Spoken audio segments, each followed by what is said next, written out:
Hinge billionaires. Call or text. I'm Marjorie Egan. Then it's time for Press Play, our weekly media analysis segment. This week, GBH's Adam Reilly and the Wall Street Journal's Callum Borchers discuss Trump's attempt to claw back money and hamstring PBS, NPR, and other media headlines. It's all ahead, 11 o'clock hour at BPR on GBH and NEPM, live from the Boston Public Library.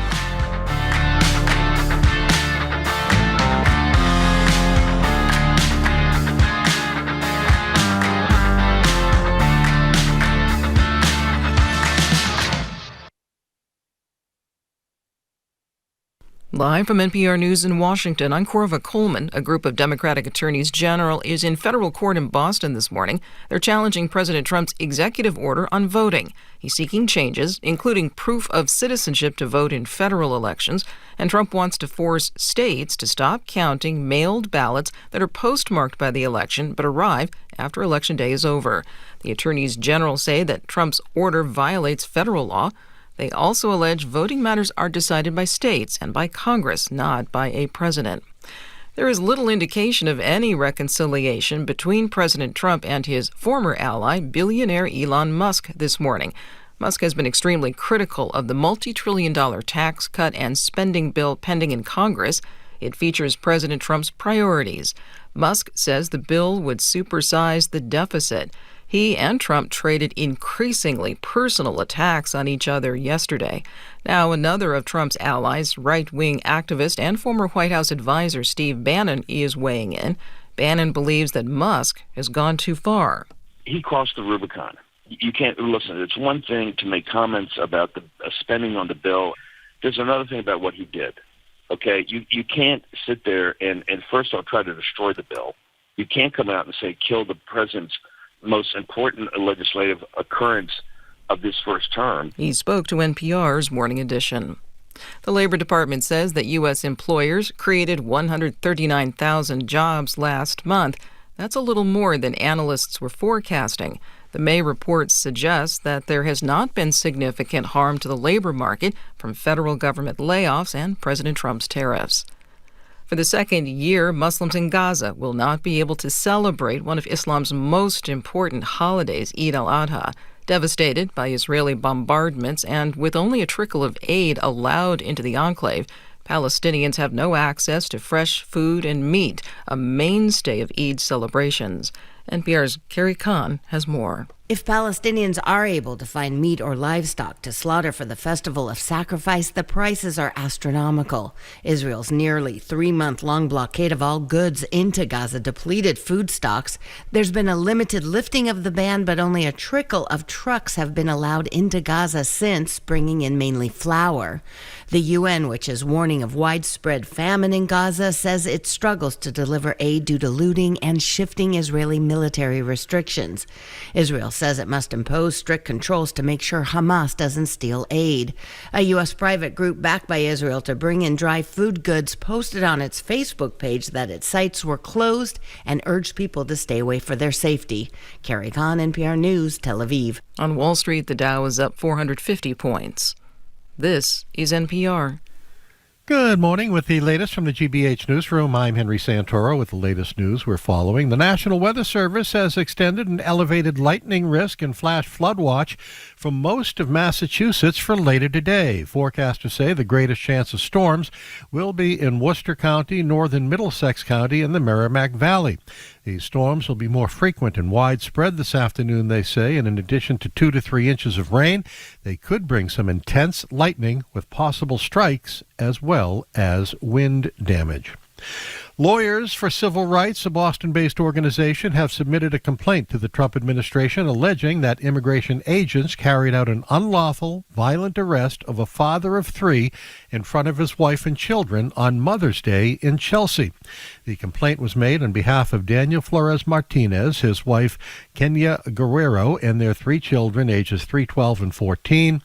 Video clip of the May 11th arrest shows federal agents smashing the front passenger window of the SUV that Flores Martinez was in, pulling him out of the vehicle and pushing him to the ground as 2 agents appear to place their knees on him.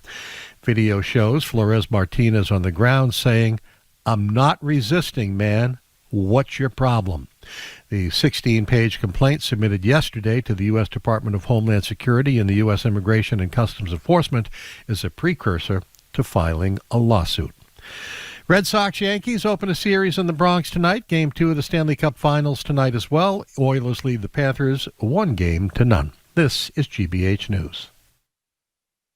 Support for NPR comes from NPR stations. Other contributors include Lilly Endowment, a private foundation supporting NPR's coverage of religion and spirituality, and Jarl and Pamela Mohn, focusing on civil liberties, foster youth, public radio, and the arts.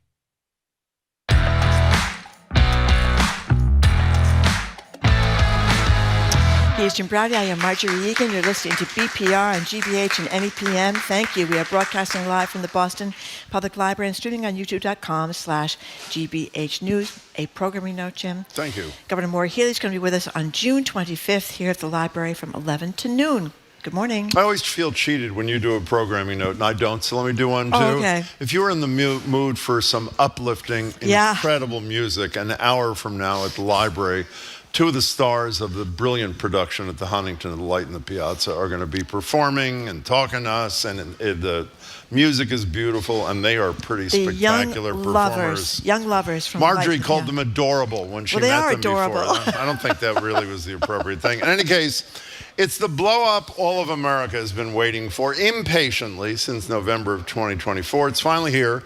The very public, very ugly split between the felonious president of the United States, Donald Trump, and the world's richest ketamine user, Elon Musk. Both have taken to their self-owned social media platforms to vent, to rave, to rant. You know how it all started when Musk called the so-called Big Beautiful Bill a disgusting abomination. Trump says Elon, quote, went crazy, threatened to cancel his billions in government contracts. Then Musk accused his former boss of being named in the so-called Jeffrey Epstein files. He says that Trump would not have won without him and that Trump should actually be impeached and replaced by Vance. And because Marjorie and I can never ignore a story as salacious as this one, we felt it was our duty, so to speak, to start today's show, getting your reactions by call or text at 877-301-8970. There are a number of ways to look at this from a political standpoint. Are you celebrating? Hopeful this could mean a possible winding down of Musk's disastrous Doge program, the beginning of the end of the Big Tent MAGA coalition, the collapse of their destructive legislative agenda. And if you're into the low rent part of this, because Marjorie and I are too, feel free to give us a buzz at 877-301-8970. Who did we ask yesterday? Chuck Todd, when he was with us, whether he thought Musk's opposition to this greatest transfer of wealth in American history, and this bill before the Senate right now, would have any impact. I think Chuck's response was he didn't think so. No. And, even though there is the sycophancy of many Republicans in Congress towards Trump, is matched with many of them by sycophancy to the wealthiest man in the world, as far as we know, Elon Musk. It doesn't seem like he's a vote mover, I don't think. Well, I look at when he went out there in Wisconsin to campaign. In the judge race. In the judge race out there, it did not go well. And there is sort of an unhinged. I mean, I think Donald Trump is unhinged, but there's a real unhinged look about Elon Musk. Jumping around the stage and the 14+ children and all those weird stories you're hearing about how he conducts. 14+ children in a week. That's what it is. Yeah. Well, I think he's trying to get to 100 children, so a big group to put in the spaceship when he flies off to Mars, down the road. Yeah. But there's some real scary stuff in terms of, his Musk, Starlink, and SpaceX. They're very involved with NASA. I mean, we had a chance to interview Sonny Williams, the astronaut from the International Space Station. It was up much longer in space than she thought she was going to be, and it was his spacecraft that went and brought her back. That Dragon thing, whatever it's called. That's true. So those, and then he's got all these satellite operations all around the world, which I don't really understand, but I know that I think Trump can hurt Musk more than Musk can hurt Trump, but I think Musk can hurt Trump too, in the sense of those kinds of things. I mean, if Trump is talking about, as you said, getting rid of the billions and billions of dollars of federal contracts he's got, but they just can't shut him off because he's very enmeshed, I think, in NASA and in our satellite capabilities. So we want to know your reaction at 877-301-8970, but want to share with you the reaction of a fairly prominent Democrat. This is Congresswoman Alexandria Ocasio-Cortez. Here's her take on the feud when she was stopped by a reporter right outside the Capitol. Any quick reaction on what's going on with Elon Musk and President Trump on Twitter right now? Oh, man, the girls are fighting, aren't they? The girls are fighting, aren't they? And they are. We can't call this a cat fight, as people always do when women are fighting. So people have called it a toddler fight, or people. I mean, there are two men with huge egos, massive amounts of power, and you knew this was going to end this way. Kara Swisher has got a great podcast with really Kara one of Swisher. those very people very on very Earth. smart. She was friendly with great. Elon Musk for a long time, and Elon Musk turned on her. And she said, if anybody's surprised by this, they could have had their head examined. You knew this was going to happen sooner or later. I mean, there was talk early on that Trump was sick of Elon hanging around Mar-a-Lago for so long. So it's not that surprising. Oh, did you see that text? I don't know. Go ahead. This is an anonymous text. The two need a timeout on Mars. And another texter anonymous says, Elon and Trump have such a messy public breakup, was not on my Pride Month prediction sheet.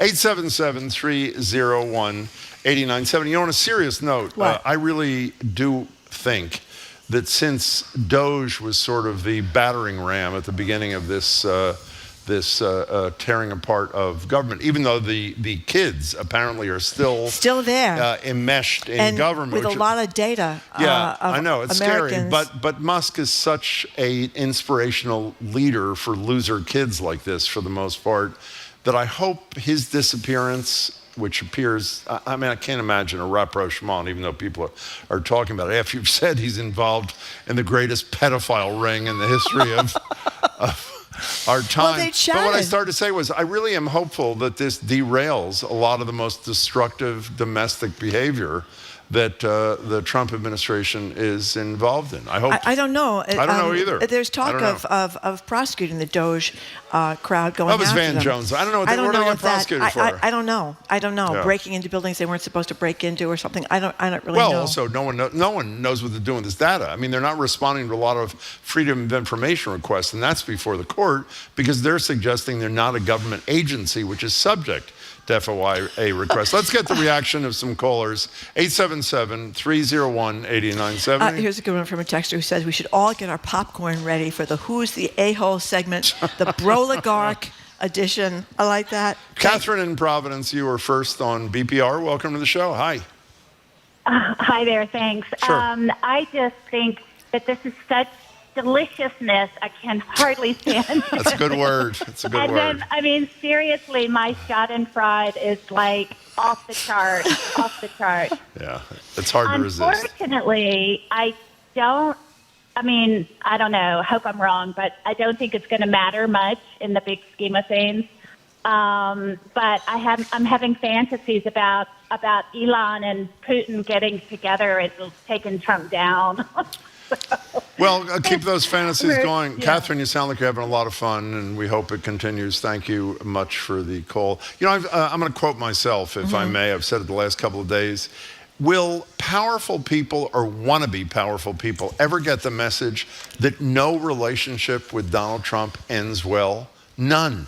You either get disbarred, you get prosecuted, you have black shoe dye running down your face like Rudy Giuliani, who's lost almost everything. Now Elon Musk. You know that we're going to talk to Dan Primac from Axios, the business guy at Axios, I think at 12:30 or something like that. Do you know that he lost somewhere, the stock lost somewhere in the neighborhood of $134 billion of value yet just yesterday alone? I think it's come up a little bit this morning. And supposedly, do we mention that they're supposedly talking this morning? I just said that. I don't buy that. When you say, as I said, when you say someone is involved with a serial high-profile pedophile and should be impeached and replaced, how do you have that rapprochement the next day? I don't know, but he's had it with unusual people before that have really gone after him, hasn't he? Hasn't Trump? When people, especially if they're really, really wealthy, and he thinks that maybe there's an opportunity that Musk could help his election. I don't think he'll ever be. Not his election. Everybody knows this. Republicans' elections. Was it not just? Is it last week or is my timing off? When he got the key to the White House the going away presented to party him with the black eye thing, and he was dancing. I don't know if you saw the video. There was a sort of what I at least interpreted as a ketamine influenced moment where Musk is just bouncing around there while Trump is talking in the Oval Office. The front page of last Sunday's New York Times had the story about his ketamine pretty use, convincing. and it was pretty bad. Here's Marco from Hancock, New Hampshire. I love it. I'm here for all this rolling around in the gutter and swiping each other on social media, even though there is a part of me that's horrified that this is our current life in the United States of America. And then Mel from Littleton, didn't we all see this big, beautiful breakup coming? It's even more glorious than I imagined. But Linda from Warwick thinks that this fallout is entertaining, but so undignified, just when you think we can't fall any further. You know, there's a question from a texter, I promise to go right back to the calls, that you probably, more than anybody in America, because you're a student of this person, can respond to. Can I read it to you? Where does Big Balls land in all of this? And for people who didn't follow it, Big Balls, he's a Northeastern student, wasn't he? Yeah, 19 years old, one at of least the at the little time. Doge kids who was destroying the federal government, but his nickname for himself, right, was Big Balls. We haven't heard much from him of late, have we? No, we haven't heard much from him. Very sad. Oh, Jamie, a texter, points out that J.D. Vance compared Trump to Hitler back in 2016, and now he's the VP. So it is possible to come back when you have said the worst you could possibly say about Donald Trump. Well, almost everybody in his cabinet has said something. I mean, I know, but I mean, how long does that last? Let's go to Big Chuck. Big Chuck in Plymouth. Hey there, Big, I guess. Hello, Big. How are you? How you guys doing, man? I think we're well. Thank What's you. up? Yeah. First time calling, long time listener. About man. time, Big. Come on. What's up? Bring it. Tennessee. Whoa. Look, I'm wondering, if this is one of those things where it's a deflection from what's really going on. Yeah. They've been doing that a lot lately. Wait a second. You're saying it's phony that they plotted this whole thing out in an attempt to distract us? Look at the whole administration and everything they've been doing. There's some truth there, but and all of the stuff they've thrown out. Yeah, but Big Chuck, let me run this by you. Let's assume instead of Musk and Trump, it was you and me, and we wanted to create a distraction. And I said to you, you know what I'll do? I'll call you. That's the word I was looking for. I'll call you a friend of one of the biggest, worst pedophiles in American history.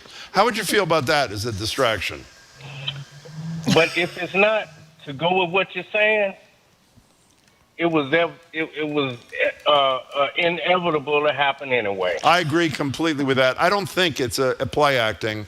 Hey, Big Chuck, excellent first call. Make a second one soon, please. Thanks so much. In a story about this Epstein file obsession, and Pam Bondi was ridiculed because she had this big anticipatory press conference when they were going to give out the Epstein files. It turns out we knew almost everything. In a story about that, it talks about how Trump was quoted back in 2002 because he's been pictured with Epstein, and said he'd known him then and called him a great guy.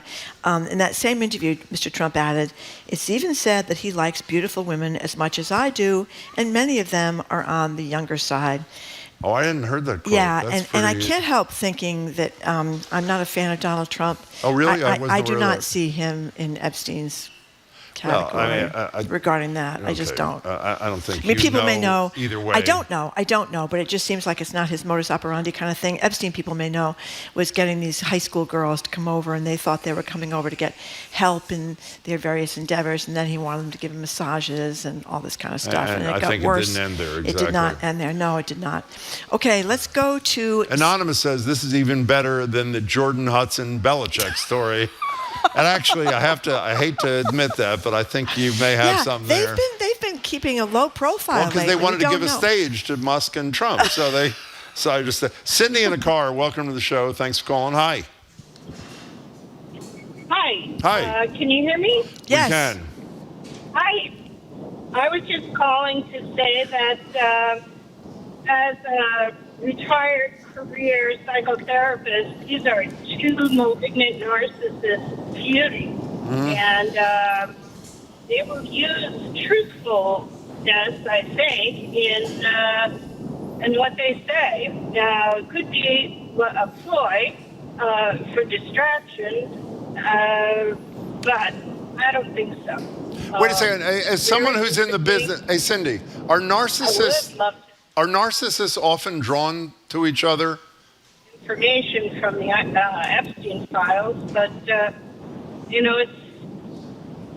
it remains to be seen what the real story is on that. It does. I don't think you can hear me. Cindy, thank you for the call. We appreciate it. 877-301-8970. Let's play some of the late night hosts talking about this whole thing. This is pretty good, actually. We have Elon and Trump, as we know. They're going at it. Late night hosts can't resist. Here's some clips from the late night show with Stephen Colbert, Jimmy Kimmel, and The Daily Show.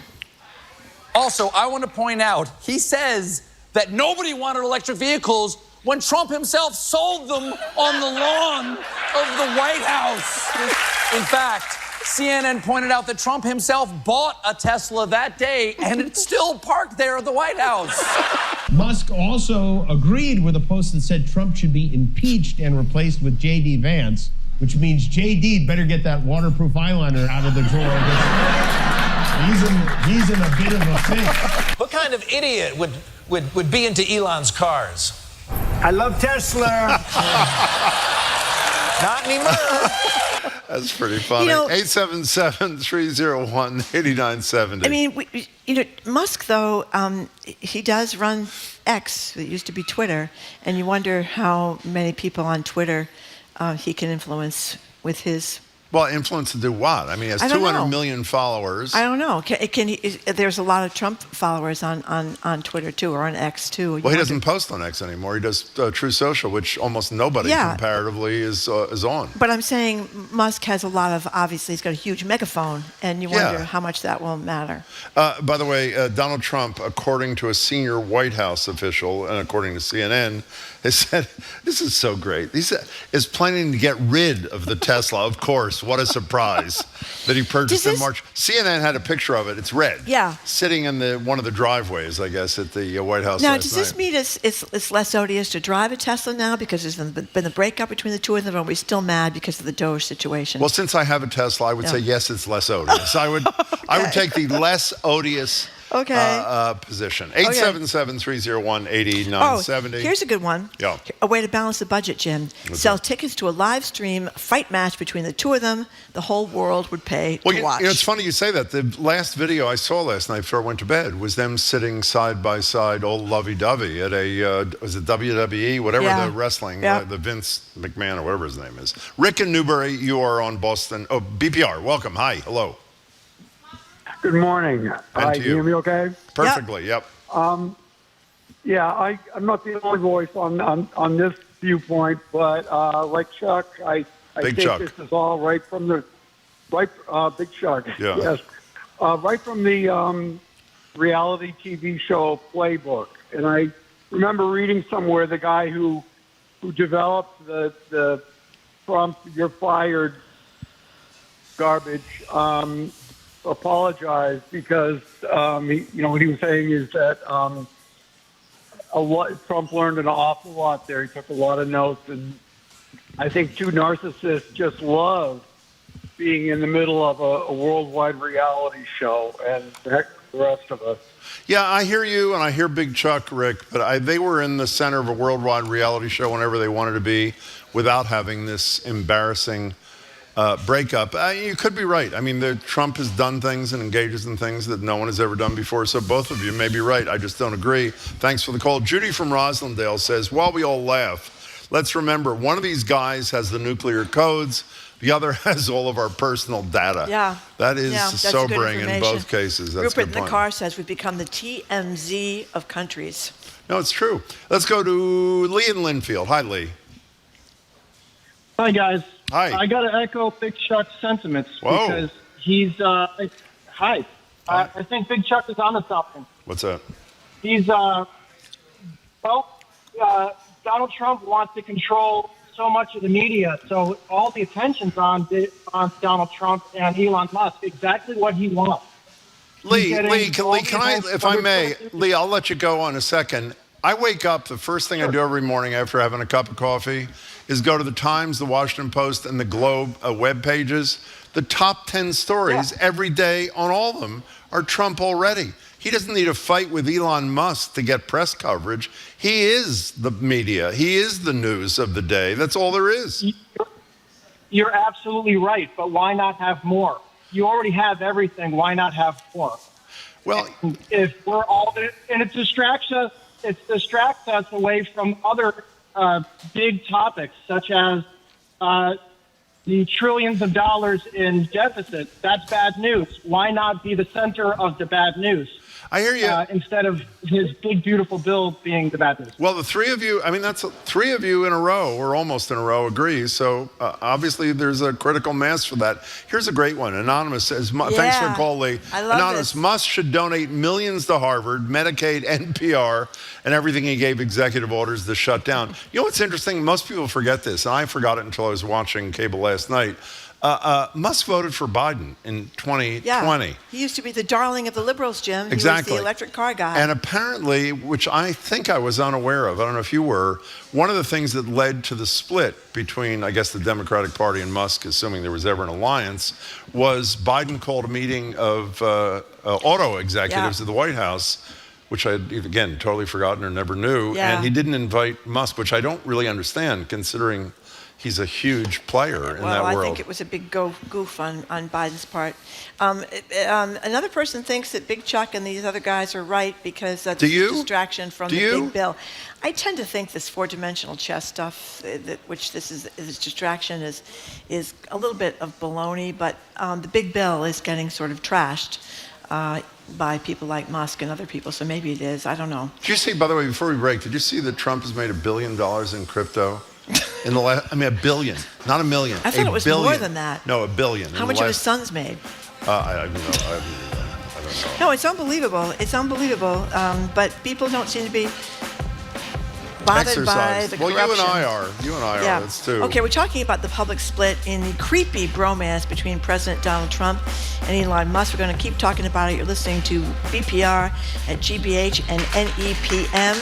We're broadcasting live and streaming at youtube.com/GBH News. Our number is 877-301-8970. Thank you for the applause. 877-301-8970. Donald and Elon continue after the break.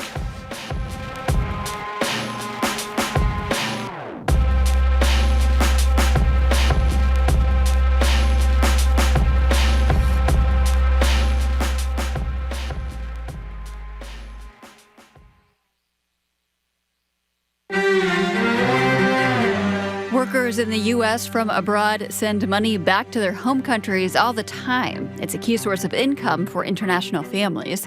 In April, Mexico saw remittances fall by 12%. A 12% drop will definitely lead to greater levels of financial stress among friends and family back home. That story and more global headlines next time on The World.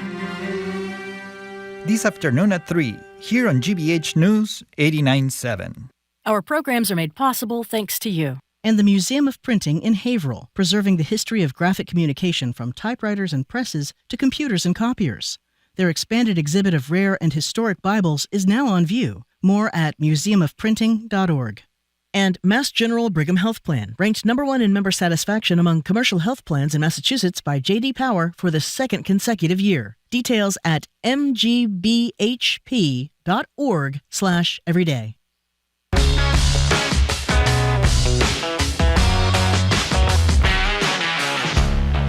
Welcome back to BPR on GBH and NEPM. I'm Jim Browdy. She's Marge Regan. We're live at the library, streaming at youtube.com/GBH News. For those of you in this part of the state, about a half hour, you're going to hear from two incredible performers from the Huntingtons Light in the Piazza, Sarah Ann Martinez and Joshua Grosso. Are going to talk to us, perform, and it's a beautiful play, and they do it beautifully. Just tuning in, we're talking about the very ugly split some think created. Three of our callers already have said that. Started with Big Chuck. The split between Musk and Trump, and what your reaction to it is from a low rent level, the salaciousness, which I know appeals to a lot of people, including us, and the political and maybe even the economic impact of that to not just Tesla, but to the government of the United States. 877-301-8970. Mary from Lakeville says, and people say a woman would be too emotional to be POTUS. Look at what's going on between the two of these guys. And then another texter says, I'm really confused. Are Teslas now good or bad for Republicans or for Democrats? The benefits or not of coffee changing every month is easier to understand. It's a very fine point. Deborah in the car, you're on BPR with Marjorie Egan and me, Jim Browdy. Thank you for calling. Hi. Good morning. And to you. After this latest episode of Rock'em Sock'em Robots, I hope we can have a serious conversation about campaign reform. You mean as in money? Yes, definitely the money. Never have. I mean, I really could not be more with you. To overturn Citizens United, which allowed essentially unlimited amounts of money to flow, like how much did Musk spend? $250 million to elect Trump? You'd need either the Supreme Court of the United States to reverse itself, which is not going to happen in your lifetime or ours, because of how young the conservative majority is for the most part, and two, or a constitutional amendment. So, while I'm with you, what's the vehicle to see that happen? I am hopeful that it will happen. I've coined my own phrase called rap. Republicans always follow Trump. I'm hoping that rap stinks. Thank you. I know you put a lot of thought into that, Deborah, so we thank you very much for your contribution to the show. Thank you. Okay, let's go to Deborah in the car. Thank you for calling, Deborah. Before we lost Deborah, Mary on YouTube says, we need more of Big Chuck. I hope Big Chuck calls again. Tennessee guy made his first call today. Kate in Providence, hi. Hi, how are you? I just wanted to reference something that's been on my mind for a long time, and that was an offhand comment that Trump made in Pennsylvania in January, where he said that Elon Musk knows, quote, those vote counting computers, and that he thanked Musk for his role in helping him win Pennsylvania in his victory rally. And that always stuck in my head because it's obviously it references something other than the billions of dollars. It's him knowing how to work those vote counting computers. I'm wondering if that's going to... I am really glad you called, because I last night either heard or read Trump's comment after Elon Musk said yesterday, the only reason he won the presidency was because of me. He wouldn't have won without me. Trump's response is not a generic, I would have won. He says, I would have won Pennsylvania even without him. And I'm wondering, why is he singling out one of the 7 states? Ooh, and Jim. Maybe it's because of your point, Kate. And maybe he said something, Trump, that is, which he didn't intend to say. We're going to pursue that, Kate. We're really glad you called. Kate and Jim Very are thoughtful. practicing 4-dimensional chess here. I don't think I'm practicing any chess. Kate is practicing something. Several people Thanks, are taking Kate. issue with my remarks about Trump and the Epstein files, because they talk about Trump went on Howard Stern's show and talked about his daughter, Ivanka, in a way that's unusual for He said father. he'd date her. Didn't he say Yeah, he'd date talk her if about he his wasn't his daughter. daughter? And then I'm reminded by another caller about how Trump was lurking around the dressing room at the Teen USA pageant when the kids were undressed. So anyway, I don't know. I don't know what's in the Epstein files. I don't see it, but what do I know? Molly from West When Newbury. you say, in all fairness, by the way, we have no idea if Musk's allegations are true. And that's No, important. we do not. You have no idea. I have no idea. What Trump did or didn't do. I I have don't mean no that idea. harshly, but you just don't. I have no idea, Jim. That is absolutely true. I don't know if Trump... I don't know if you're aware. Do you know the same guy who you're exonerating based on nothing was found civilly liable by a jury, by a court in New York for sexual abuse of E. Jean Carroll. That's correct. But which she was is the equivalent of rape in Massachusetts. She was over 21. I understand that. I understand that. But as you said, he just walked into the dressing room of Miss whatever it was. We don't know. Junior America. Molly in West Newbury, I'm sorry to hold you up. Hi. Hi. I feel like I'm watching a Marvel universe and trying to figure out which supervillain we're rooting for. That's a good one. And the other question is I haven't heard one comment about the meeting with the phone call with Xi Jinping yesterday, or Chancellor Merz, and the fact that this has taken over real world negotiations, and we're playing in the sandbox with a bunch of idiots. Well, And for whatever it's worth, the phone call we're with Xi looking Jinping, we know nothing about except Trump saying what he always says. It was a perfect call. Fabulous call. I think it was their first call since so-called Liberation Day. What was it, April 2nd? But you're right. And I guess that proves Big Chuck's point. It's a distraction.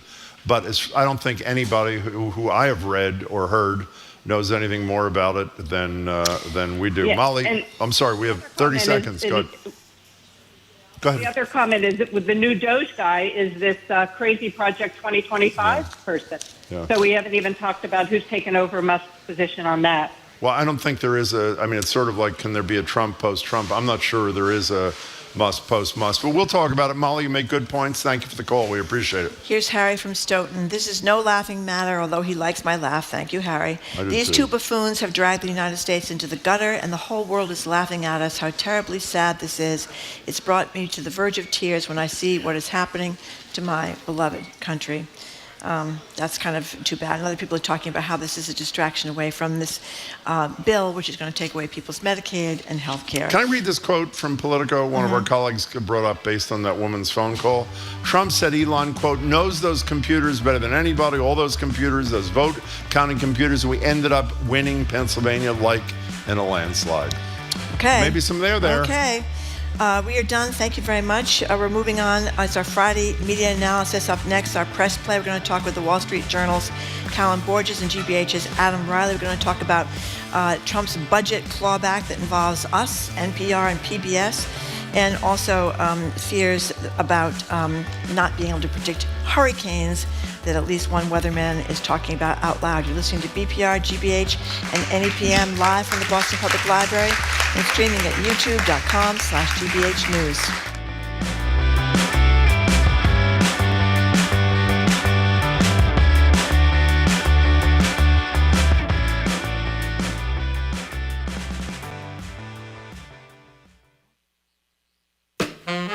I'm Jared Bowen. Today on The Culture Show, we celebrate the local theater scene with a recap of the Tonys of Boston, the Elliot Norton Awards.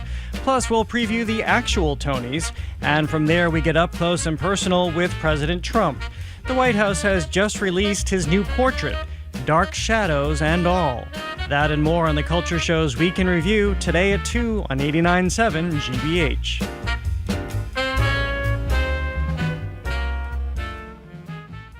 Support for GBH comes from you.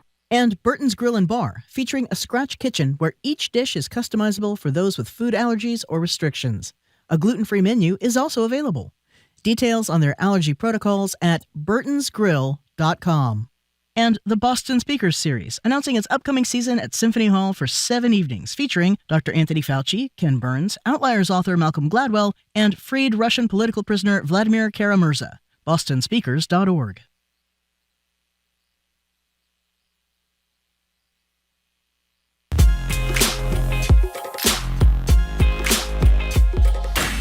Welcome back to BPR and GBH and NEPM. Mark Regan, Jim Browdy, live at the library, streaming at youtube.com/GBH News. Time again for our Friday morning media analysis, Press Play.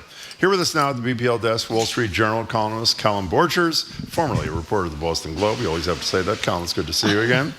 And also I forgot, and the Washington Post, which is owned by that guy. And that kind of thing. And our GBH friend and colleague, politics reporter Adam Reilly. Good to see you both. Thanks so much for being here. So thank you both for coming in. So as you know, this GOP congressional leaders think that this may actually happen. They're moving full steam ahead, as the WGBH Deirdre Walsh's column says, to approve Trump's request to eliminate all federal funding for public media for the next 2 years. Here is the Catherine Marr, who's the head of National Public Radio, answering questions from Representatives Brandon Gill and Marjorie Taylor Greene. You'll hear Representative Gill first. With you, just generally, would you say you generally agree or disagree with the following statement? The history of all hitherto existing society is the history of class struggles? I would not say I agree with that, sir. You're not. That's good to hear. It's interesting because a lot of your thinking, as expressed by your public statements, is deeply infused with economic and cultural Marxism. Who do you think should be charged with cracking down on so-called bad information? Is it NPR? Is it the government? Is it you, Ms. Marr? Congresswoman, Madam Chair, thank you so much for the opportunity to address this. I know. Do you is it up to you and NPR to crack down on bad information or decide the truth? Answer the question, yes or no, Ms. Moore. Absolutely not. I'm a very strong believer in free speech, and I believe that more speech. Your public statements say otherwise. So, what do you think is going to happen, Adam? We'll start with you, my colleague here.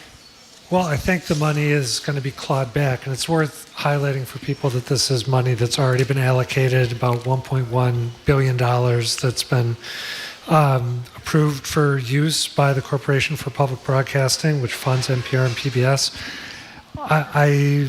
I maybe it's my fear talking, but I think it's going to happen. Trump wants it to happen. There's a little bit of hope that the Senate might not go along with it. Lisa Murkowski signaled that she might be an opponent of this. Because she says everybody in Alaska, not everybody in Alaska, but lots of people in the most rural sections of Alaska, this is where they depend on for disaster information, weather information, etc. Susan Collins might not go along with it for other reasons. She's worried about the impact on PEPFAR, the anti-HIV and AIDS program that started under President George W. Bush.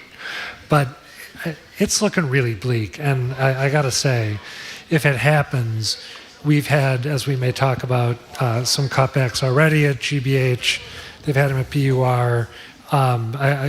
We'll be in real trouble if this does happen. You know, Cal, I am optimistic about nothing, ever. And I am more optimistic about this. And I think the reason I am is, first of all, I think this, for those, and Adam suggests this, the primary parts of this bill, $8 billion, give or take a few, foreign policy stuff, including this, as Adam said, this PEPFAR program started by W. Bush, which has only saved tens of millions of lives.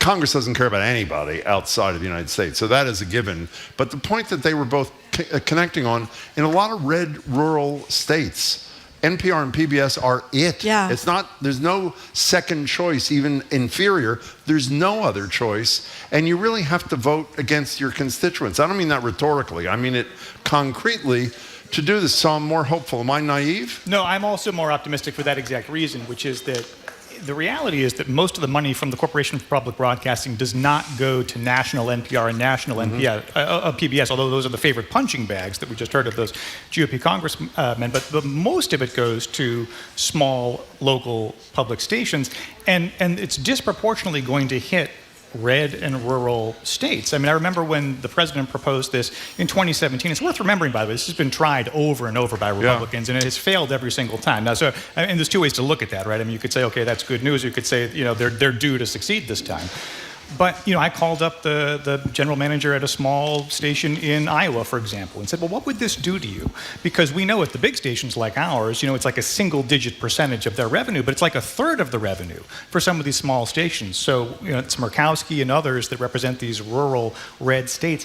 That's why historically they've balked at this proposal. I'm wondering. What did that person say to you when you talked to them in Iowa? Well, he said it would be devastating, and there's also, it's not just the impact on that station. I mean, let's not pretend that the GBHs and BURs of the world are immune to this, because this may be a little bit dry, but sort of the economics of public radio is kind of a trickle-up effect, right? Where the money that goes to those smaller stations is what allows them to pay the carriage fee for some of the programs that the bigger stations produce, right? So it's not that, you know, Wait, Don't Tell Me is going to go off the air tomorrow, but the money that those small stations get from the Corporation for Public Broadcasting is part of what allows them to pay to syndicate those shows. You know, Adam, I think there's a consensus amongst objective or not objective observers that what Callum is describing in terms of the small stations is exactly what would happen. How about the big boys and girls, like the GBHs? You started to mention, obviously, 6% of our staff laid off the other day. Yeah. What would it mean for a place like us or a BUR? Well, Callum was mentioning the trickle-up effect. I mean, when you think about all the national programming that we put together for TV, I want to make sure I don't forget anything obvious, but Frontline, Nova, Masterpiece, American Experience. Yeah. Those are all programs. All the kids shows. All the kids shows, some of which are already in trouble because of a grant that's been rescinded by the Trump administration. So all those local stations in, you know, states that we don't, non-coastal states, places like Minnesota where I grew up, all those local stations pay us money to be able to carry Frontline, Nova, American Experience. So that's a real problem for GBH. And I mean, for what would it be for BUR, Here and Now? On Point. On Point, yeah. Yep. You know, one of the things about the kids shows on PBS, which is a big attraction when you've got little kids, is they're not full of commercials. So you're not hearing a commercial every second for like Cocoa Puffs or something that's really bad for your kids to eat. It's true, and they pack in a lot of commercials on the commercial kids Oh my shows. God, they pack in a lot of Incredible. stuff in the commercial Also, things. before we leave this up, I'd totally forgotten this. Remember we had, my apologies, former head of the Republican Party in Massachusetts who ran USAID. Jamie, what was his name? A couple of months ago was here. The head of USAID from Massachusetts. Yeah, Andrew Natsios was on. And a day or two before he was on, he's a rock rib Republican, by the way, in a more traditional rock rib Republican, not a nut. He's just a very conservative Republican. And his great line, which I'm going to bastardize, and I apologize, in the New York Times a day or two before we spoke to him, one of the greats ever, is nothing has ever done more to bring countries together, disparate points of view, than Sesame Street. And he talked about, kids in nations that otherwise don't look very favorably on the United States, this being their entry point. And it was actually, and he said it quite beautifully. So, and by the way, people should know, unlike everything else that almost takes forever, I wouldn't say it's good news. This provision, this thing that Trump filed, has to be voted on within 45 days. And the House is scheduled to vote next week. So if you care either way, weigh in. And the Senate's supposed to vote shortly thereafter, but it's a 6-week process. We're talking to Callum Borchers from the Wall Street Journal and our colleague here at GBH, Adam Reilly. I also wonder what you guys think about this headline in the Globe. The WBUR Festival could be key to Boston radio's future. They had a big event, and they had people like, Michael Barbaro, who co-hosts the Daily, one of the biggest podcasts in the country, and Ina Garten, the great chef and book writer, Kara Swisher. We talked about her before. She's got a great podcast. Somehow this was, and I guess they made a lot of money. People came to see this. But we have groups in our lobby almost every day. When you leave work, there's somebody coming in, they're renting the space out. And they did There make was a great media conference here with some of the best journalists in the world a month or two ago. I mean, we got to interview Maria Ressa, who it was facing 100 years in jail for standing up to Duterte Nobel Peace Prize winner in the Philippines, and she was incredible. A lot. Jonah, the guy from Columbia that has the journalism department. I mean, we had all these great people. But anyway, a key to the future, I don't know. That seemed to be overly optimistic on the part of the Globe and Aidan Ryan, the reporter. If it's not the whole key, it's at least one piece of the puzzle. I mean, I think live events journalism, you've seen more news outlets trying this. And of course, we had sort of a necessary hiatus from that during the pandemic, right? I mean, you got to remember to step back. I mean, the relatively new chief now at BUR, Margaret Lowe, ran the live events programming at the Atlantic before she came to that station. That was part of the idea was, remember BUR had just renovated that space on Comm Ave. They were going to do more live events. And then everything sort of gets paused for a few years. I think now we're beginning to see whether this is going to be part of a successful model. And more broadly, I think what you see is certain news outlets saying, we're not going to worry so much about casting a wider net. What we're going to focus on is deepening our engagement with the audience we already have, the people who already know and love us. And I think live events are part of that. Now, let me say, we have a much nicer space here at the Boston Public Library. I just want to point that out. And we should also say we're going to walk around after this segment and get $20 from each of you. So make sure you don't leave. Thank you. One guy's applauding there. So what do you think about this? I mean, I'm sort of where Marjorie is, but I'm not a very creative soul. I don't see that's these. Two of us. Okay. Okay. So just take it away. In this case, I mean, they had an incredible lineup at the BUR Festival, but it wasn't just. It was the inaugural BUR Festival, and it was their 75th birthday party. Yeah, it sounded fabulous. By the way. It's not the sort of thing that I think you can put together annually. That's a good point. You can't have your 75th birthday party every year. Exactly. Exactly. That is so astute, I thought Marjorie. so. That is brilliant. I don't miss much, Jim. I just zoom right in there. Okay, can we move to something else that is concrete? The weather. We've talked a lot. I mean, one of the great moments from Trump 1.0 was when he used the Sharpie on the map to recreate the weather forecast or revise the weather forecast. But we know what's happening to NOAA and a lot of the organizations that have climate connections and weather connections. Here's the South Central Florida weather guy. He's getting a lot of play. He delivered the forecast for residents during hurricane season for decades, talking to his audience about the impact, at least his estimation of the impact of some of these federal cuts. Here he is. As you've grown accustomed to my presentations over my 34 years in South Florida newscasts, confidently, I went on TV and I told you it's going to turn. You don't need to worry. It is going to turn. And I am here to tell you that I am not sure I can do that this year. Did you know that Central and South Florida National Weather Service offices are currently basically 20 to 40% understaffed? And what we're starting to see is that the quality of the forecasts is becoming degraded. There's also a chance, because of some of these cuts, that NOAA Hurricane Hunter aircraft will not be able to fly this year, and with less reconnaissance missions, we may be flying blind. And we should add to that, he was deported last night, so we won't hear from him anymore. No, that's not true, and it's a horrible joke. Is he being an alarmist, Adam Reilly?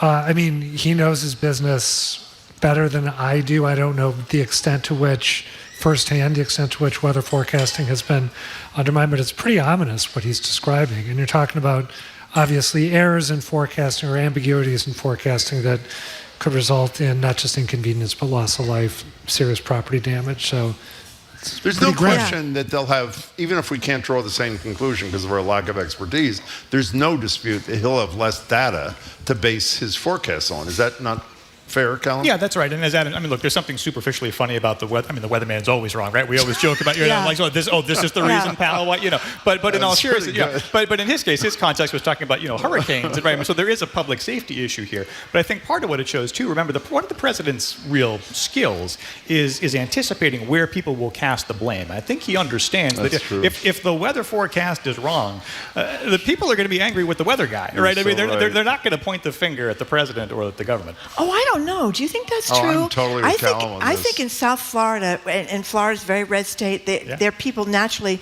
are petrified of hurricanes. Look what's happened there in the last few years. I mean, people's homes have been decimated. They can't get insurance because they've had so many hurricanes there. They can't get insurance anymore. They're without their homes. I don't know. I think it could. If you have people saying we didn't know how bad this is going to be because there's nobody telling us anymore. What has Trump ever been blamed for? There are certain things I think that he could get blamed for. I can't imagine they're thrilled with him in North Carolina when FEMA keep asking for help with their homes ruined by a hurricane, and they're saying, sorry, FEMA's not doing that anymore, when they're going to throw this back on the states. And a lot of these states are maybe I'm being naive, but I don't know. I think when it comes to losing your house, you might get a little ticked off. Well, maybe you're right. So, Callum, staying with you, since you do have a Washington Post connection, and we don't have a Jeff Bezos connection like in your personal life, I assume, but a Bezos connection. The Washington Post editorial page, which has been the subject and place for lots of controversy and pain, has something called Ripple that is on the horizon. I'm embarrassed to say I never heard of it till last night. What is it? Well, when I read about it first, I thought, didn't we used to have something just like this called Post Everything? Right. So when I was at the Post from 2015 to 18, it was sort of separate from the main opinion page. It was online and it was for the other people, right? It was sort of like a lower tier for contributors and outside voices, and that's basically what Ripple is. So it's kind of reviving. Post Everything has been canned since 2022, by the way. So this is kind of bringing it back. Of course, the context now is that it's being viewed publicly with renewed suspicion because of Jeff Bezos' statement that he's going to sort of shift the viewpoint of the opinion page, and so I guess we'll have to see what kinds of voices crop up on here. Why was it killed in 2022?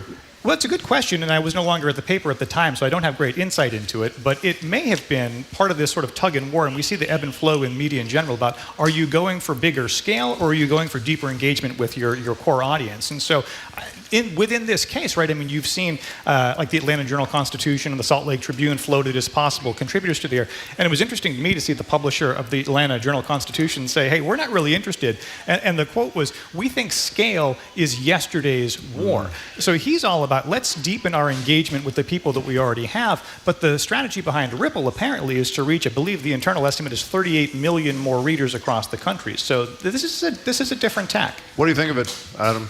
I don't think it's a product I would consume. It sounds like an idea. It's almost participatory journalism. It would reach a ton of people because so many people would be able to put in submissions that would then get published. They'd get to read themselves, read their friends, that sort of thing. And not behind the paywall is a key thing too, right? Yeah. Not behind the paywall. It doesn't sound from the coverage that we've seen like that same libertarian purity would be at play here. But it just, I don't go to Forbes a lot, and I don't go to HuffPost a lot to read similar sort of opinions. You go to the comment section? Sections. No, try to avoid it. I live in the comments section. It's the worst. I know it's masochistic, but I do live. I'm sorry, Margaret. Go ahead. You know, Callum Borchers, I don't mean to put you on the spot, but you do work for the Wall Street Journal, and the Wall Street Journal is owned by Rupert Murdoch, who also owns Fox News. But Who used to own your newspaper? That's right. Yeah, I work for Rupert Murdoch too, and for a while they did try to change things at the Herald until when there used to be Finleys and Jordans, it was too much for the advertisers. They didn't like that much change. The British guys. But anyway, the Wall Street Journal has been unafraid to go after Trump over and over and over again, and I've been so impressed since Rupert Murdoch's Fox News, lies on behalf of Trump all the time. So, what's the buzz? I mean, you guys have been standing up. Well, thank you. I'm delighted to hear it. I mean, what I would say is that hopefully it's evidence that the firewall can work. Yeah. Right? And I think that's the thing that we always try to convey to audiences at all publications, right? That there is a firewall within news outlets between the opinion page and the newsroom. And then, of course, within companies that have, multiple media, assets, let's say, right, in the business parlance, right? The way that you read us, in the New York Post may not be what you read in the Wall Street Journal. Also owned by Rupert Murdoch. And also keeping in mind that, for the most part, the news stories that you read every day are, written and edited by on-the-ground journalists, right? Yeah. So you have sort of maybe a big, billionaire boogeyman in your mind. For the most part, they're too busy, maybe fighting with each other on Twitter, as it turns out. They're too busy to be meddling in our day-to-day news coverage, fortunately. We moved to that, I thought, very interesting issue about the Wall Street Journal. We talk about it a lot without you. But one thing we left out of the discussion of Ripple. Wasn't Ripple like a cheap wine when we were kids? That's all we could afford. Grateful Dead song. Ripple, Night Train. Oh, that's right, of course. There's an AI editing component to this thing too that's pretty controversial. Yeah, a program called Ember, if I remember correctly, which would sort of help you sculpt your op-ed submission as you were getting it ready for Ripple. This might sound horrible. I actually don't think that is as terrible an idea as some people might, because I am struck sometimes with some editorial sections at how laissez-faire the editors seem to be, even to the point where they seem to allow a lack of fact-checking, a lack of tire kicking on submissions. So if AI could kind of do that and make things a little leaner, a little meaner, and make sure that stuff was true, I don't mean all editorial sections. Well, as long as there's a human after the AI intervention, would you not agree? I would agree with you, okay. Yes. You can't leave the final product in the hands of the AI. Or you wouldn't want to. We only have 30 seconds, so this is unfair. I am living in, and I don't know why, sort of out, maybe not out of proportion. Tomorrow night on CNN Live, we discussed this with somebody yesterday. At 7 o'clock is good. Who? Oh, Eric Deggans, of course, TV critic for NPR, we love. Yeah. Good night and good luck, the Edward R. Murrow thing with George Clooney. Obviously, the comparison between William Paley, who then ran CBS News, is compared to Shari Redstone. Very quickly, and unfortunately, I think we can only do you. I'm living in abject panic about this deal that Redstone apparently is going to cut to pay off Trump so that her merger with Skydance goes through. Am I overwrought about this or no? Well, quickly, no, not necessarily. I think that the real dilemma for reporters, you saw this in the Stephanopoulos settlement, right? Of course, same thing, $16 several million months ago, right? ABC, So I think what you see, the on-the-ground reporters want their bosses to go to the mat on these things, right? Like stand up for us. I think that the CEO's job is to be a little bit more pragmatic, and I think there's always going to be that tension, unfortunately. Good to see you both. Thank you so much. Thank you very much for coming in. We've been speaking with Wall Street Journal columnist Callum Borchers and GBH political reporter Adam Reilly. The show continues here in Boston, but we say goodbye to those that are listening at NEPM, and thank you very much for listening. Coming up at 3 o'clock on NEPM, the Fabulous 413. It's Shad season in Holyoke. Monty and Kaylee head down to the Holyoke Dam to check out the fish elevator and learn more about Shad. Public Radio, as I said, continues here. Live Music Friday. Wait to hear this performance from the Huntington Theatre's acclaimed production of Light in the Piazza. This is something you do not want to miss. It's fantastic. We're listening to Boston Public Radio and GBH and NEPM live from the Boston Public Library and streaming at youtube.com. GBH live music from the Boston Public Library up next.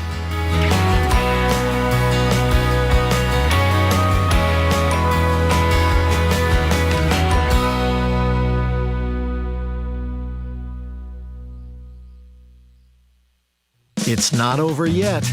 More smart conversation about community issues up ahead with Jim Braude and Marjorie Egan on Boston Public Radio. right after a news update from NPR. Stay with us here on GBH 89.7. Funding for our programs comes from you and Native Plant Trust, celebrating 125 years of commitment to protecting New England's native plants. More information about how natives can support the web of life at nativeplanttrust.org. Anytime you're looking for a snapshot of history, a window into the past, or a perfect partner in crime, GBH has you covered. Find all your favorite GBH shows streaming now on the PBS app. You're listening to 89.7 WGBH HD1 Boston. Online at gbhnews.org. GBH News. What matters to you?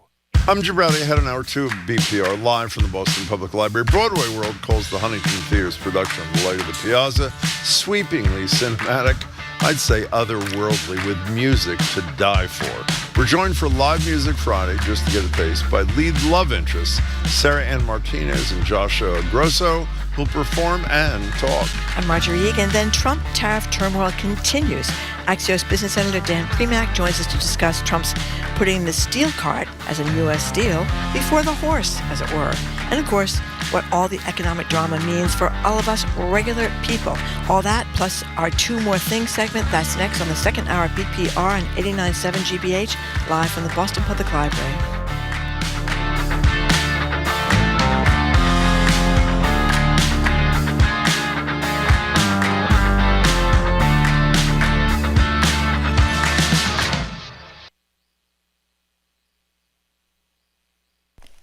Live from NPR News in Washington, I'm Windsor Johnston. A public spat between President Trump and tech billionaire Elon Musk is escalating, with both sides continuing to take jabs at each other. The relationship took a turn this week after Musk blasted Trump's massive tax cut and spending bill, calling it a, quote, disgusting abomination. Tech journalist Kara Swisher covered Elon Musk for many years. She tells NPR that his relationship with Trump burned fast and fizzled even faster. He sort of fell in love quickly, didn't he? He sort of went crazy, jumping up and down, doing the chainsaw thing, dedicating his life, moving into Mar-a-Lago, all this stuff, and shifted rather dramatically because he sort of was somewhat neutral in politics. Their feud has led to a more than 14% drop in Tesla stock, erasing more than $150 billion in value. The White House says a man from Guatemala who was in the United States without legal status and wrongfully deported has been returned. NPR's Jimena Bustillo reports this is a first for the Trump administration. The man known as OCG in court records entered the country illegally last year. An immigration judge decided that he would face harm if he were sent back to Guatemala, so he was issued a protection from being deported there. But just days later, immigration officials put OCG on a bus to Mexico, and Mexico then removed him to Guatemala. A federal judge in Massachusetts ordered that OCG should not have been removed to any other country without additional legal steps, and he ordered he must be returned. The courts have also blocked third country deportations to Libya and South Sudan. The administration has been trying to send people to other countries if their home country exercises its sovereign right to refuse deportation flights. Jimena Bustillo, NPR News, Washington. The European Union is joining the International Criminal Court in blasting the White House for punishing judges for tribunal investigations. Terry Schultz reports legal communities around the world are criticizing the move, which could impact global justice efforts. President Trump has slapped sanctions on 4 judges from the ICC in retaliation for their work on the tribunal's probes into alleged war crimes committed by U.S. personnel in Afghanistan and by Israel in the West Bank and Gaza. The judges from Benin, Peru, Slovenia, and Uganda will have any U.S.-based assets frozen.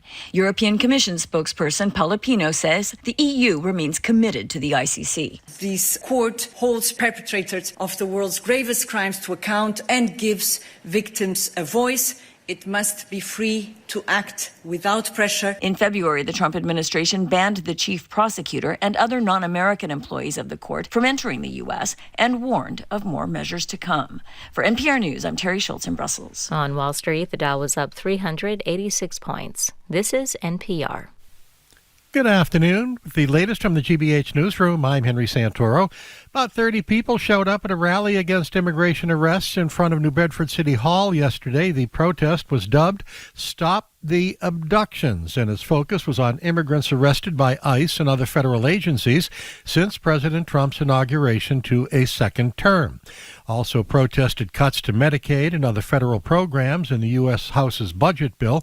That's being referred to as the One Big Beautiful Bill that's now pending in the U.S. Senate.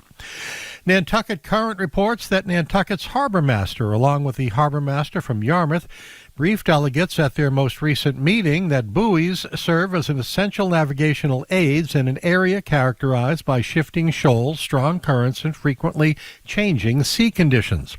That said, the Barnstable County Assembly of Delegates has formally voted to oppose the Coast Guard's plan to remove the navigational buoys in Cape Cod waters over safety concerns. And a 13-year-old student was struck by a police cruiser outside of Newburyport's Rupert Knock Middle School yesterday afternoon. Authorities say the officer immediately rendered aid to the boy, who was rushed to Anajac Hospital and is expected to recover.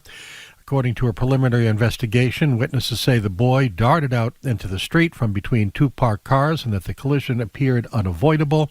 Still, though, Newburyport police are asking any other witnesses to contact them as they continue to investigate that incident. We're at 79 degrees in Boston, clouding up out there. This is GBH News. Support for NPR comes from NPR stations. Other contributors include the Kauffman Foundation, providing access to opportunities that help people achieve financial stability, upward mobility, and economic prosperity regardless of race, gender, or geography. Kauffman.org.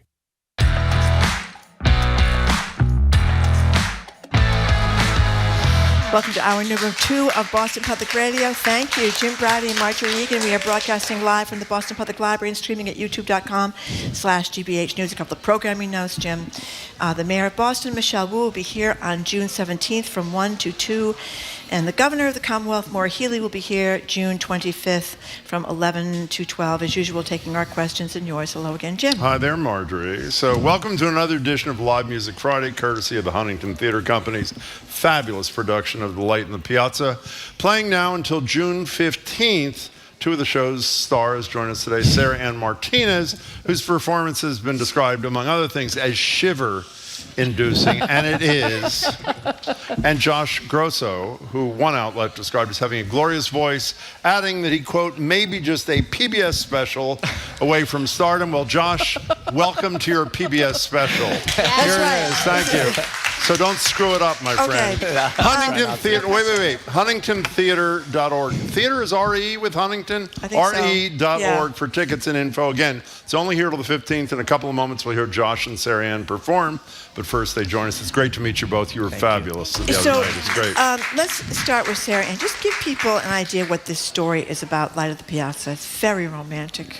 Yes, of course. So it really centers on Margaret and Clara Johnson as they go to Florence, Italy, where Margaret and her husband took their honeymoon many years before. And so they're in this completely new environment, and Clara meets a boy who she very quickly falls in love with. And through that and a lot of cultural questions and mix-ups, there is a happily ever after. Yeah. You speak Italian? No. That is unbelievable. Go ahead. Let me explain. One of the incredible moments, I read about this before, is Josh sings this incredibly beautiful song in Italian. In Italian. And I'm saying to myself, this is going to be horrible. I don't speak Italian. I'm not going to understand I say that to myself word. every night. I say that to myself.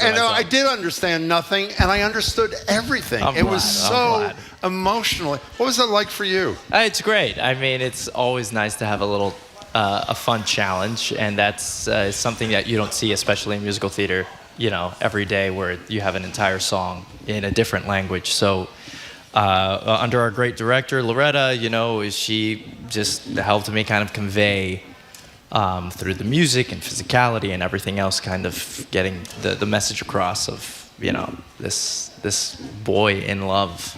Loretta Greco had never done a musical before, which I was unaware of. What was that? This is the first. I mean, have you ever worked with her before, either of the two? No, of you? this is our first time. So you have to be honest here. Raise your right hand. Go on, We're both of raising you. it. Well, that's your left hand. Oh my God. Was it weird since she hadn't done it before, starting with you, Sarah? No, I think what's really incredible about The Light in the Piazza is that it has such an incredible book, script, and score that tell the story so cohesively. And it won a Tony for score amongst 6 Tonys for score. Yeah, and so Loretta's approach is definitely focused on telling the story, and it all really helped. So you always hear talk about when somebody's going to be a couple in a movie or in a play, they have to have the right chemistry, right? Which you obviously had. You had great chemistry. I was convinced you were just totally madly in love.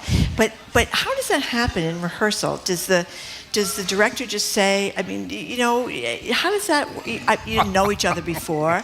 How does that happen that you establish that and that they see it? And Marjorie would like great detail, Joe. Can you share that with her, please? Go ahead. No, I mean, it's always a thing. You come in with it, and I think a lot of it is just establishing your own kind of language with one another and trust. The theater and any good production goes ahead and puts kind of these rules or kind of like boundaries, the way to talk with one another. You find out what you're comfortable with, what you're kind of uncomfortable with.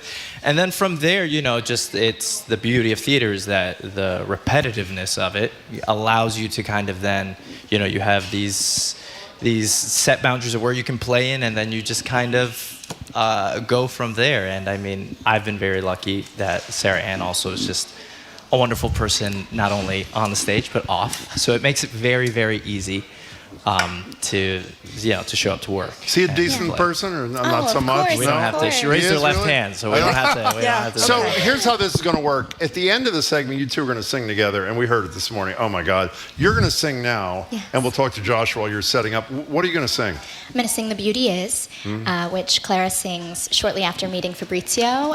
Fabrizio. She's really taking in her surroundings of this new environment and feeling all of the possibilities of this new world. So if you can gently put your headset down.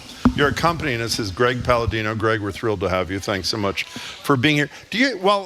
Sarah Ann has gone over. Is it true your parents come to every performance? I love that. Oh my gosh, no. They came to the Sunday matinee. Oh, you mean they come to everything you're doing, not every performance? Not every performance. Okay. Not every performance. What'd they think? They were like, well, you have some work to do. That's not. No, they're very kind. What parent is gonna say that? No, they're so wonderful and kind. And are you nervous when they're there? More nervous than you? I don't know if you're a nervous person. Are you nervous when your parents are in the audience? I'm naturally always an anxious person, but I think when they're there, I'm just like, you're stuck with me either way. So can you see them from the stage, or is the light in your eyes blocked? If I see them, I see them, but no, usually I'm not looking for them. Okay. Okay, we're going to continue this conversation in a minute, but as we heard, Sarah Ann Martinez first is going to sing Beauty Is with, as we said, Greg Palladino on piano. Welcome.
And Martinez performing Beauty Is. Get tickets, only there till June 15th. Huntington Theatre with an R-E at the end. .org. You know what that was, Sarah Ann? That was shiver-inducing. Shiver-inducing. That was beautiful. But, I don't know if you said this before, Sarah, but your mother's got a dilemma because you get hit in the head get kicked in the head by a pony. That is right. You're not you're very immature. You're Can you be any more crass in the description? It's pretty straightforward. That's kind of what happens, But there's all these dramas. The mother's going to decide, do I let this romance go on because my daughter's not what she seems? Mm-hmm. And then your romance is contrasted with other troubled marriages on stage, because when you announced to your mother that your father doesn't love her, that was like, oh God, yeah, yeah. And then you got this woman sitting on your lap, which annoys Sarah tremendously. I mean, we just have it's the beauty of the show also that it's not only a love story, but it's about these two cultures intertwining, and then just like the themes of love and all that and cultures, there's a lot of gray. Yeah. And it's about communication, and it's about these two cultures trying to, speak to one another and express themselves. But of course, with that, there's a lot of miscommunication. Mm-hmm. I don't want to gloss over everything you said, Josh. Obviously true, but I'm going to gloss over my major takeaway beyond the beautiful performances. And by the way, not just Emily Skinner, one of the other leads, the whole cast. Your mother, she was great, insanely great. But that moment about this young woman who is limited in some ways based upon whatever Marjorie described before that accident she had. Her mother wants to protect her, thinks that the kid can never really live a full life without her mother taking care of her. And then finally, she sees that this kid has realized something really important, and she lets her go. I mean, that's huge. She takes a big chance. Yeah. It's huge, is it not? And you could have seen it go the other way. You know? Yeah. She thinks I'm asking her the question. I'm actually asking you. That was really powerful to me. Yeah, I think what's so beautiful specifically about Clara's journey is that it's not about her limitations. It's about how much she grows in this environment. And watching Margaret really come to terms with the fact that her daughter is blossoming in a way that she never thought she could is both heartbreaking in the fear, but also so beautiful in the trust that she eventually has when Clara really stands up for herself and has that moment of independence and says, this is who I am. Beautiful. This is what I want. So, John, I just say one. I know listeners get tired of this, but luckily, Josh and Sarah Ann haven't heard this before. Almost every week when we have high quality and beyond performers like you, I quote the first person to say this on our show, Andres Nelsons, who is the leader, the conductor of the Boston Symphony Orchestra, who talks about how important the arts and music are in normal times, but they're so much more important in troubling times. And I have to say, my experience, I went to a matinee on the weekend on Sunday, is I was reading something horrible that was happening in the world. I mean, really horrible in my car. And I looked at my watch, how to get in, and you're almost transformed. There's this respite from the pain that so many people are experiencing, and you're delivered. And it seems to me it makes the value of the work that you and your colleagues do even greater than it might ordinarily be. Do you feel that, or absolutely? No? I mean, that's what I feel like every performer kind of strives for, because I can only speak for myself, but those 2 to 3 hours is my time to kind of disconnect from whatever the trouble of the day is happening and what I'm having, and that's all I have to do, and be present in it and deliver the story. And if I can do that, if we can do that to the audience for that short amount of time, there's beauty and power in that. You surely do. The play we're talking about is A Light in the Piazza. It's now playing until June 15th at the Huntington Theatre. I wanted to ask you, Sarah, because I saw on your resume, you've done a lot of television, Marvelous Mrs. Maisel and Blue Bloods and stuff. It's different. Oh, it's different because television, you're really doing this one part of a story once, and then you don't get to do it again, right?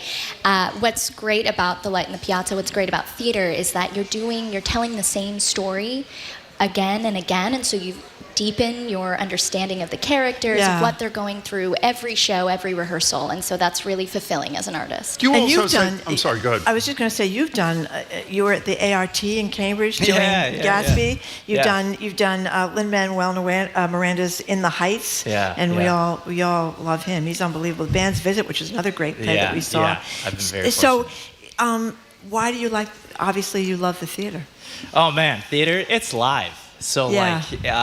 I can, we perform and everything that you see is just happening right there on the spot. We rehearse and everything, but all the emotions, all the cracks that sometimes happen when you're singing. I mean, there's a kind of like thrill to it.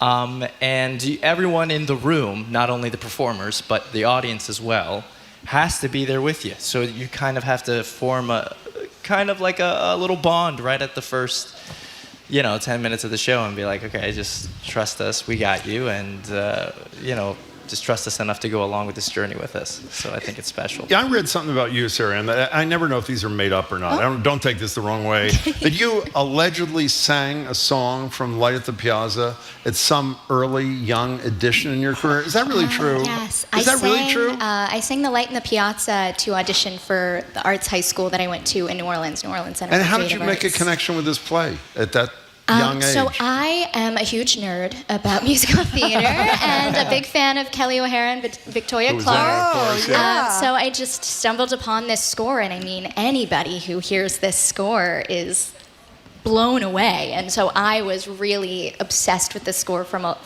young age for a very long time. And when I got the opportunity to sing it, I knew Light in the Piazza was my song. Do you have a history with this player at all, or no? Me? You can make up and say you sang it at your audition. Oh too. God, no, I do. I mean, it's followed me from like high school. I've been very fortunate to be like super familiar with it. I did it in college, That's like way amazing. back. You were at Columbia. I was at Carnegie. I thought you were at Columbia. I saw something Yeah, that then I thought. I was born in Columbia. Yeah. Oh, you were born in Columbia. Okay, that was your birthplace, not your college. I was going to say poor Columbia University. Terrible time. You can still say it. It's okay. Yeah. You ever been here before?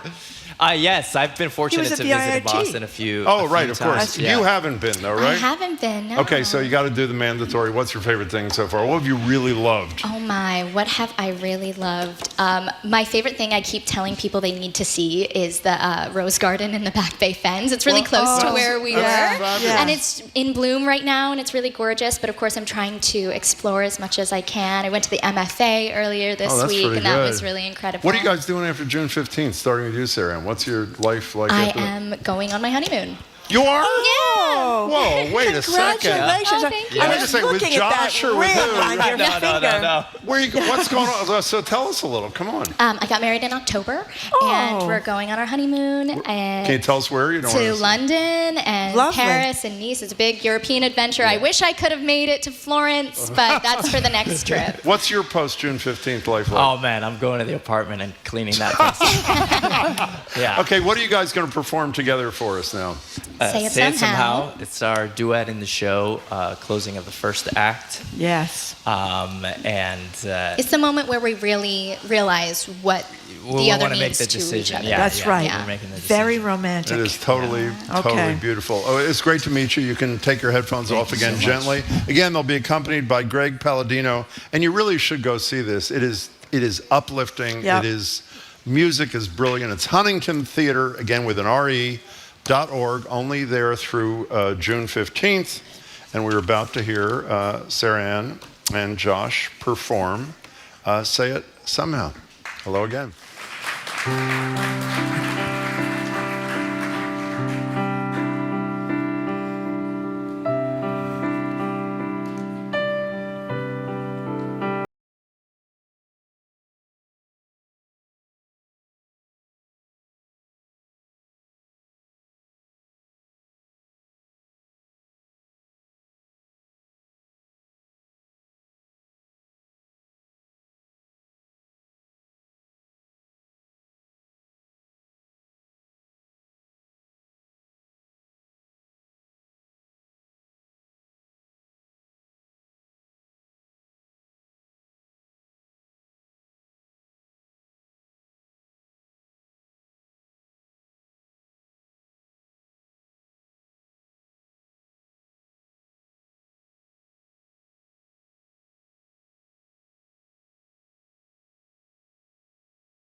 was Sarah and Martinez, Josh Grosso there at the Huntington Theatre. If you want to get tickets, it's only running through June 15th. For info and tickets, go to huntingtontheatre.org. And by the way, it is THEATRE, huntingtontheatre.org, only through the 15th. So hurry up and get to the Huntington Theatre for Light in the Piazza. Thank you so much for coming in, Sarah. Let's also hear it for and Greg Josh. Palladino, who is fabulous.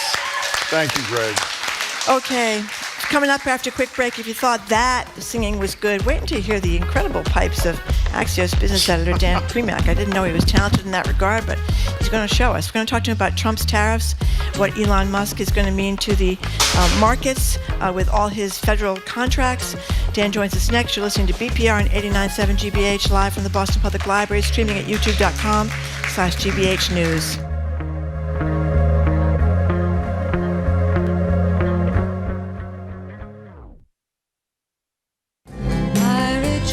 Marianne Faithfull was an icon of the British invasion in the 1960s. She was the queen of doom and gloom. But, she wasn't really like that in the flesh, She was very funny and upbeat and charming. I'm Mary Louise Kelly. We speak with the executive producer of her posthumous EP, Burning Moonlight, on the next All Things Considered from NPR News. Today at 4, here on GBH News 89.7. Our programs are made possible thanks to you and the Museum of Printing in Haverhill, preserving the history of graphic communication from typewriters and presses to computers and copiers. Their expanded exhibit of rare and historic Bibles is now on view. More at museumofprinting.org. And Bridgewater State University, helping create jobs for Massachusetts. BSU's skilled graduates are recruited by today's industry leaders, elevating business in Boston and beyond. bridgew.edu/elevate.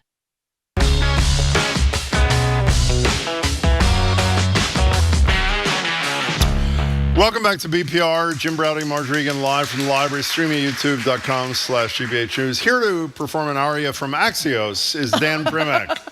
Dan is the business editor at Axios, author of the Daily Axios. How do you pronounce that, Marjorie? What? How do you pronounce his newsletter? Tell me. Pro Rata. Okay, thank you. You're welcome. Pro Rata newsletter. Dan, it's great to see you. Dan Primac, welcome back. Jim likes to embarrass me all the time. No, I'm trying to help you. He told me I was going to sing. That's worse for me. That's right.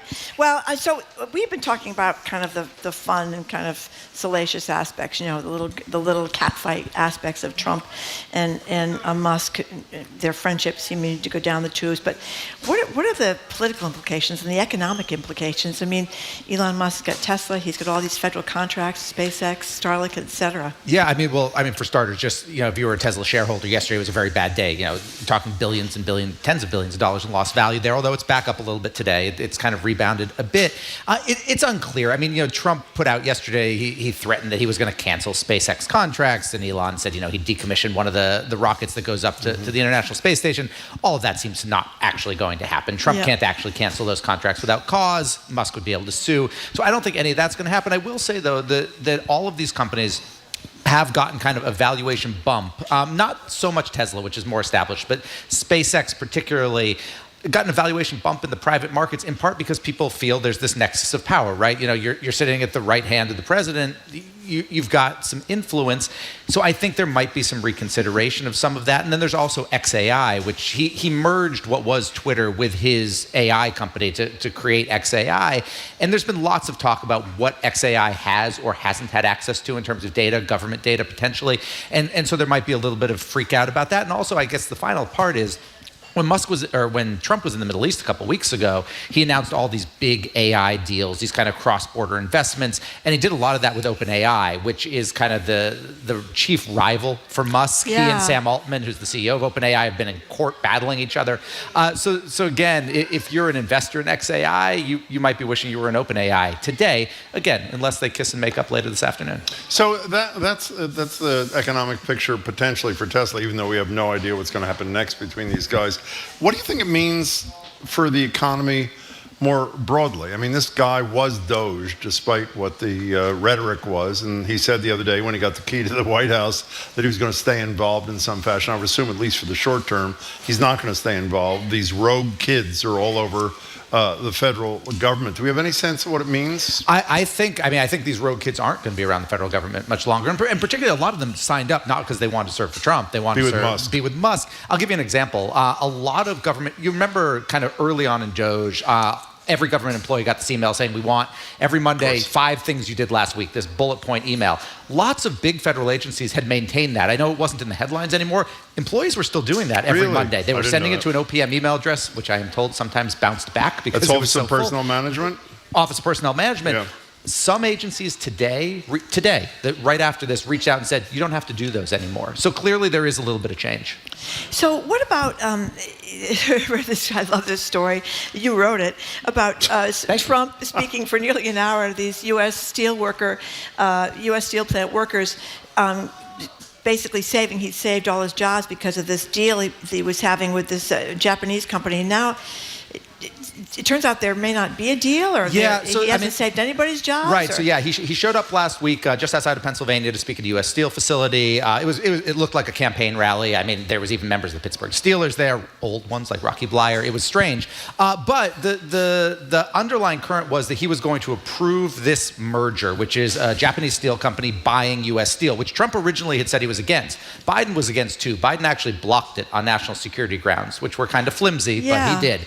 The reason this mattered to the workers was what U.S. Steel had said. U.S. Steel has been a struggling company. Its name is much better than its business. And what they had said was, if this merger doesn't go through, we are going to lay off employees. We are going to shut facilities. We might even move our headquarters away from Pittsburgh, where it's always been. So when Trump came, he basically said, we've struck a deal that thus will save your jobs. You won't get laid off. Plus, there's going to be this about $14 billion in additional investment in the U.S., kind of a win-win for everybody. And everybody cheered. But then he got back to D.C. and got off the plane and talked to reporters and said he hadn't yet approved the deal. He hadn't even seen the deal to approve. And so it's still up in the air. And from my perspective, he gave Nippon, this Japanese company, a lot of leverage because the deal's not completely negotiated yet. He says, we've got it. Everyone cheers for him. He can obviously go and blame the Japanese, but it's a little hard to do that rally, then go back to those workers and say, sorry, never mind, I was wrong. Just on that note, Mr. Art of the Deal, I know nothing about business. I think most listeners would agree with that. But even I realized when he left Pittsburgh that he had basically given them something on a silver platter, because if it did fall apart, as you say, he had to blame them or hide out kind of. I will say my assumption, and I was obviously wrong about this, my assumption was going into that was that the deal was actually done and he was going to announce, they have signed this merger. I've approved it, they've signed it, it'll close in 3 weeks. It was surprising he didn't do that and that he went ahead and did the event anyway. Yeah, so where are we on all these? I mean, I know the tariffs are changing all the time. Well, let's stay in steel for a second, because he didn't only do we have this great deal with Nippon. He doubled the tariffs. And I'm not on steel and aluminum, right? On steel, except for from the UK, but yeah. Okay, I don't, why allegedly was that done? What was the point of that? The idea behind that was, in theory, that was going to make U.S. steel stronger, which you would say, oh wait, Nippon's a Japanese company, they don't want tariffs on their steel, but they'd be okay with it in theory. If they own U.S. steel, that makes U.S. steel stronger, right? Because U.S. steel is selling without their tariffs. That would help Nippon. That's why he does it.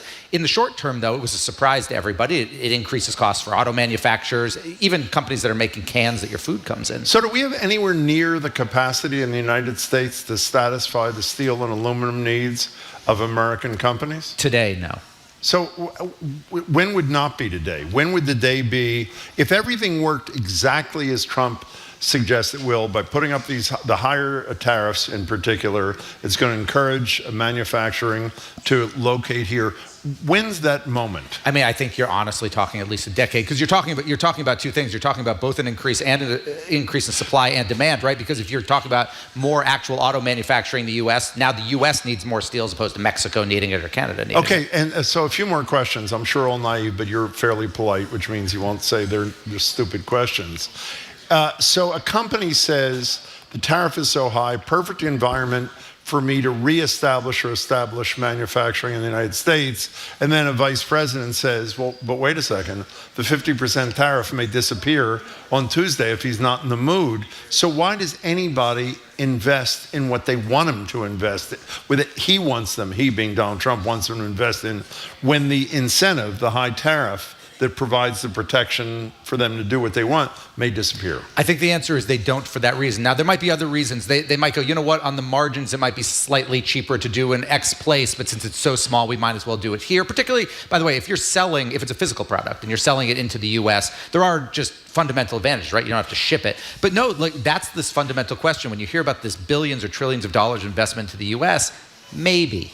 So one last thing here. Marjorie and I and Earl, I don't know why we don't talk about this anymore. We used to actually talk about things like public pensions and those kinds of things. And my thesis was, which I believe in fairly strongly, is the reason politicians almost never fix something like the pension system or something else is they do a calculation and they say, is the pension system or is the bridge I'm not going to invest in going to fall down while I'm still here? It probably won't because it's going to take 10 years to build or fix or whatever. Since Donald Trump is so much about immediate gratification, I should be fair, not just Donald Trump, almost every politician, if his people say this is a brilliant idea, but it's going to take 10 years until the results that you want are effectuated, what does he get out of this in his estimation? He gets headlines. There would, when we talk about this, would it be maybe 10 years until the steel factory is done and actually producing? Oh, yes. but they might break ground. Might break ground. And by the way, that is one of the things Trump has argued, and J.D. Vance has argued for a while, that particularly permitting reform. I mean, as anyone knows who's even just tried to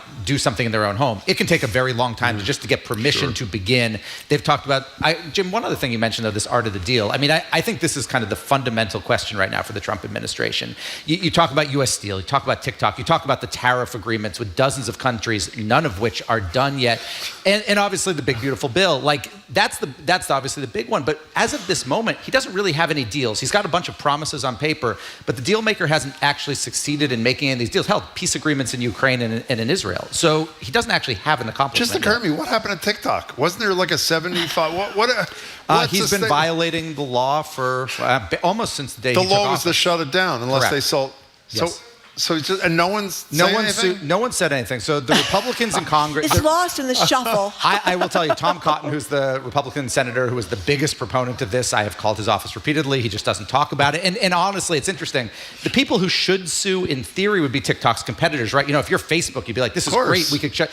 But they don't want the same thing to happen to them in other countries. So they're just letting it lie. That is incredible. We're talking to Dan Primac from Axios. So let's talk about what Trump calls the big, beautiful bill, which, of course, as we know, Elon Musk is trash, as an abomination, whatever he called it. You know what amazes me? I mean, I don't know anything about economics, but I do know I've been hearing about, I'm old enough to know trickle-down economics. I heard that with David Stockman back in the Ronald Reagan administration. Didn't seem to work then. It's not ever seemed to work as far as I know. Republicans thought it worked then. Well, did it?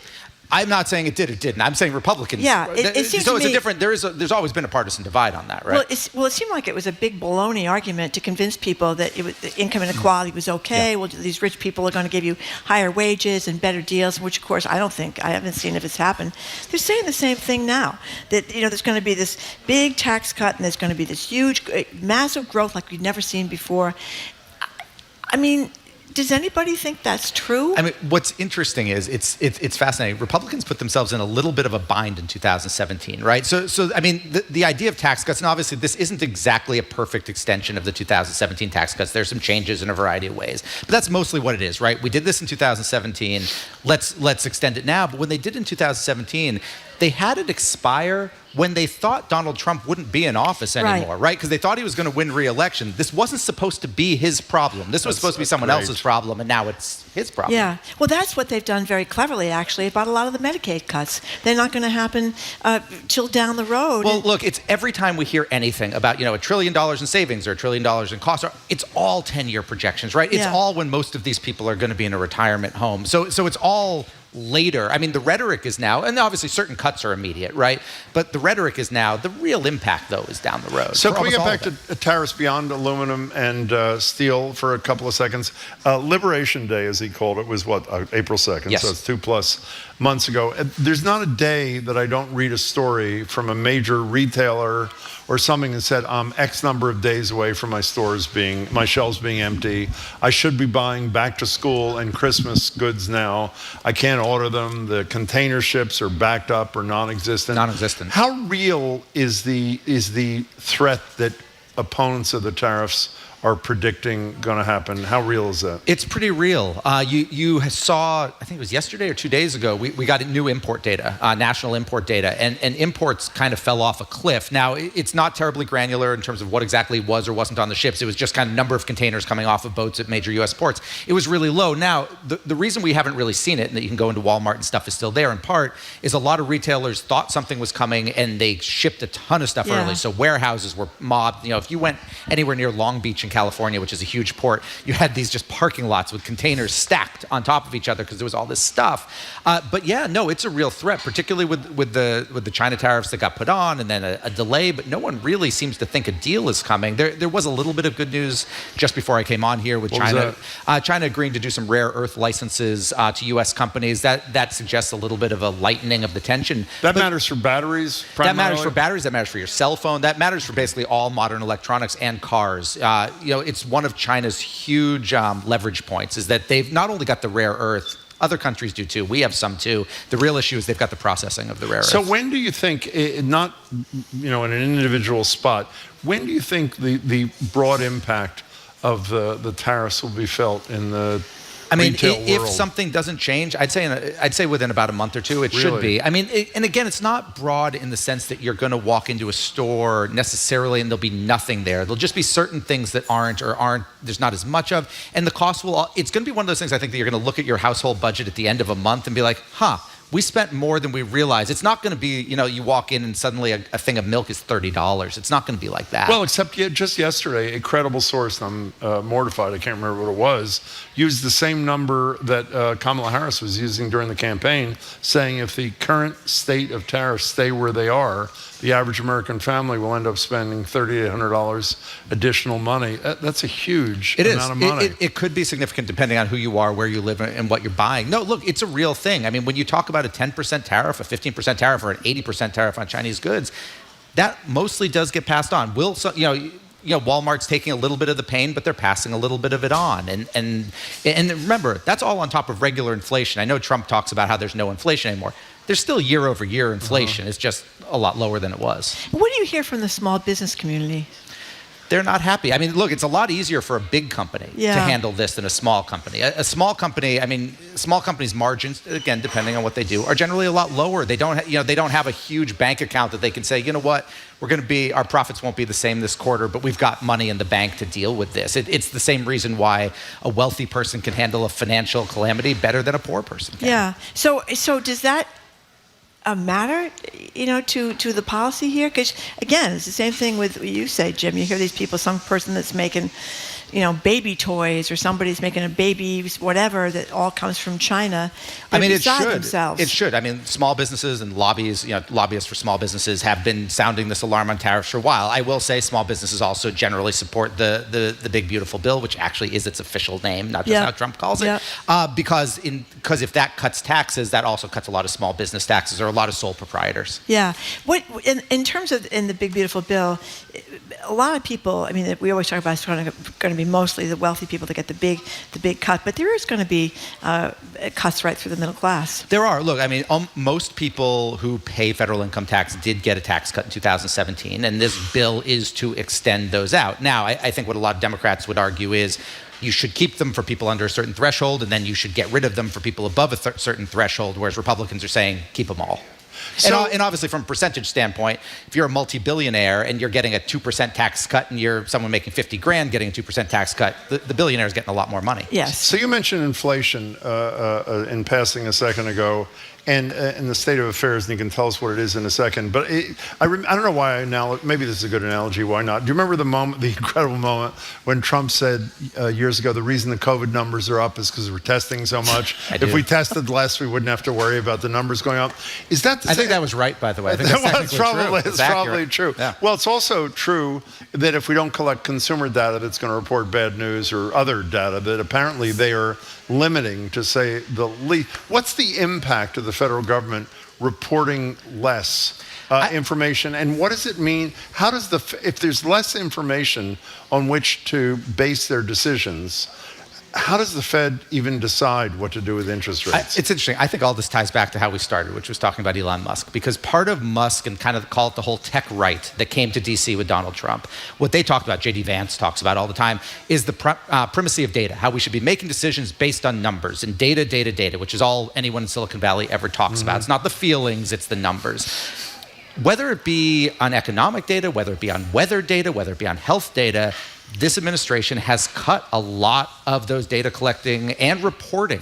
You've seen enormous amounts of existing research, medical research, scientific research that's actually already been done. You don't have to spend any money on it. That's literally disappeared from government websites. Yeah. I can tell you at Axios, I know we started when we heard this was going to happen. I think some of our data people started downloading as much as they could so they'd have it, because once it's gone, it's very, very hard to find. We're at the Boston Public Library. It might be here somewhere, but you got to go into the attic or something. So, I think it's counterintuitive, and obviously, no, it doesn't help the Fed. It doesn't help anybody.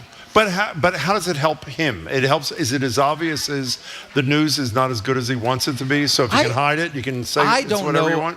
I think that's giving him too much credit for having a plan for this. I think it's simply a belief that where can we cut? Can we cut people who it's not going to impact somebody directly, right? It's not going to cost somebody their Social Security check or their Medicaid check. So they're just kind of cutting a little bit. I hear that, but it would seem to me for somebody who is generally is a lie machine, if there's not data to contradict what you're going to say about things that matter most to people, the economy, then you're pretty much free to say whatever the hell you want, aren't you? It's Machiavellian, but yeah. Okay.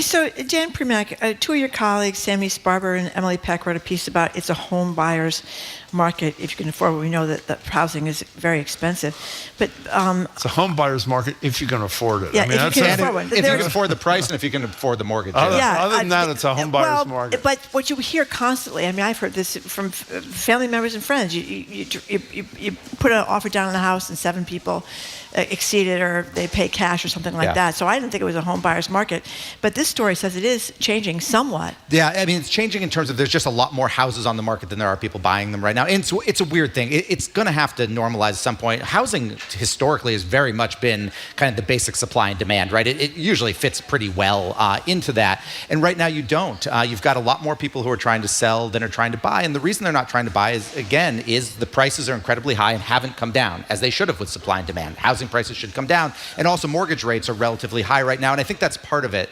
I think people on the buying side all believe and are expecting that rates are going to come down. People have been expecting that for 6 months. It now seems more likely next month, but who knows? So, if you're locking into a 30-year mortgage, you might be willing to wait 4 or 5 months so that, it's a point less on your mortgage. But I thought your colleagues, unless it was a different piece, also said that there's a psychological aspect to this. And if it's not them, it's somebody credible, we read, who says that once interest rates, for example, stay high for a while, you sort of stop waiting for them to come down. It becomes normalized in your mind. You know what I'm trying to say? We might have written that, and if we did, good for us.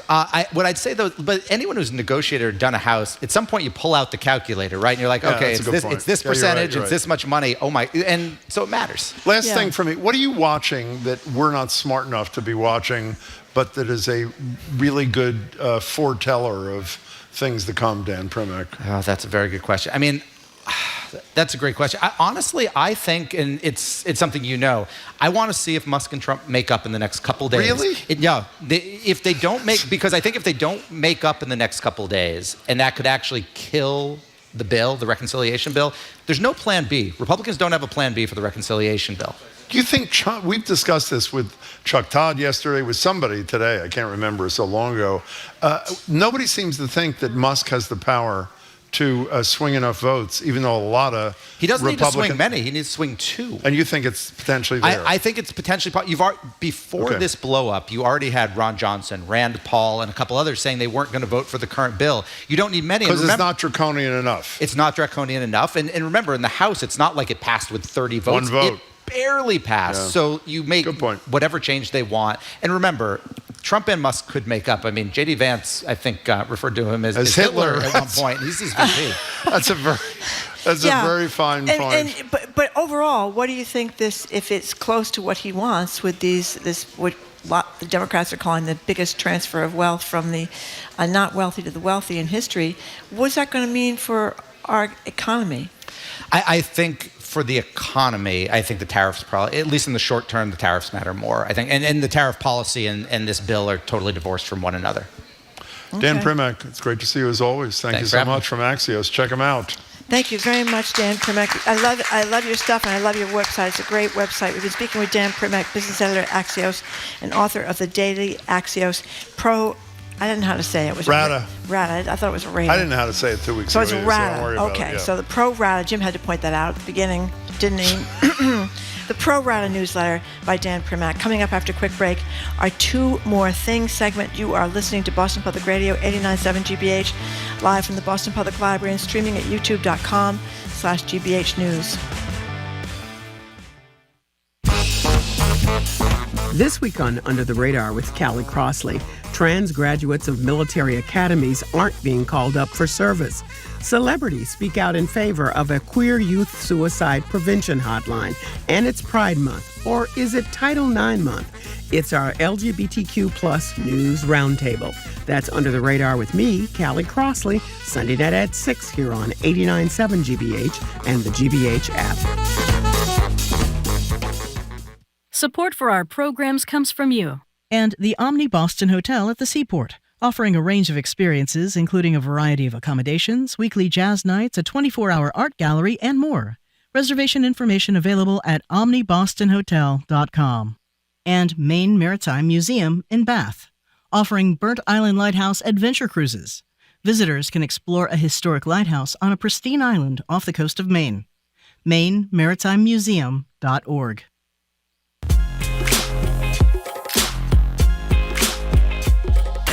Welcome back to BPR. Marjorie Egan, Jim Browdy, live at the library, streaming at youtube.com/GBH News. Time for Two More Things, where we shove in a couple of stories we couldn't fit elsewhere. Marjorie, take it away. Okay, we're going to start off with a little sound. Bruce Springsteen and the E Street Band invoking the, if they put it, the righteous power of music, opening their Land of Hopes and Dreams tour in Manchester, England. Here it is. In my home, the America I love, the America I've written about, that has been a beacon of hope and liberty for 250 years, is currently in the hands of a corrupt, incompetent, and treasonous administration. Well, yikes. Needless to say, Donald Trump didn't like that at all, and so he fired back, calling Bruce Springsteen, quote, a pushy, obnoxious jerk who fervently supported crooked Joe Biden and a dried-out prune, of that was a good one. rocker. So, but what's interesting about this, it's been a very difficult thing because a lot of Republican lawmakers are big Bruce Springsteen fans, because you think of Bruce Springsteen, people think of the working class in America. Chris Christie's been a big fan forever, so he's defended the boss. But this reporter from was it the Wall Street Journal? I think it was the Wall Street Journal. Maybe it was the Washington Post. They went around trying to get all these Republicans on the record about the spat. And nobody wanted to call him back. Nobody wanted to say they didn't like Bruce Springsteen anymore, or they did like Bruce Springsteen, because that would tick off Donald Trump. And it's just become a real kind of funny little story in politics. The anxiety and the uneasiness of Republican representatives of Congress or senators who are afraid to say that they're Bruce Springsteen fans. Well, as Trump would say, Meryl Streep and Bruce Springsteen, overrated. That's his position. Okay, so I have a prop here. Is the camera here? This would be a banana. I'm going to hold this up during this. In a country that is taking on more aspects of a banana republic, thought I'd share this fabulous exchange between a congresswoman from Pennsylvania, Madeline Dean, and the Secretary of Commerce, Howard Lutnick. Before I play it, it's long, but it's worth it. So here it is. What's the tariff on bananas? Americans, by the way, love bananas. We buy billions of them a year. I love bananas. What's the tariff on bananas? The tariff on bananas would be representative of the countries that produce them. And what's that tariff? Generally 10%. Correct, 10%. Walmart has already increased the cost of bananas by 8%. As countries do deals with us, but the cost is on the zero. American consumer now and on the businesses with the confusion now. Mr. Secretary, I believe you know better. I believe you recognize that a trade deficit is not something to fear. I believe you know that predictability, stability is essential for businesses. I wish you would show that truth to this administration. And I yield back. Do you mind, Mr. Chairman, if I make one quick comment to the end? Would that be okay? Please.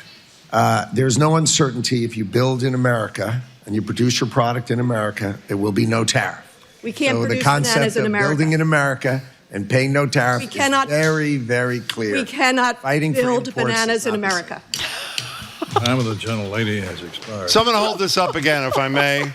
On my Tesla will be a bumper sticker, "We cannot build bananas in America." And by the way, it is true. No, we can't build any bananas. We can hardly even grow them. We looked up this morning, Jamie did, 0.01% of the bananas in the world are grown here. We produce 7,000 metric tons. We import 5 million metric tons. So as I want to say, Marjorie, let me say it again, we cannot build bananas in Jim, America. I am done, Marjorie. You know, people said the 34 felonies didn't bring him down. The sexual assault conviction didn't bring him down. It could be the bananas. Well, you know what they say, the old straw. line? Is that a banana in your pocket? Are you glad to see me? Thank you very much. It's actually a pickle, but whatever. Thank Coming you. up after the 1 o'clock news. Thank you. Last year, Appreciate Parke Wilde, Johanna Hansen, and Peter Watson were arrested protesting the expansion of Bedford's Hanscom Field, so a lot of private airlines could take off more of them, airplanes, I should say. And they're going to join us next to tell us why they protested up there, why they're willing to get arrested. You're listening to Boston Public Radio on 89.7 GBH. We are broadcasting live from the Boston Public Library and streaming at youtube.com/GBH News.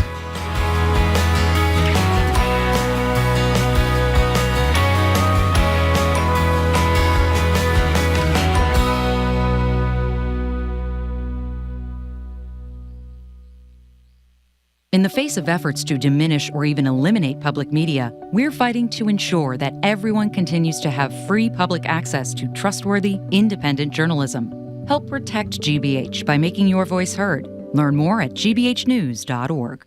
Support for GBH comes from you. And Comcast Business, committed to providing connectivity for your business with network and cybersecurity solutions. Comcast Business, powering possibilities. Restrictions apply. To learn more, you can call or visit comcastbusiness.com. And Bunker Hill Community College, offering 6-week summer mini-sessions to achieve college and skills goals. Sessions start June 1st and July 14th. Registration at bhcc.edu/summer.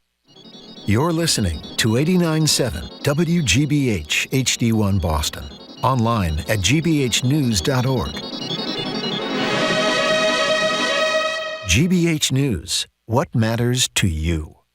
I'm Jim Browdy, head on Hour 3 of BPR. A little over a year ago, 20 people were arrested for protesting the expansion of Hanscom Airfield, which will cater to more private jets used by some of the wealthiest people in our region. We'll be joined by 3 of those protesters, Parke Wilde, Julia Hansen, and Peter Watson. Their cases are just now making their way through the courts. They'll tell us why this type of classic civil disobedience matters, especially now. I'm Marjorie Egan. Then blame it on the rain. We're facing another summer weekend with rain, the 13th in a row. And it was the pattern last summer, too. So we're opening the lines to ask you, how are you coping with our new Pacific Northwest summers? And here's my radical proposal. Let's move the weekend to whatever days are going to be sunny. We're all working from home anyway, and then we can get some free time in the sunlight. Rainy days and you, call or text next on the third hour of BPR 89.7 GBH, live from the Boston Public Library.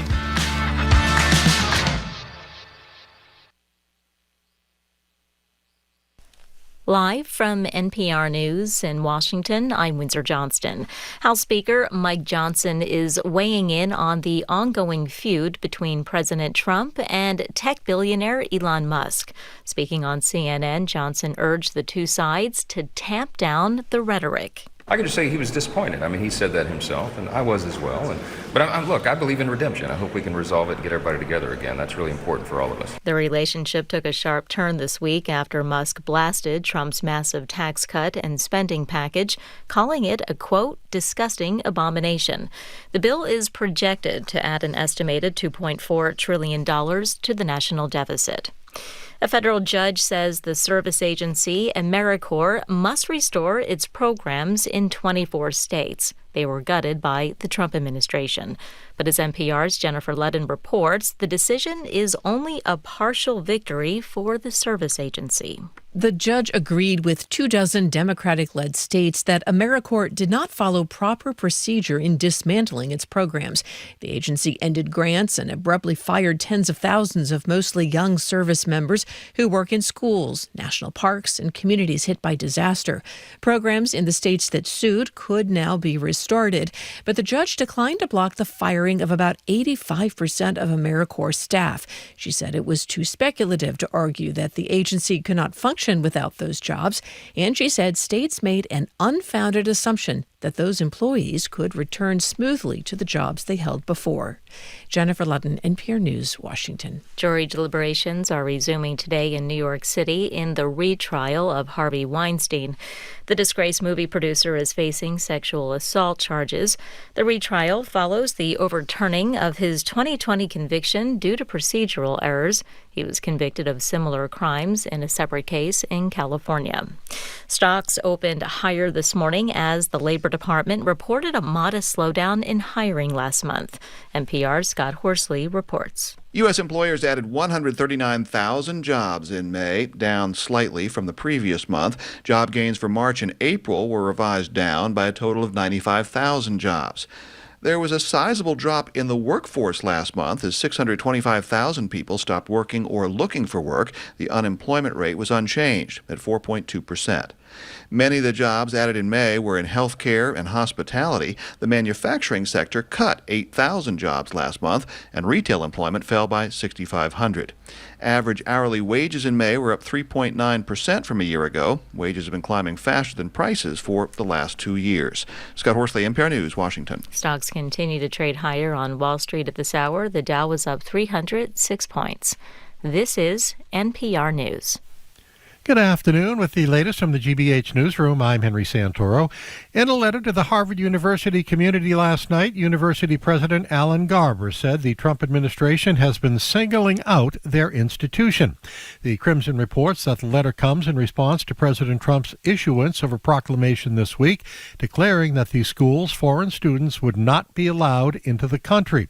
Trump also asked Secretary of State Marco Rubio to consider revoking the visas of Harvard students who are already here. Garber says Trump's proclamation is yet another legal step taken by the administration to retaliate against Harvard. And last night, Harvard amended its lawsuit against the administration in response to the proclamation from Trump and asked the court to immediately halt the enforcement of it. Parts of Massachusetts are in store for some nasty weather as the day progresses. Here's GBH meteorologist Dave Epstein with the latest. We'll see some sunshine blended with the clouds this afternoon. Temperatures will be in the upper 70s to lower 80s. Some showers and storms start to develop over central and western Massachusetts with some heavier downpours. There's a flood watch for that area, but I think Greater Boston stays dry this afternoon. Tonight, a few showers and thunderstorms around the area, but some of you are going to miss them completely, down to the lower 60s. On Saturday, mostly cloudy, could be a midday shower or a thunderstorm, but again, a lot of us in Greater Boston stay dry, temperatures in the mid-70s. Sunday, partly sunny, mid-70s. For GBH News, I'm Dave Epstein. And watch for some thunder boomers north and west of the city later today. 79 right now. This is GBH News. Support for NPR comes from NPR stations. Other contributors include Made in Cookware. Made in Cookware is crafted by chefs for chefs and designed for restaurants and home kitchens around the world. Their cookware can be found at madeincookware.com. This is NPR.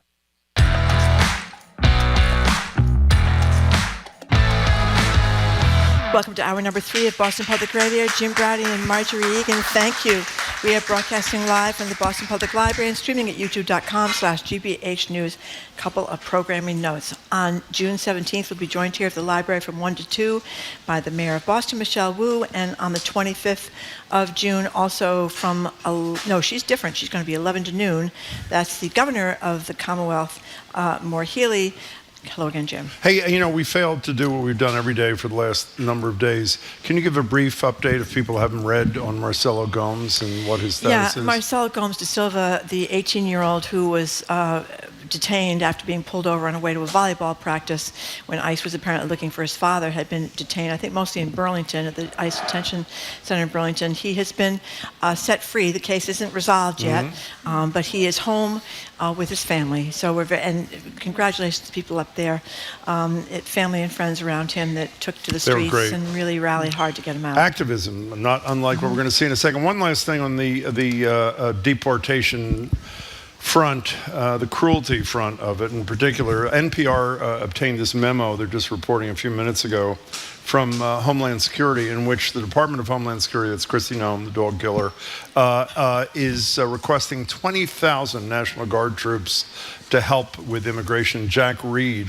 who is the ranking Democrat from Rhode Island, obviously, in the Senate Armed Services Committee, said the first time the National Guard has ever been asked to enforce an immigration crackdown in the history of the United States of America. And I think it's something that people might want to pay attention to, as will we. Speaking of activism, we're joined by climate activists Parke Wilde, Julia Hansen, and Peter Watson. Welcome to all three of you. It's great to have you. Last year, they were arrested protesting the proposed expansion of Bedford's Hanscom Field. We've talked about this a lot here. The second busiest airport in New England, obviously with a lot of private planes. You'll hear more in a minute. Behind Logan, their cases are currently moving through the legal system. Welcome to all three of you. Thanks so much for being here. Appreciate it. Yeah, thank you very, very much for coming in. So elaborate on Parke on what Jim had to say. What are you doing up there? So a year ago in April 2024, we all got arrested along with, 21 of us in total, protesting the expansion of private jets, which is going to do a lot of harm to the climate and to be contrary to the state's own goals for climate progress. And just recently, in the last week, even though we had trials scheduled one per week throughout the summer, they've all been settled.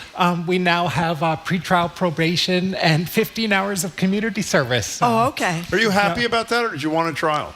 Oh no, we're quite happy. We wanted a trial if the alternative was having to plead guilty, but since we didn't have to plead guilty and the requirement is community service, we're quite pleased. Is community with this result. Service going up to Hanscom and Julia, I want to go back to the beginning of this because we shouldn't assume that anybody knows about the history of this. Before you do, you want to introduce your daughter, from what I understand? Can you do that? Goodness. Where is she out there? Yeah, she's right there in the little on a lap? Green onesie on Grandma's lap. She's looking. What's her name? Her name is Amalia. Hi, Amalia. Yeah. It's great to have you and here. And she was there last year. No during doubt. How old was she? How old was she? She's almost 8 months now. Wow. Well, she was part of your motivation, from what I read, for getting involved. So tell us. Yeah, well, I really felt I had to speak up against this unjust private jet airport expansion, really for the sake of my daughter and kids her age. The planet and the climate that they are set to inherit because of our generation's inaction is, I just can't stand for it. And the Hanscom expansion is a perfect example of what should not be going forward if our Commonwealth is going to be trying to achieve more climate justice for people alive today and for future generations. Julia, I failed miserably twice trying to get people to go back and explain. Go to the beginning, assume people know nothing. Yeah. What's the issue that caused you and 20 other people to decide it was worth getting arrested for? Well, the issue is that Massachusetts is currently on track to approve an expansion to the largest private jet airport in New England, serving only extremely wealthy people who can afford to take private jet flights. And a lot of those flights are not even for, let's say, legitimate purposes. They are, short hops to Martha's Vineyard, or even sometimes just to skip the traffic to Logan. Private jets are the most polluting form of transportation out there. It will be impossible for our state to meet its climate goals if we allow this expansion to take place. And essentially, it's like setting up, a massive new parking lot for people's private jets. It's just going to encourage more and more private jet travel. And the pollution generated by an individual passenger on one of these private jets as compared to a commercial airline is exponentially higher, as you were intimating a minute ago. One private jet flight is the same amount of emissions as 2 regular persons' homes for an entire year. Yeah, and as you said, Julia, it sounds like there's less business being done and perhaps more on vacation when people are going to Aruba and Aspen and Barcelona and Rome and the Vineyard in Napa Valley and places like that, as the Boston Globe is reporting. David Abel. Peter Watson, you're a retired arts teacher, and I understand you kind of had a whole 180 on how you're conducting your life because of your daughter. Tell us Basically, about that. yes. A few years ago, my daughter came to me and she said, Dad, I'm not going to have any children. And I said, raised my eyebrows, and she explained why. She said, the way the world is going, the way the climate's going, and the way that nothing is being done, or not enough is being done to kind of slow that process down, I don't want to bring children into that world. And, What'd you say to her? I said, yeah, sure, I can support you. I will always regret not being able to be a granddad, because I would have loved that role. But no, I support her, and I also support what Julia chose, and even though they're sort of different outcomes. So to go up and risk getting arrested and having to go to trial, this is kind of a big deal. Why did this matter so much, and why did you want to put yourselves on the line like this? By the way, seeing go backwards, tell us what happened last April. I mean, you were between airplanes, shut down the airport for 3.5 hours.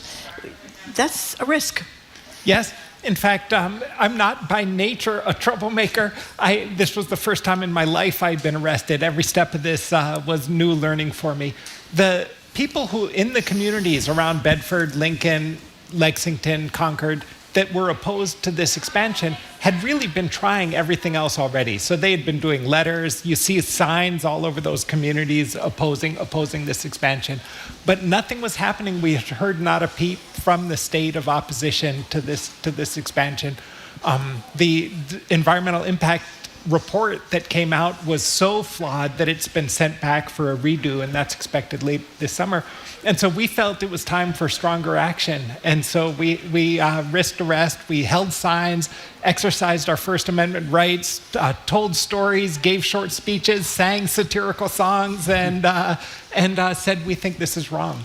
And we were all arrested, held for just a few hours, and now we face pretrial probation and community service. Yeah, but before this resolution that Parke's talking about, Julia, my understanding, at least from the lawyers that represent some of you, is it was very unusual that they were actually proceeding to trial the state in cases of political protest, even if the state isn't crazy about it. And the conjecture on the part of one of the lawyers, and I apologize, I forget his name or her name, is that they wanted to make a point out of prosecuting you all, and also discourage future action like yours. Do you subscribe to that analysis of what was going on here? Yeah, I mean, I think the district court in Concord may have been under some pressure to come down hard on the activists to discourage that. They certainly made us show up in court tons of, more than I had ever imagined. So that, it did take up a lot of our time, a lot of the court's time. They were set to do individual trials for each of us. That would have taken a ton of jury time. I think they just decided it wasn't worth it because they could tell that we were ready to move forward with trials. And I think it would have been bad publicity. Let me tell you that, one of the reasons we wanted you here is not just because of your point of view, because if the other side wanted to be here, we'd be happy to talk to them, needless to say, but also because we've been talking a lot, and particularly in the last 24 hours on the air, about the lack of activism in the face of things that trouble people a lot. This troubles you a lot, other things. In your line, in the Boston Globe, which features a profile of 4 people, the line from you I'm going to remember for a long time, Peter: protesting keeps despair at bay. That is such a beautiful emotion, and I think so totally true. But every time Governor Healy is here, not every time, almost every time, we ask her about Hanscom. 1, because we care about it, but 2, because of your activism. There are always protesters outside the windows, which we encourage anybody to have their point of view heard. And frankly, even if it wasn't on our list, you look out the window, someone's there with a sign, you say, that's an appropriate question. So here's a clip of Governor Healy. This is back in February of 2024. We've asked her a lot since, addressing an audience member's concern about Hanscom's expansion. And here's what she had to say. I'm certainly well aware of the concerns about emissions caused generally, but certainly from our transportation industry. I'm absolutely aware of and sensitive to that. As you also know, this matter is before our office in terms of MEPA review right now. So I'll make any announcements at the appropriate time through that process. Does that mean, when you just said a minute ago, you'll take a position before MEPA, as it's called, as to what you would like them to do? Is that what we should... No, I trust my team and the experts evaluating this, so Okay. that's under review. My I think he position wanted me to weigh in, and all I'm saying is I'm not going to get ahead of our administrative agency. What's your reaction? I know this is no surprise to you, Peter. We can go down the list. What's your reaction to what the governor has to say? My reaction to that is that, grow a spine and show some courage. Because if you're going to go against this expansion, then we need you to say so, and we need to give some guidance to the rest of the legislation as to what is going on. But basically, ultimately, she is in charge of Massport and can direct whatever it is that they are planning to do. What's your reaction, either of the two of you, to her saying, I'll defer to the experts? I'm not an expert in this area, Julia. There's nothing that the next environmental impact review could say that would make this project okay. The current report grossly underestimated the emissions that increased aviation would cause. The next report hopefully will address those. And when those numbers come out, there is only one right answer as to the future of the Hanscom expansion. And we don't need the experts to tell us what it is. It's common sense that we shouldn't be adding more private jets to our skies. Parke, let me just say, if I can, one of the arguments we've heard, and it was from a guest and from a lot of texters and emailers that don't agree with you, the three of you, the primary argument that we've heard is this ferry flight thing. This notion that if they're not additional hangars, I think it's 17 now they're talking about, down from 27 at Hanscom, that essentially these airplanes these private jets will hangar, if that's a verb, I don't know if it's a verb, but hangar essentially at another facility. An empty aircraft will fly in from that other airfield, pick up or drop off somebody, which sort of undercuts the whole notion of limiting the amount of pollution. How do you respond, Parke, to that position of the other side? Independent research thinks that's very much not true, that the expansion is going to reduce the total amount of private jet flights. The expansion is going to increase the amount of private jet flights by perhaps 6,000 flights per year. And part of what I learned on this was your own great interview with Chuck Collins who provided a lot of this data a couple of weeks ago. Yeah. So on the ferry flights, everything I know, I already know partly from listening to your show. But the good news is I don't remember a thing from it, so I'm glad you're here. Go ahead. But trusting Massport's numbers, I'll just give an example. Massport has to report in a line in a table for what is the greenhouse gas emissions. It does this for Logan and it does it for Hanscom. And what it reports is the emissions only up to 3,000 feet of altitude. You can just see what their logic is, that maybe once the plane has left our airport vicinity, we no longer have to think of that as ours. But no, they sold the jet fuel that went into all of these airplanes. That's a big part of their business. Airports are, by essence, kind of like gas stations for airplanes. And so, we don't really trust that estimate. There's an analogy I like to make with regard to this and regard to the deteriorating climate. That analogy is that when the bathtub is full and overflowing, the first thing you do is turn off the tap. You don't start mopping the floor. And basically, the approach to climate change in too many places around Boston and around the world is, we're taking precautions about, leaks and overflows and all of these things. When basically, if you can stop the carbon dioxide being put into the atmosphere in the first place, you stand a much better chance. So turn off the tap. And the idea that there's this non-polluting fuel, which is possible, what do you think of that? So these sustainable... For airplanes we're talking about. Yes. Yeah. So the first thing you should know about sustainable aviation fuels is that the fuel is the same as kerosene fossil jet fuel. So it burns in the airplane engine exactly the same. And you might be wondering, well, then how is it sustainable? They have an idea that because if it comes from a biofuel, that the plants absorbed carbon from the atmosphere. Then when you burn it, it comes out to equal to zero. So you're not buying it? Not buying it. Okay. Can we get back to, if I may, for a minute, and then if we want to get back to this, we're very interested in the substance of your position, and obviously, as I say, we're happy to talk to people on the other side if they choose to reach out to us. We'd love to. But I'm particularly interested in the activism part of this because we're both so concerned about the lack of activism. You want to say, anybody who hasn't commented, I want to speak to a minute about what's the difference between you and, let's start with you, Julia, and a neighbor who has decided, who's a good person, who cares about the environment, which I hope most people in this state at least do, who doesn't do something. What's the difference between those two species? You know what I mean? Yeah.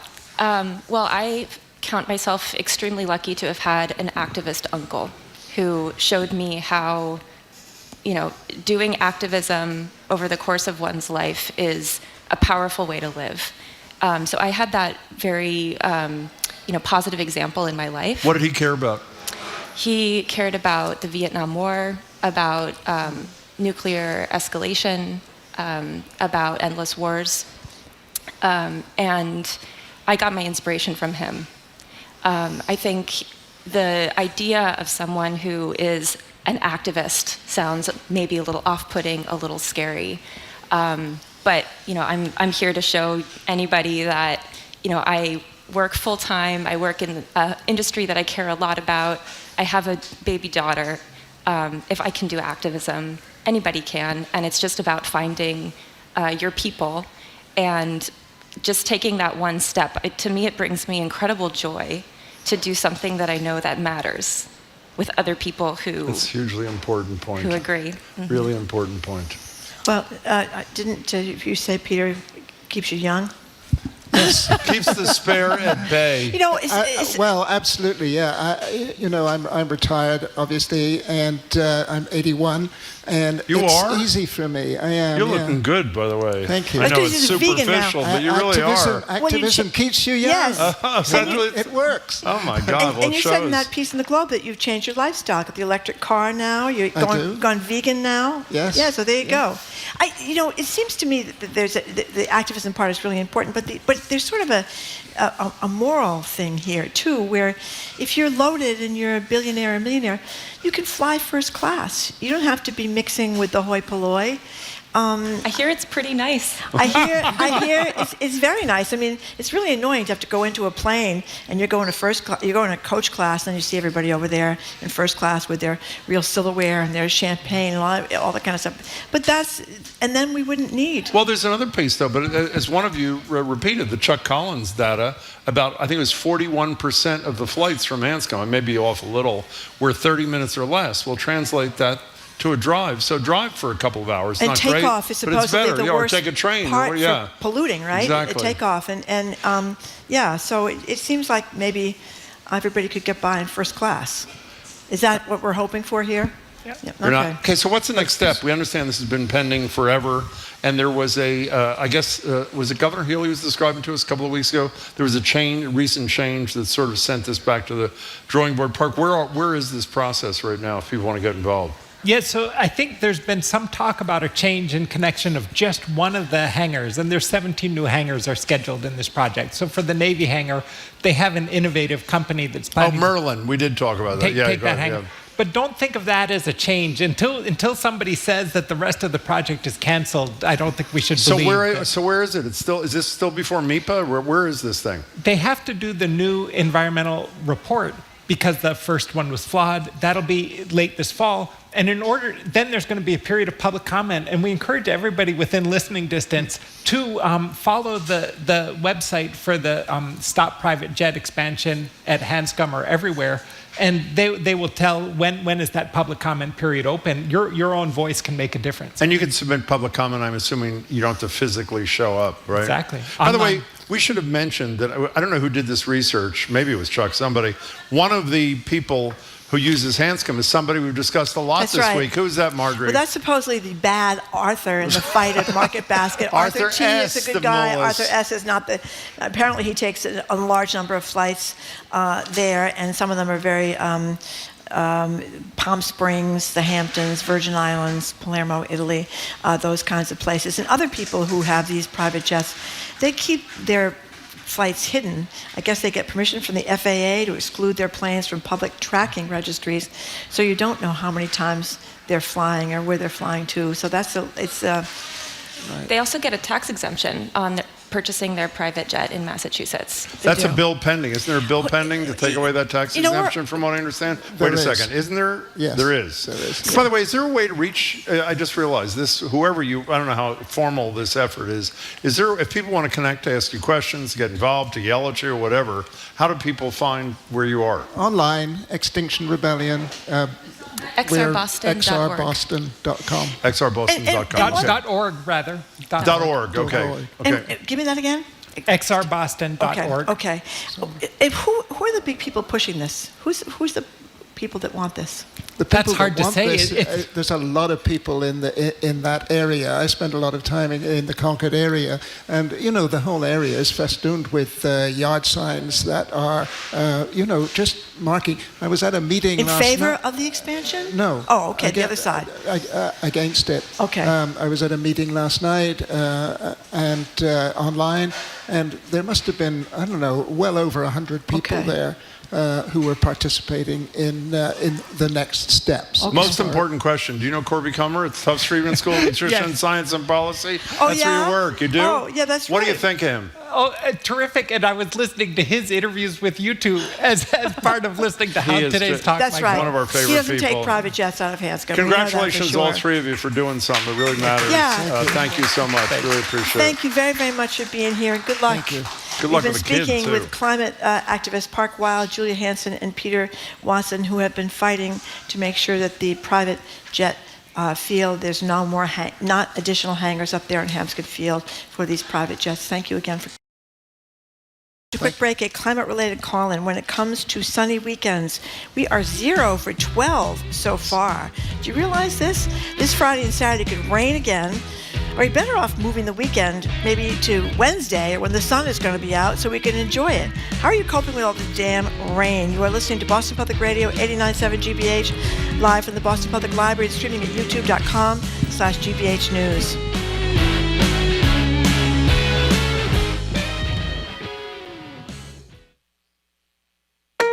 Calling all gardeners and DIYers. Swing it to spring with 2 new weekend shows on GBH 89.7. Saturdays at 1. Bring your questions about plants, flowers, and veggies for The Garden Lady.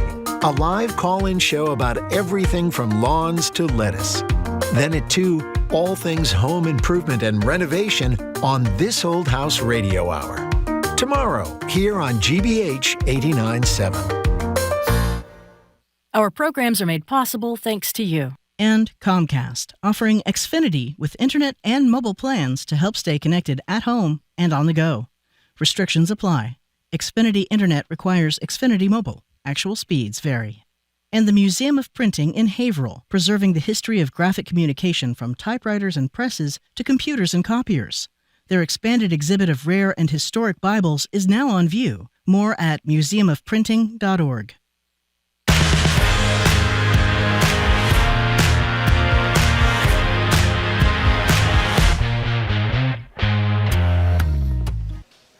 Oh, I thought we had some music from that great phony band, Milli Vanilli, but we apparently don't.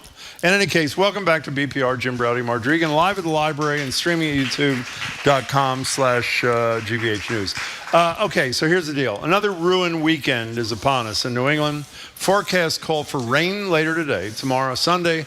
Feels like deja vu all over again. It's because New England has seen weekend rain. This is according to Beth Teitel, who's not exactly a meteorologist, but she's a great columnist in the Globe, in some form or another for the past 12 weekends in a row. Mm-hmm. Her piece, by the way, which is great, is another weekend, another rainy forecast. Is it random or karma?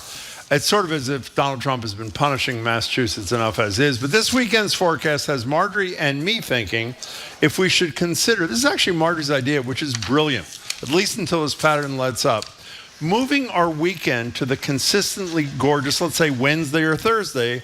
Of course, that only applies if you're one of the sad saps like Marjorie's suffering staff who actually come into the office, summer or not. But in all seriousness, we'll describe this to you in a minute. I think it's a brilliant idea. Our number is 877-301-8970. You're letting this trend of bad weather, rain, Rain on your summertime parade? Does it get you down? Have you found yourself going out of your way to enjoy sunshine when it comes, even if it's midweek? Like, what did Manny Ramirez say? His grandmother died like 11 times so he could take a day off. I know. So you can enjoy the sunlight. Our number is 877-301-8970. Could you explain your idea? Because I didn't explain it well at all. Here's my idea. Since a lot of us are able to work at home, not fewer now, but still a lot of us, you take out your phone, you look, or you listen to the weatherman or whatever, and you look at and you figure out the days in the week that are going to be really nice, and you get that like about 10 days ahead now. They're not always accurate 10 days, but it's more or less. Yeah. So you could say on Friday, like today, you could look at the forecast for next week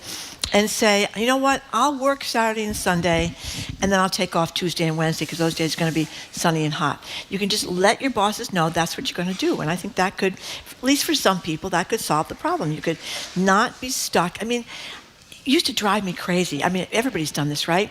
You rent a place for vacation. And by the way, the climate change forecaster, we're going to get more. That's the forecast for this area, New England area of the world. More rain in the summertime. It's going to be more humid and more rain in the summertime. So we're going to have pretty rainy Julys and August pretty soon. So you could try to plan ahead so you don't rent a place, cost you a fortune, go to some place like the Cape, and sit in a rainy hotel room for a week. Well, you have very strong feelings there. I do have very strong feelings about it. One of the things we do really well in the show is we identify problems. One of the things we're not very good at is solutions. But in all seriousness, while it sounds crazy, you have a deadline at work, like Marjorie says. Let's assume it's the Friday before the 2 weeks ahead, because you have a 10-day forecast. You say, you look at it and you say, I want my weekend. No. Why? Because that's too far. Okay, whatever the hell it is. It has to be Friday for the following week that starts on Monday. That's whatever it is. Later. Okay, good. So you say, I want to have my weekend be Tuesday and Wednesday, and in light of the fact nobody goes to work anyway, that is a perfect solution to the problem. By the way, it really, in all seriousness, I am a big sun person. I'm a big heat person, as you know. Rain is depressing. This is an anonymous text. So listen to this person. I adore the rainy weekends. After a stressful and doom-filled week, it is so soothing to my soul to curl up with a good book while the rain taps against the window. Good for you. I don't really want to. I really don't want to listen to that. You know, why can't the sun shine through the window while you're curled up? About summer vacation, and I pointed out to you for like 25 years, Jim. Let's not do the last 2 weeks in August. Why? Because when hurricane's going to hit, it's usually the last 2 weekends in August, and the weather's worse. It starts to get cooler. It starts to rain more. The best weather is in July. So mostly the best weather's in July. So that's when you want to plan your vacation. But sometimes a lot of people take 4th of July off. It's always a mob scene down the Cape. I mean, that's the thing. If it's raining, I mean, I love Cape Cod, but I mean, you don't want to sit in Route 132 or 6A in the Sheraton or something. Okay, Marjorie's talking about something. I'm talking about rainy weekends. That's what I want to talk about. 12 in a row, according to Beth Deitel. It's very depressing. That noted meteorologist. We want to know how you react to it. This person loves it because they curl up with a book, watch the rain tapping on the, whatever that means, rain tapping on the window. And how do you feel about Marjorie's plan, which I know some of you think is cockamamie? I don't think it is at all. An enlightened employer would say, pick your weekend days. I mean, it's sort of a variation. You know what flex time is? Flex time is, as long as you get your work done, everybody in the employer side is happy. It's a variation on flex time. And one of our texters points out, as we mentioned before, that since we're cutting funds to the National Weather Service, we may not know the weather anymore. 10 days ahead. That's what that weatherman said in Florida. He's worried about the hurricane season down there, being able to accurately forecast where the hurricanes are going to land. But I mean, when people talk about wanting to screw up child care, well, send the kids. You can go to the beach or have a wonderful sunny day where the kids are off in school. You can have or their summer camp or whatever they're doing. You can have the weekend off. Well, I mean, they're right about child. We'll fix that problem later. We haven't fixed that problem yet. This is just a brand new idea this morning. The number is 877-301-8970. Again, we want two things. We want your reaction to yet another rainy weekend. This will make either 13 or 12 in a row. I can't remember which is which. I think it's 13. And how do you feel about a creative solution? If you have a better solution about how to deal with it, you should please let us know. 877-301-8970. 877-301-8970 is the number. You want to hear something incredible from Beth's thing? And I thought this is made up, but apparently it's not.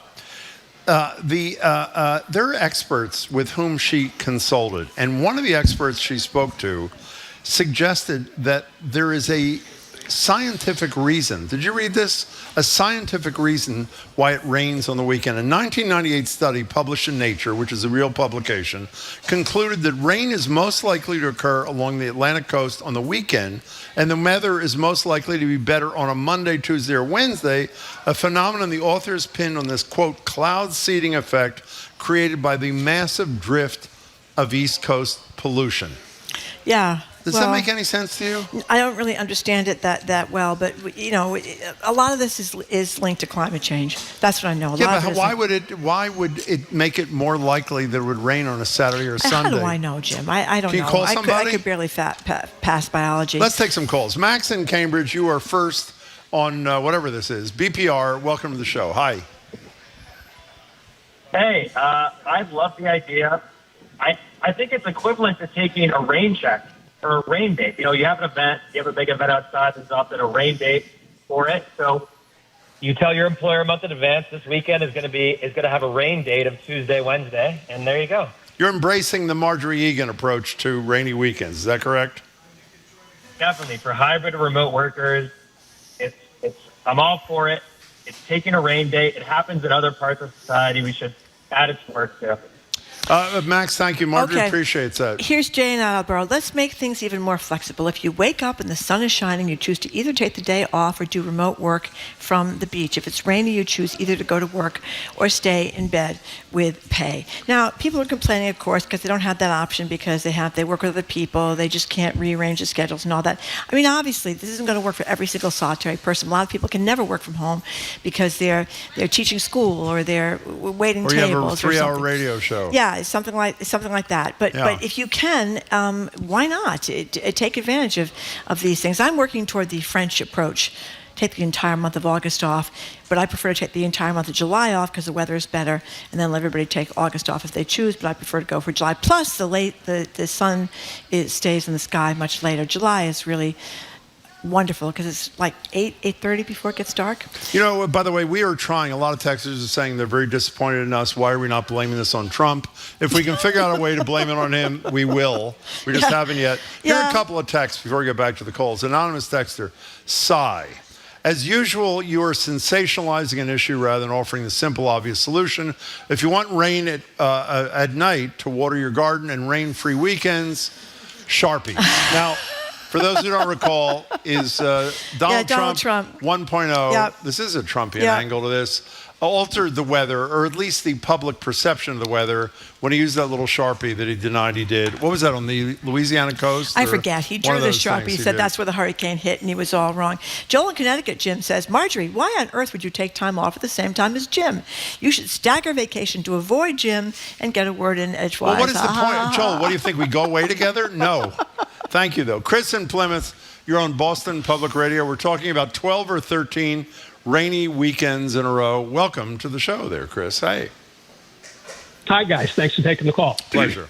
Having been retired now for about 8-9 years, people ask me what the best thing to be retired is or the best thing about being retired. Yeah.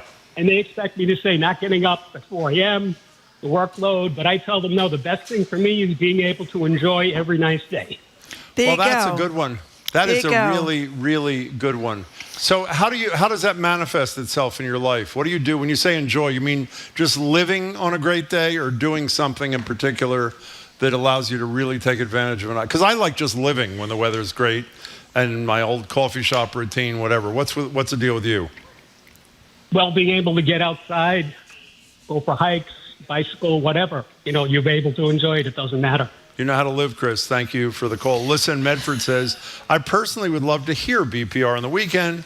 Jim and Marjorie take Monday off. Well, we could do a different kind of schedule. I don't think we could do that short notice, though, with our staff and everything. I don't think so, no. Here's a texter who says, with all of the Trump cuts, even the weather is confused.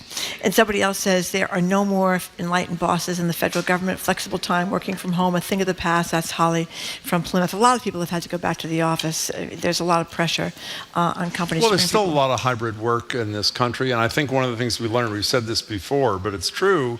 If you had asked a big employer in America in 2019, can your workforce do what they do in a hybrid kind of setting? You think, what, about 99.9% would say no.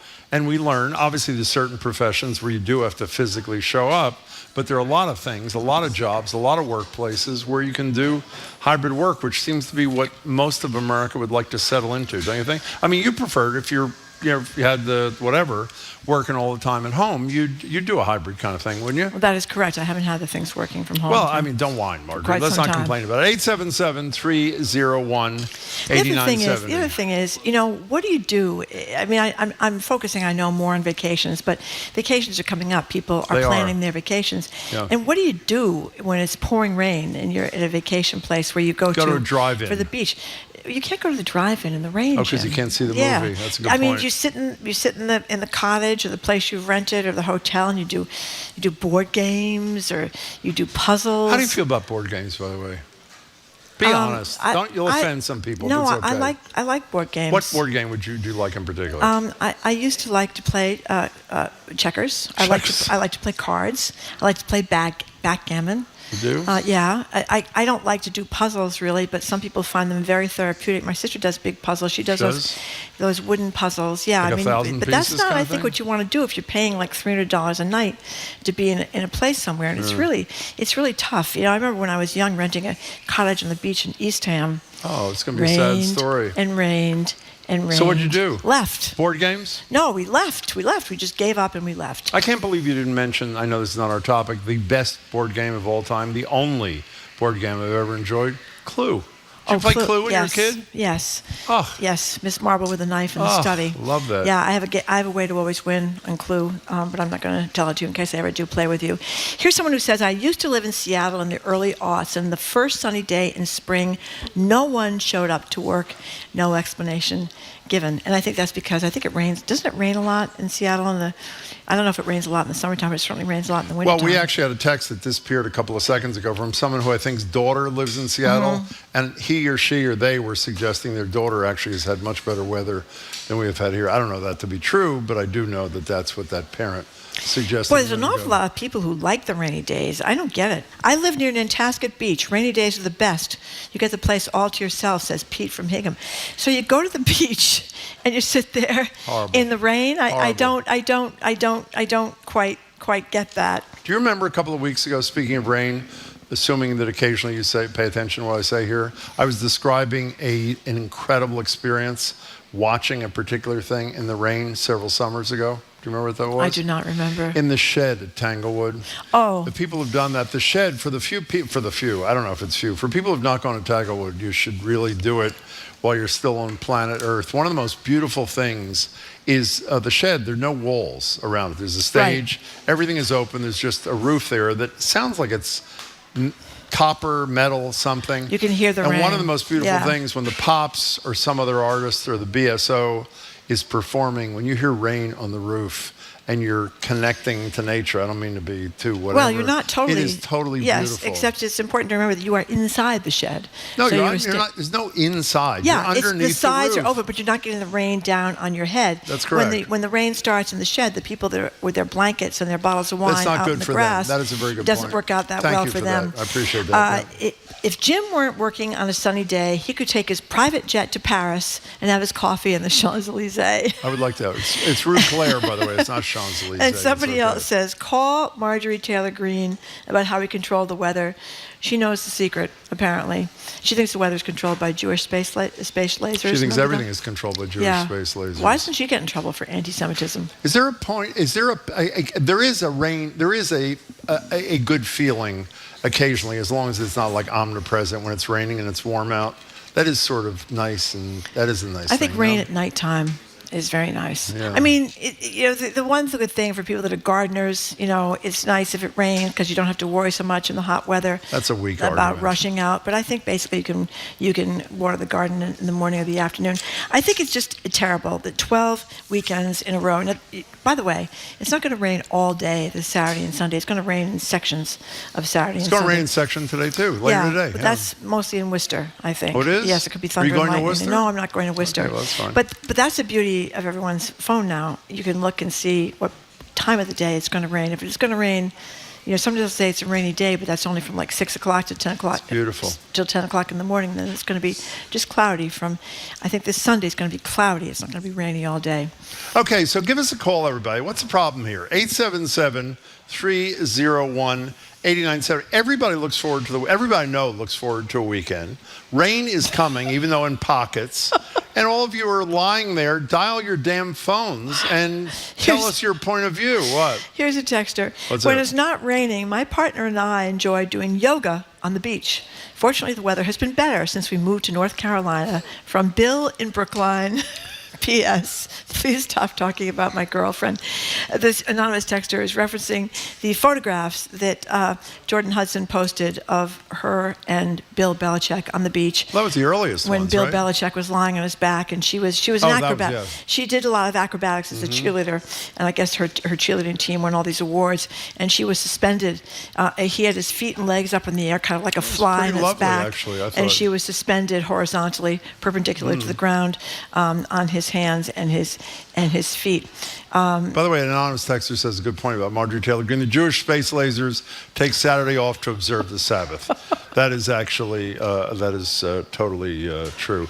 Okay, get with it. So didn't you, truth be told, agree with me this year not to do the last week in August because of the weather? Yeah, we're still taking 2 days off in the last week of Yeah, August. 2 days off. You But don't know that. It's not. Oh, well, it's not the whole. It's not the whole week. Yeah. Because I've been caught in hurricanes. Hurricane Bob, which was years ago. I remember that. That was a long time ago. Tree but I fell in remember the house I rented. Yeah, well, you were down on Cape Cod in the last week of August, and the trees did fall down. And what happened down there is that when the trees all fell, and you could hear them breaking. Remember that noise? I do remember that. They Yes. make horrible banging It's a noise horrible when they sound, break. yes. And then what happens is the bees who had their nests in the trees or in the ground are dislocated, Oh, my God. so that you can't even go swimming when the sun comes out, because when you pick your head up out of the water, the bees are hovering above. You know what the key is? Don't take your head out of the water. That is solution. Let's go to Susan Framingham. You're on Boston Public Radio with Marjorie Egan and me, Jim Browdy. Hey there, Suze. What's up?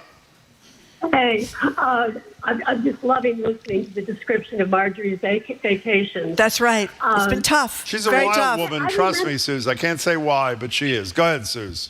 I remember that study. What's that again? I remember that study you were talking about that came out and said it was the cars, the air pollution, because it seems like it always rains on the weekend. Wait, the study says that the reason that... Oh, wait a second. So what are they saying? They're saying because they're... Wait, what are you suggesting supports the thing? That what do cars have to do with what day of the week the rain comes down? That the cars are creating the smog. Yeah. The smog builds up, and by Friday, it's enough to feed the clouds and make it rain on the weekend. Can I tell you something? Yeah. I don't even know if that's true, but you're a genius. No, David. That is excellent. David from Suze, thanks. That was great. David, as he calls it, from picturesque Tiverton, Rhode Island, says the same thing. This is how the science works, says David. Commuters stir particles in the air Monday to Friday across the country, brought by the prevailing westward winds, and that's Wow. supposedly why you have that problem on the weekends. That's fairly, assuming that's true, and we don't know if it's true, but it was in Nature, which is a real magazine until Trump abolishes it. That's a pretty significant thing. Did you see the text we got No. from the great late Karen Carpenter? No, I did not. Rainy days and Sundays always get me down. Okay, fine. That was actually horrible. Ellen in Westport, let's talk to you here on Boston Public Radio. What's up? Oh my goodness! Oh, I my finally get through. Oh, yes, my God. you did. I agree with you both. Even though today is actually a year since I've retired, You have. but I don't like rainy weekends No, either. no. Oh, I don't like rainy Fridays either. No. To me, that's terrible. What are you doing? I was also the one Ellen. that sent the, Go ahead. Whatever. You go ahead. Go ahead. I was the one that sent the text this morning about Musk spending his billions on Harvard, etc. That was that Ellen. was a good that was idea. An excellent text. That was me. It was okay. Ellen, don't go away. What are you doing in retirement to have fun? What are you doing? Well, I'm trying to maintain my anger management of all this That's nonsense I've heard since I've good. retired. That's good. Well, that's uplifting. I want to I want to start protesting, but I think in my protesting, I think I'm better off writing to people. Well, I think, and you make excellent calls and texts. And Ellen, do it again. We really appreciate hearing from you as always. Thank you very much for your call. It's Ellen in Westport. Okay. Hi, I'm queer and non-binary, singer-songwriter. I was supposed to have a pride show tonight on a boat, but it just got canceled because of thunderstorms, which frankly I find very homophobic of Mother Nature. That's a good one. And then Karen Austin says, and this is a great point. We should have said this already, Jim. What was it?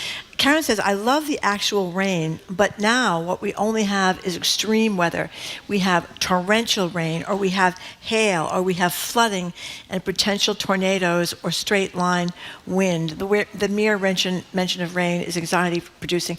And that's a great point. It is? I mean, yes, that's one of the other climate change things. Instead of having kind of a light rain or a drizzle, we too often have these torrential. Haven't you noticed the flooding issues around here? Didn't we have a huge rain thing like last week or something? Did we do that? Yeah, or not? we have and it's very scary when you're driving. You know, you get on the highway and you're hydroplaning, which is very scary when your wheels are not hitting the ground; they're just on the rain underneath. There's a lot of people that really think we're just whining here, Jim. If it rains, go to a museum or a historical society, or put your raincoat on and go to a national park, or go sit in a cafe and chat with the locals. Who's going to a national park when it's rain? I'm serious. Who's doing that? I don't know. So a lot of the texters think that we are whining, and there's nothing better than swimming in a lake in the rain. That's By the way, can I tell you something? I don't swim much in lakes because there's snakes in lakes. But other than that, I really swimming in a lake with rain is really good. Hello? Okay, good. I don't really. You don't care. No, I don't see. I don't see that works. Jane in Mississippi, welcome to the show. Jane, how are you? Thanks. I'm good. Good. I just went through a little shower. Oh. Temperature went from 95 down to 82, so I love it. Where are you, Jane? Mississippi. Oh, you're calling from Mississippi? I'm on Interstate 10 outside of Gulfport, Mississippi. Oh, wow. And wow. So the other thing I wanted to tell you is that last week when you were talking about tuna fish. Yep. So you haven't really lived until you've had somebody bring in collard greens. It's the worst smelling stuff in the world. Oh, you mean to bring them to work? Yeah. I didn't know collard greens. Yeah, don't bring collard greens to work. Okay, well, I wasn't, but I won't. If I do, I won't. Jane, thank you for your uplifting call. We appreciate that. Jamie apparently is into dispelling what we thought we had concluded on the science. Is this from you, this very negative thing? Here is what Jamie says, even though we apparently had proven that we knew scientifically why it rained on weekends. According to BUR today, the studies are inconclusive on the particulate matter in rain. They conclude, quote, pollution is not the main culprit for rainy Saturdays in Boston. Well, that really it may not be the hell for out of me. rainy Saturdays, but we do know that that's where we're headed, is more rain in the summertime.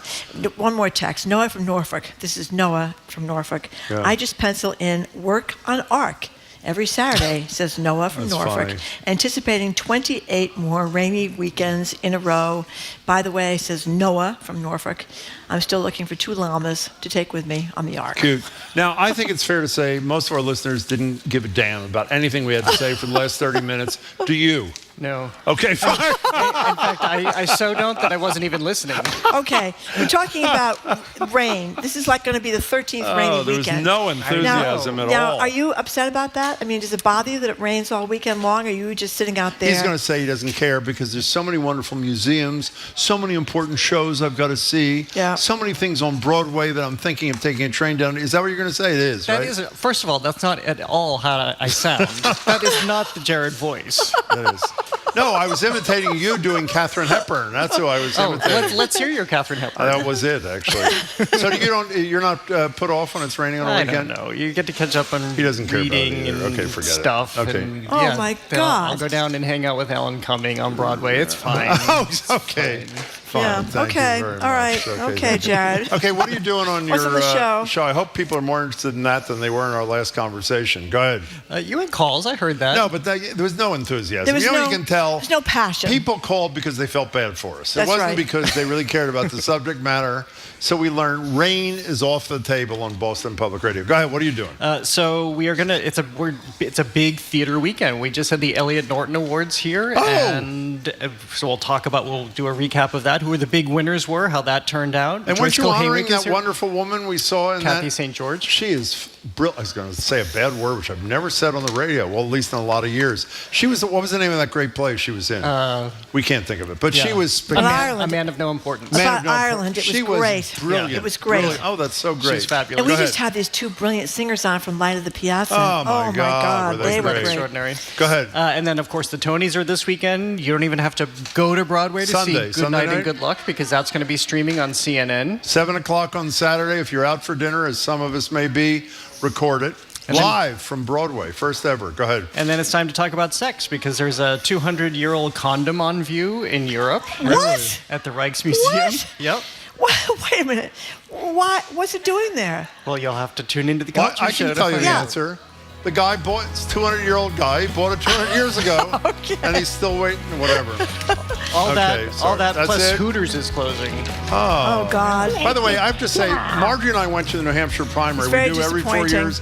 We went to Hooters just for an anthropological thing. Oh, yeah. It was, no, honest to God, we went together. It was one of the most depressing settings I've ever seen. Yeah. And it was horrible. Jared will be listening. Have a great show. That's Okey-doke. coming up at 2 o'clock, right here live at the Boston Public Library.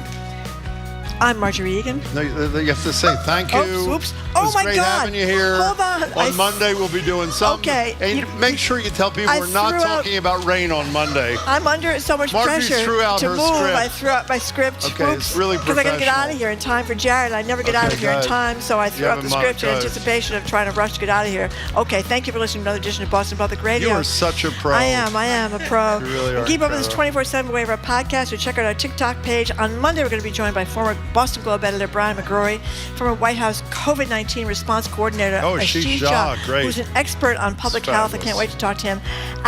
Author Adam Chandler on his new book, 99% Perspiration, and retired federal judge Nancy Gertner. I want to thank our That's a hell crew, of a Zoe show. Matthews, Aidan Conlon, Nicole Garcia, Hannah Laws, our engineer John the Claw Parker, our executive producer Jane Bologna. Special thanks to the BPL staff, Matthew Glover, Maddie Geyer, Patrick Lally, Juan Jose Cadena, our host of the Newsfeed Cafe, and across the street at the Lenox Hotel. The Culture Show is going to start as soon as I move all my stuff out of here, right after us on Boston Public Radio, right here at the Boston Public... No, they're not on Boston Public Radio. They're the Culture Show. Oh, my God. Here at the Boston Public Library. I'm Marjorie Egan. It is shocking that you knew that. I'm a professional, Jim. I'm Jim Browdy. Bye. Bye.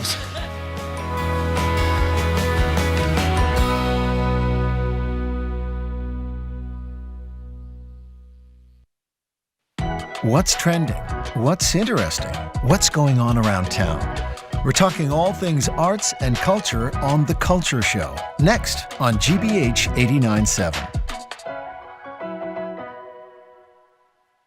Funding for our programs comes from you. And Central Square Theater, presenting Mrs. Warren's Profession by George Bernard Shaw. The mysterious Mrs. Warren built a global empire. Her daughter is shocked to learn how. Now through June 22nd. CentralSquareTheater.org. Andrea Bocelli is the most successful classical crossover artist in popular music, so he's joined by Ed Sheeran and Shania Twain to celebrate his 30-year career on great performances. Andrea Bocelli, 30th, The Celebration, tonight at 7:30 on GBH2. You're listening to 89.7 WGBH HD1 Boston. Online at gbhnews.org.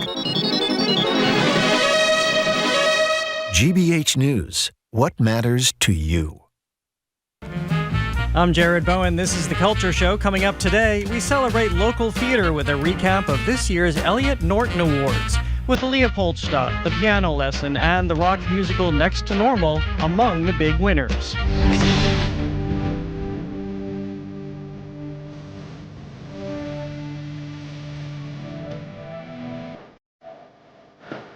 Then we'll preview theater's biggest awards show.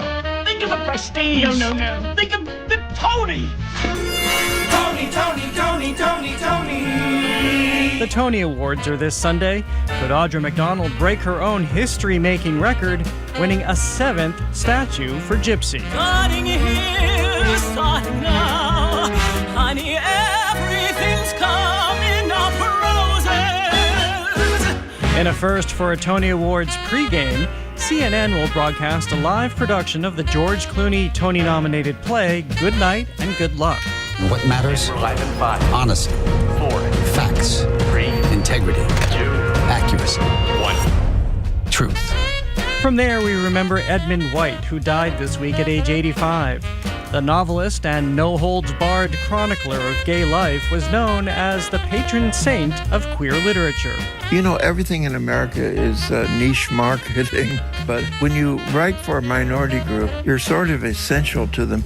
Plus, is it the end of a bygone era? You gotta get down to Hooters. You gotta move fast. Hooters, known for its orange-clad, all-female waitstaff, is closing dozens of restaurants after filing for bankruptcy. So get on up and get on down to Hooters. From Hootersville, it's on to Super Mario World. This week, gamers united to buy the long-awaited Nintendo Switch 2. Raise your hand and shout if you're excited for the Switch 2.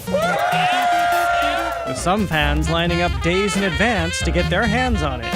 The long-awaited Nintendo Switch 2 drops at midnight. I'm excited to just be a part of that midnight release culture again. Finally, the White House reveals a new portrait of President Trump, and it's beautiful, big, magnificent. We take on that and more right now on our Arts and Culture Week in Review. The Culture Show is made possible in part by a generous contribution from the Fiducia Fund, proud to support this station's arts and culture programming. Welcome to the Culture Show, live from the Boston Public Library. I'm Jared Bowen. I'm Joyce Kilhaywick. And I'm Edgar B. Herwick III. We're going over the week's top arts and culture headlines, starting with Boston's version of the Tonys, the Elliot Norton Awards. It's presented by the Boston Theatre Critics Association, and the group held its 42nd annual ceremony honoring the region's theater scene on Monday night. This is always such a great event. I'm part of the Theatre Critics Association. Sadly, I could not be there on Monday. Joyce is our fearless leader. You are also the hostess with the mostess on Monday night. Tell us about it. I'm still recuperating. This was huge. This was probably the best Elliot Norton Awards ever. This is an enormously joyful, passionate celebration of the entire theater arts community. And we celebrated at the Huntington. We celebrate 140 nominations in over 30 categories. We give awards for the outstanding performances, productions, designers, choreographers, writers, directors, in all these categories. And the cheering started from the minute we walked out on stage at the Huntington, which donates their whole theater and all of their staff. And we started with this giant video that had all these nominees on it, and people were cheering from the get-go. And I just want to begin by saying that I began the evening by saying, the arts are under attack. The theater community and everybody who's part of that community is under attack. And I think the reason this has gained such momentum in the last few years is because this community needs to gather. We need to connect with one another. This is since COVID. This is since all of the defunding has started. So people are just wanting and longing to be together. And I can say, at least going into the nominations and being part of that process, what I found so great about the Elliot Norton Awards this year and the nominations is that it was so widespread. Oh, yeah. And we saw just a complete distribution of nominations and winners ultimately. Some years it turns out that you have one show, one or two shows, exactly, or one theater company, and I think that makes it even more collegial, because I think what I have noticed being part of the Elliot Norton Awards the last few years, that the ceremony itself is just the energy in the room. Joyce, you might not feel it because you're on stage and backstage. I'm in the audience, and there you can. It's electric. No, I feel it, and we're all feeding off of it. I mean, when I say there's 140 nominations up on that screen, this audience cheers for every single one. It is almost deafening. It's phenomenal. And the categories cross every boundary. It's, fringe, small, medium, large, and visiting. So we had videos from Kristen Chenoweth, Queen of Versailles, Melissa Manchester. We had a South African play that was visiting from about civil war in South Africa. Closer to home, a lot of big themes about struggle, about people longing to escape assimilate, about people trying to just get through their lives. So the Huntington's Leopoldstadt, a family saga about Jews and anti-Semitism.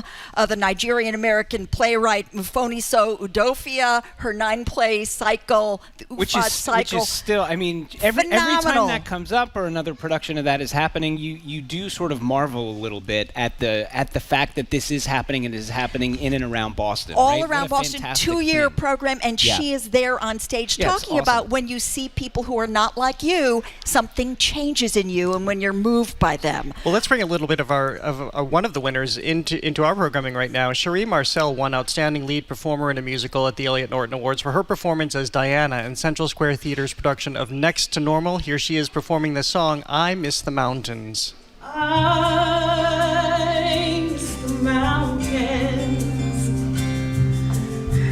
I miss the dizzy heights. All those manic magic days and the dark, depressing nights. And so this also just reminds us of how extraordinary our local theater community is and the talent that exists here. And often the talent will grow here and they'll go off to other places. Often they come back here. Kathy St. George is a perfect example. She won the Norton Prize for Sustained Excellence this year. She was somebody who's done it all over the world and on Broadway, but now she's a mainstay in terms of theaters here. Born in Stoneham, right? Wasn't she, I think, from Stoneham? Oh, she's from Stoneham. She said she was born in a trunk in Stoneham. And we dug up that trunk and we had it backstage. The woman who we just heard singing, Cherie Marcel, told a story up there about how 20 years ago, somebody told her she'll never make it in this business. She took a big detour, I think, to become a realtor, and then circled back, and now in only her second professional production has earned this award. And she was crying up there and moving a lot of other people in the audience who might have had a similar trajectory. I got to mention Titanic from the North Shore Music Theater, outstanding ensemble. I got to mention Apollinaire's Touching the Void in Chelsea. We got to mention Front Porch Arts Collective, lots of collaboration. And there was a huge party afterwards, and everybody needs to check out the video at ElliotNortonAwards.com. There's video of the after party? No, there are still shots, but there is a video. Not that you know of. I was going to say. Oh, let's hope I not. think there's people who probably hope there is not video of the after Giant party at the Huntington. But there is a video of all the nominees and a glorious montage right off the top of the show, and it's on the website, ElliotNortonAwards.com. You'll get a list of all of the honorees, get a good sense of what this evening was all about and how much we need this right now. Couldn't agree more. Well, let's move on to the Elliot Norton Awards of Broadway because the Tony Awards are on New York Sunday. tries to do it too. I They can't quite do it the way we do it. So, what's very interesting about the Tony Awards that are coming up, they're a Sunday night, Cynthia Erivo is hosting, is that you have kind of a similar thing. Maybe they really are copying the Elliot Norton Awards, and that you have the nominations spread out among 29 shows. The most nominated shows are the musicals Buena Vista Social Club, Death Becomes Her, and Maybe Happy Ending. They have 10 nominations each, and then Dead Outlaw, John Proctor as a Villain, and Sunset Boulevard, Hills of California have 7 each. But this is not only a year in which you have the nominations spread around, but you also have a lot of original material. So maybe not Death Becomes Her, fabulous as it was and is, because it was based on the film. Sunset Boulevard is a revival, but John Proctor is the Villain, a relatively new play, Maybe Happy Ending, a new musical. And a lot of people are talking about this is a great year for New York. This is a great year for theater. Yes, we've had the celebrities. George Clooney will be talking about that, but there is a lot of innovation and creativity happening on Broadway right now. But I think you're actually right that it is related to the same thing as what we saw with the Nortons, in that, like, this is a time, this stuff is cyclical, and we're in a time where, especially, I think even without the pandemic, but certainly coming out of the pandemic, there was no roadmap for how to succeed in 2022, 3, 4, 5 in the theater world. People couldn't even gather. So you couldn't just spin out the same old thing that you knew was going to work. And so because of that, I think you do have a lot of people kind of trying some new things, and I think that is directly related to the fact that we're seeing these awards spread out across a whole bunch of different things because people are trying different things. And I'll give you an example of one of them, Oh Mary, which is this hilarious show. And I'm going to take this moment to brag because I saw this show off Broadway in the tiny little Lucille Steal or Tell theater. I came back, of course, I have these segments on the air, and I said, go get your tickets now. You have to do this. There is no way that this show, which is a Cola Scola's show about Mary Todd Lincoln, a very demented, deranged comedy about Mary Todd Lincoln and her rattling around the White House while Abe is fighting the war. The war with what? She keeps asking. The South of what? I love that. But this, I knew from this is just one of those instincts that you have. I knew it will not stay confined to this tiny little theater. It moved to Broadway. It just became a Pulitzer Prize finalist for drama, and now it has a whole host of nominations. It couldn't be more original. It's hilarious from beginning to end. It's based on nothing but Cola Scola's own imagination, and it's a riot. And many people think that they will win, that the show will win, supporting actor. So well, it's a boundary moment. breaker in a couple of ways because it's nominated in this Best Play category against 2 Pulitzer Prize winning plays. It's a comedy, a dark comedy, but comedies seldom do well in this category. I did think it was interesting, however, that the Tonys still have gendered awards. And this is something we got rid of at the Norty Awards, and it's been a great idea. So Cola Scola, who identifies as non-binary, could have actually competed in Best Actor or Best Actress. I believe Cole is in the Best Actor in a Play category. But why do you think the Tonys have insisted on not getting rid of that?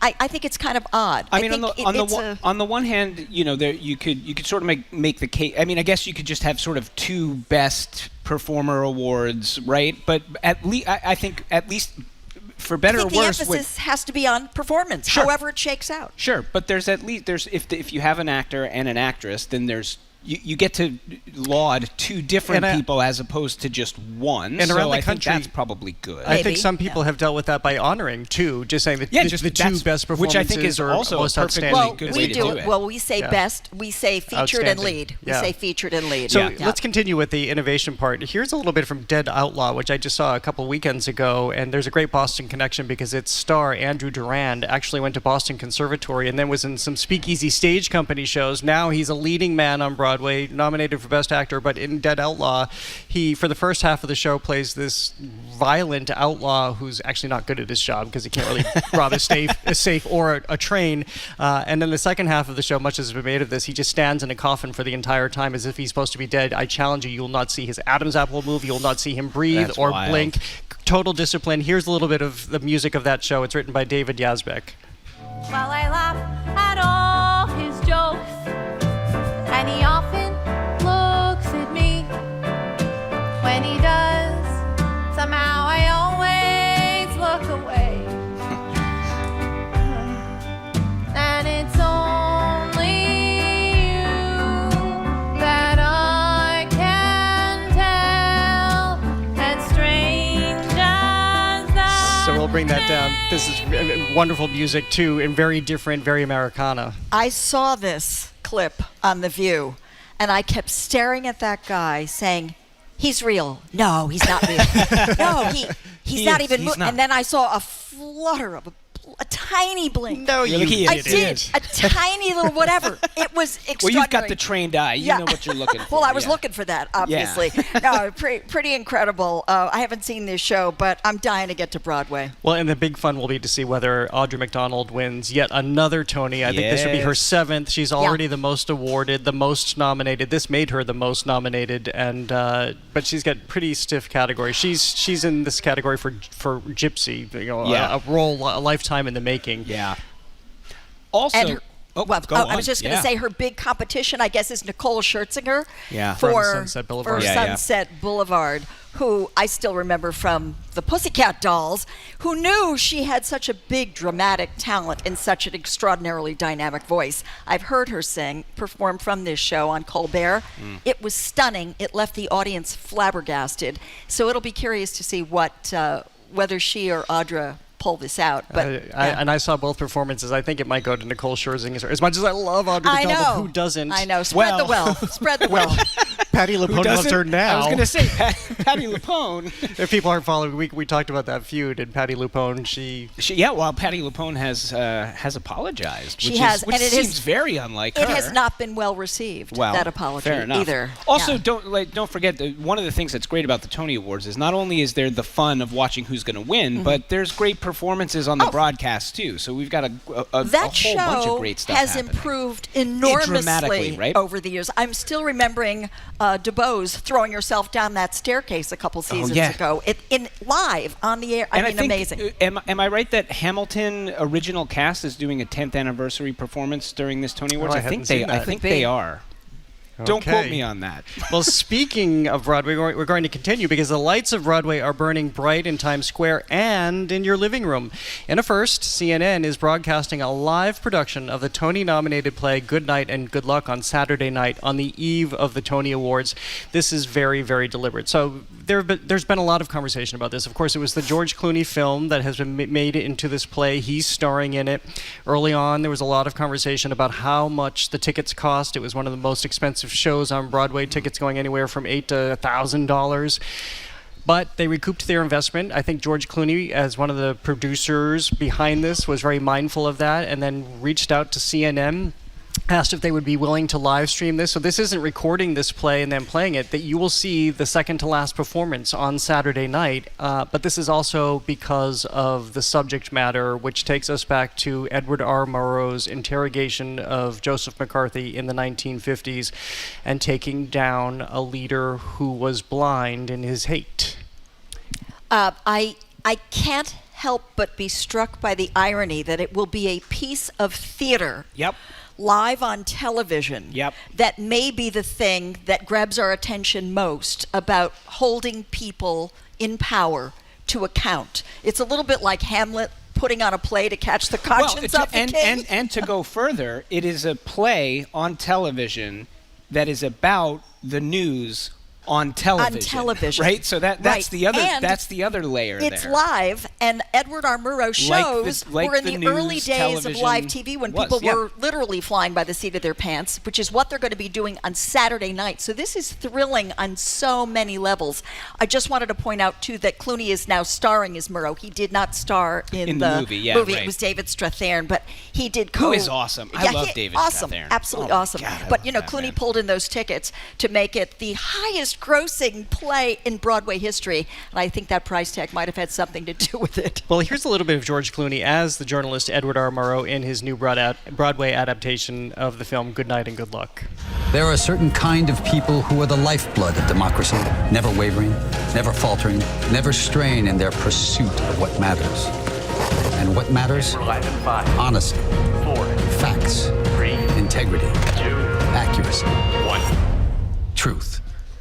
So that's really interesting. Never wavering, never faltering, never straying in their pursuit of what matters, because this is also a moment where we see CBS, which was Edward R. Murrow's network, force out, if you believe the rumors, out the president of CBS News because they are trying to toe the line to some degree. I'm being very careful with my words here because this is a lot of speculation, but basically there's been a lot of pressure on the news division at CBS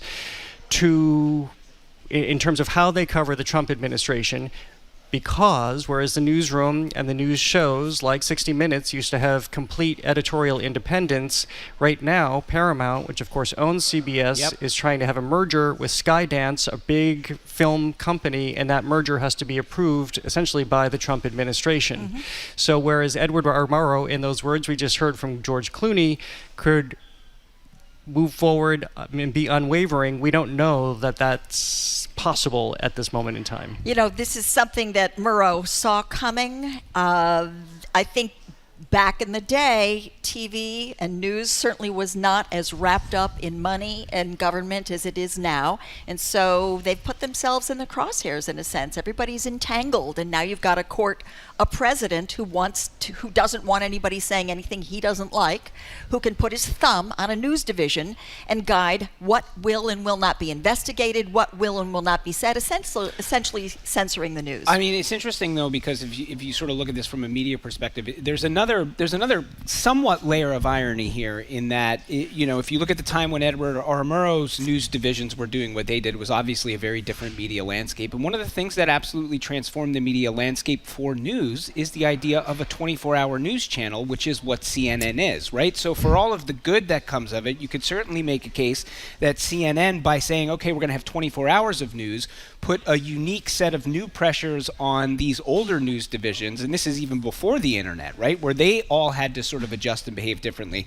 So there's something in that. I mean, and for my money, I actually like that this is happening. There are times when CNN, certainly in recent years, again, to fill 24 hours of programming, I have sort of looked slightly askance at them at being like, okay, so that programming in theory, I get its connection to the news sort of, but I'm not sure that that's the right kind of programming. Well, again, we're talking about blurring that line between news and entertainment, essentially. But this one I think makes all the sense in the world, and I actually really like how they're programming it. So they're not only are they going to air this theater moment live, but then they're going to follow it up with a discussion, with a panel discussion, with a show that is taking a look at the state of the news today. And I think that, to me, is exactly with how an to do audience something packed like with this. journalism students. They're going to talk about the state of global journalism. Frankly, it feels like the kind of thing PBS would have done in 1987, right? Like that idea, like let's put a theater production on live and then have a discussion after it. It just feels so this will be Anderson Cooper talking with Connie Chung, Abby Phillip, New York Times Brett Stevens, Kara Swisher, Marvin Kalb, who was one of the newsmen that Edward R. Murrow himself had hired. So we're going to get this perspective and a conversation. And we'll have to see how accountable they are. That might actually be the more interesting show because you say, Joyce, that the Trump administration may have its thumb on news, but it's up to these businesses which control the newsrooms. We know that the newsrooms want to maintain their independence, and when they can't, you see the executive producer of 60 Minutes walking away, or out from under them, ABC, the executives settle a lawsuit with the Trump administration or Donald Trump himself, just to make it go away and to move on without having necessarily the agreement of the parties involved, the journalists involved, like George Stephanopoulos. So this could be very introspective, and we'll see how honest they really are. The other thing that's changed, of course, and this is sort of coming off of something you said in the way that the landscape has changed, Edgar. There used to be, 3 stations. Yeah. And so Edward R. Murrow could control or could command an audience that was much larger percentage-wise of the viewing audience. And now these stations are all so competitive. Yeah. So they've got their eye on dollars and cents in that way as well, how to stay alive because they have to compete. Well, again, that all happens this weekend. The pre-show and the after-show and the actual show on Saturday night. Coming up, Edmund White, known as the patron saint of queer literature, died this week. We'll look at his life and legacy, plus the museum highlighting a 200-year-old condom. That's next on The Culture Show. Stay with us.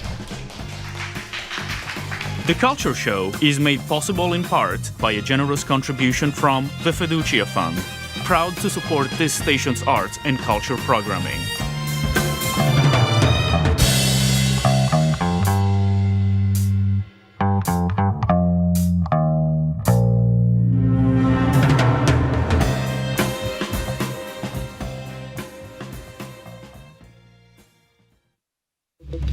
I'm Arun Roth. Coming up on GBH's All Things Considered, Beacon Hill lawmakers are weighing a bill that would eliminate religious exemptions for childhood vaccines. How a lead scientist on a dementia study fought to get a $53 million NIH grant back and won. And this week's Joyby. When a nonprofit grocery chain closed its doors, a Dorchester community fridge stepped up to feed more of their neighbors. It's all starting at 4 on GBH 89.7. Funding for our programs comes from you and the Omni Boston Hotel at the Seaport, helping plan weekend trips with accommodations, weekly jazz nights, a 24-hour art gallery, and a range of amenities. More information at omnibostonhotel.com. And the Vermont Cheese Council, creator of Vermont Cheese Week, September 6th through 13th, a statewide event featuring tastings, pairings, tours, and more. Learn more at vtcheese.com. And Maine Maritime Museum in Bath, offering Burnt Island Lighthouse adventure cruises. Visitors can explore a historic lighthouse on a pristine island off the coast of Maine. MaineMaritimeMuseum.org. Hi, I'm Gal Zipperman-Lotan, bringing you GBH Daily, a newsletter to help you stay informed, not overwhelmed. You can subscribe today and get it in your inbox at gbh.org/daily. That's gbh.org/daily.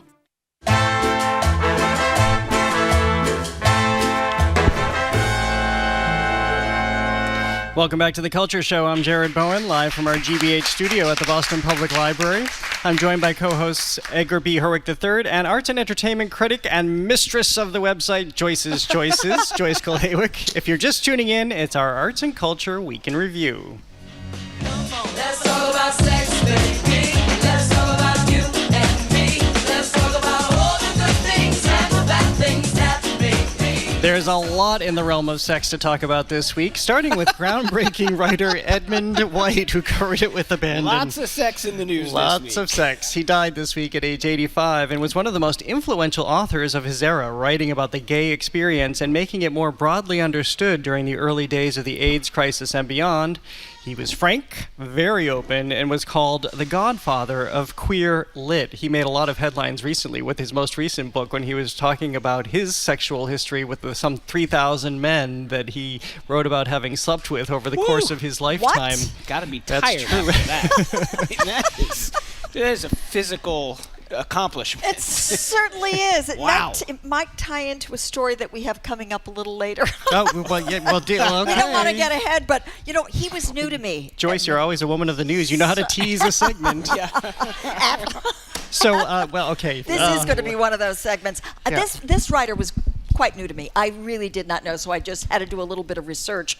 And I'm understanding that he was a real trailblazer and came up with a quote. He said, he once said of his generation, quote, gay fiction before the late 1970s, Gore Vidal and Truman Capote, it was written for straight readers. We had a gay readership in mind, and that made all the difference. We didn't have to spell out what Fire Island was. Yeah. Well, because he was somebody who, from a very early age, understood himself, and from a very early age, this is what is so key to his writing, which I didn't know much about him either until a very dear friend recently introduced me to his work, and coincidentally, I just started reading him only a few weeks ago. Wow. I read about his time in Paris, and I read one of his early novels, the Nocturnes for the King of Naples, where a young man is writing letters to his older deceased lover.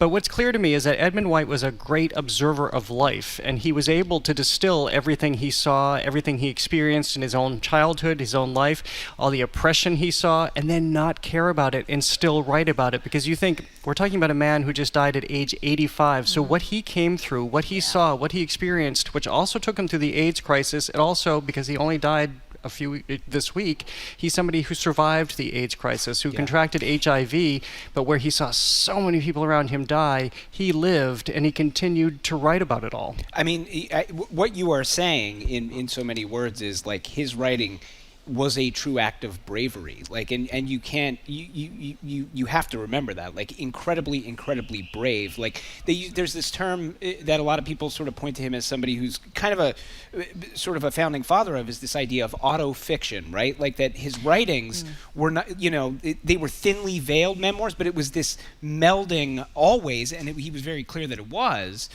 was like lived experience plus a little bit of embellishment and made up. Like they were not categorized necessarily one or the other. So he was out in front, and to your point, Jared, like wide open about this, which is brave. I'm thinking anytime anybody writes a memoir, and he wrote apparently 5 memoirs, 5 of the 30 books that he wrote.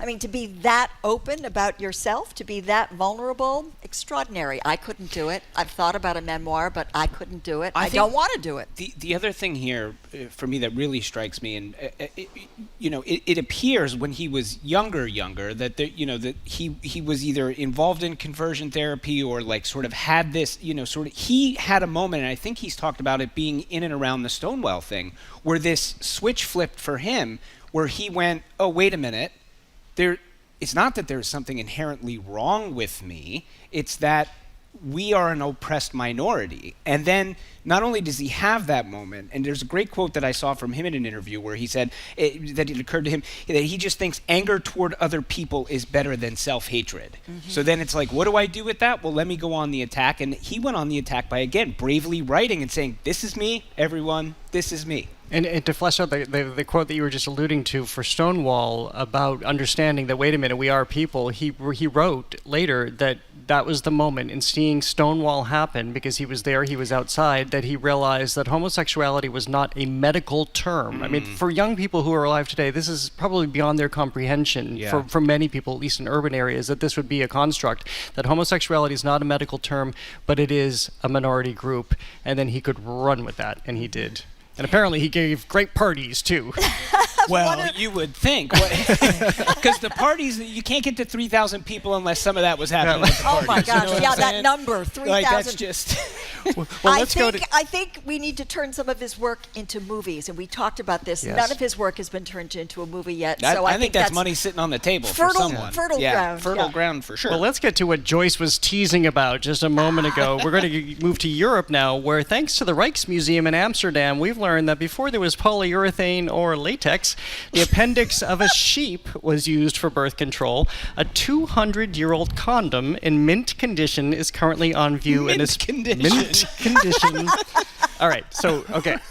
Let me just at least finish before we can start talking about it. That it's part of a special exhibition about 19th century sexuality. See, Edgar, you've already got me all flustered. No, I'm sorry. But the reason we know it's, if you're streaming on our GBH News YouTube channel, or if you're here at the library, you'll see the condom on the monitor. I'll let Edgar describe what we're looking at. But we know it's in mint condition because they did a UV analysis, and they said it's not been used. Edgar, take it away. Oh, goodness gracious. Yeah. Well, what we see here is clearly it's a sheep's appendix, obviously. No, it is a condom, but there's an artwork on the condom. I mean, this is, it's not just any old condom, and this is obviously in a museum, right? So this artwork is should we say like a naughty little drawing? Well, I'm going to say that it's a graphically posed and exposed nun and 3 very excited clergymen. Very excited. One is even more pronouncedly excited than the other 2. And it is something that they thought was probably either an advertisement for a brothel or a souvenir for a brothel. And it was, of course, never used. And it has an inscription on it which says, "Voilà mon choix," which means this is my choice. And I love that it gives power to that nun, to that woman, because she's clearly going to choose one of these men to impregnate her. There's a cradle also behind her, so she wants to be pregnant. But this is also a reference to mythology, and it's and also celibacy. Like I think it is a kind of a clever little winky irony that the priest would be the celibacy is my choice as well. So it's a funny. It's very clever. It's very funny. It's a satirical take on a vow of chastity. That's for sure. What I think is so fascinating about this, I mean, we were just talking about Edmund White, who was breaking down notions of sex now only within the last century, yet 200 years ago, we always think that we're the newest, we're the most provocative, we're the most avant-garde, but this was happening 200 years ago, which is exactly why the Rijksmuseum has it in its exhibition, because it tells a really fascinating story. So they're also imagining that because of that inscription, that this brothel was probably frequented by very wealthy and very educated people who would have gotten the references. Right. Interesting. Yeah. So, and I'm thinking 3,000 partners? Could this have belonged to Edmund White? No. I mean, he was only 85, but this wasn't used. One other thing I'll say about this is sort of, I found myself going down a bit of a rabbit hole and in this. But no, but stick with me. No, stick with me on this, because the puns are endless. Yes. We had a meeting ahead of this, and Joyce, you made an interesting point, which you were like, well, what is arts and culture? What is arts and culture about this? And we talked about the fact that it's in a museum, and I got to thinking about that. And like part of the job of a museum is to put things on display that make you think, right? Exactly. And I found myself going like, okay, this is a really old condom, but how old are condoms? And then I said, wait a minute, when did people sort of work out at all that a condom will stop you from getting pregnant? Also, when did people work out that sex and having children are even related? It turns out humans are the only... a long time ago. No, I understand, but no, think about this. Humans are the only animal that are aware of this. As far as studies know, no other animal has connected, they don't connect the dots. It is inherently... Wait a minute. Can I just point out that Jim Browning keeps a fan? He keeps a fan under the desk. So I'm just going to use this for a moment while this conversation continues. Well, we'll have to see how long people were conscious of this when we find the first fossilized condom. This is what I'm saying. It is inherently human and only human to understand the fact that sex and procreation are related. That it is one of the things that makes us distinctly human and is kind of fascinating and interesting if you think about it. I would have never gone down this path on this show if this did not happen. We're so happy you went down that path. Are we though? Says Edgar, the man behind the curiosity desk. Yeah, there you go. I went down the path of how long was this? 7.9 inches above average, and purchased for $1,137. So there you go. I'm trying to cue to our team to play the music. Do we have to move on? Yes, we do. It's better than yours, damn right. It's better than yours, I can treat you. But I have to charge my milkshake brings all the boys to the yard. This was specifically requested by Joyce because next, Hooters, the restaurant known for its wings, cold beer, and all-female waitstaff, has filed for bankruptcy and is closing dozens of restaurants. Massachusetts, by the way, is unscathed. All 4 restaurants are still open for business, or so we checked this morning, and they are. Yeah. So it's interesting because we've been on this nostalgia bent over the last couple of weeks, noticing all of these things that seem to be returning or younger generations are finding for themselves for the first time. Hooters, though, which has been around for about 40 years, started in Florida in the 1980s. Yeah, a bunch of businessmen in Florida, you apparently. could have guessed that one. Yeah. So they have entered bankruptcy, and they are closing their company-owned stores, but not the franchisees. And Massachusetts so far unscathed. Hooters are still open in Dedham, Saugus, Shrewsbury, and West Springfield. So you can go there, see those women in those low-cut tops, which they call, get this, Hootie the Owl tops. And I'm sure it was the bird references they were going for, right? Yeah. So you're eating your burger and looking at the Hootie Owl tops. What was the thinking here? I mean, what was the... Do you need an answer to that? Really? What was the thinking in starting the restaurant? I guess my question really is, why are they going bankrupt? Have Hooters gone out of style?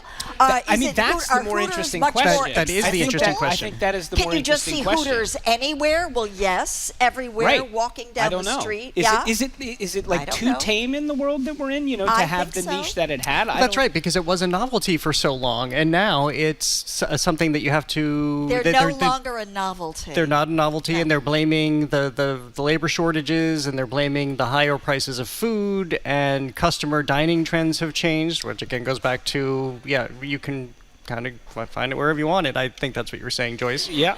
Joyce, who's clearly not slept since when she hosted the Elliot Norton Awards on Monday. I think she's still hosting the Elliot Norton Awards I feel like that. now. Okay, this was the official line, that they are closing or declaring bankruptcy because of pressure from market conditions. Well, that sounds vague. It is That very sounds incredibly vague. Pressure from market conditions. There you go. I'll tell you, again, rabbit holes. So I'm on a rabbit holes thing. This sent me to... I was just sort of looking around thinking about this. There was an amazing column a couple of months ago in the New York Times that I found really, really poignant about this. I guess poignant? Yes. So stick with me. This was a man, Jules Magistri, in the New York Times. When Hooters said that they were going to be filing for bankruptcy, on his social media, he told a story. So he's a gay man, and he said, when I was a kid, my grandfather took me to Hooters basically to try to be like, check it out, buddy, right? And he says that during that meal, his grandfather went to the bathroom, and the waitress sort of said, hey, kid, you're great the way you are. Don't worry about it, right? So he shares this on social media, and he gets message after message after message from gay men who have the same story. My dad took me there. My grandfather took me there. And the waitresses had my back, and it became a safe space. Oh. Isn't that incredible? Yeah, That's extraordinary. You know what? That is Isn't that a poignant incredible? story. And Yeah. I mean, who knew? I never thought of it as a rite of passage. Well, no, and he even says, you think about it, these waitresses who are sort of like, they're in this sort of strange place where they're sort of being ogled at. They know what it's like to kind of be on the outside. Maybe that's the thing. Or they maybe know how it's to read just the that they room. know how to read a room. Yeah. But that there's this extraordinary legacy of women waitresses at Hooters being really good to young gay men. There you go. That is a beautiful story. Yeah. I told you. No, truly. It really was. Well, coming up, in cities across the world, crowds camped out overnight, desperately hoping to land a newly released Nintendo Switch 2. That and more is next on The Culture Show. Stay with us.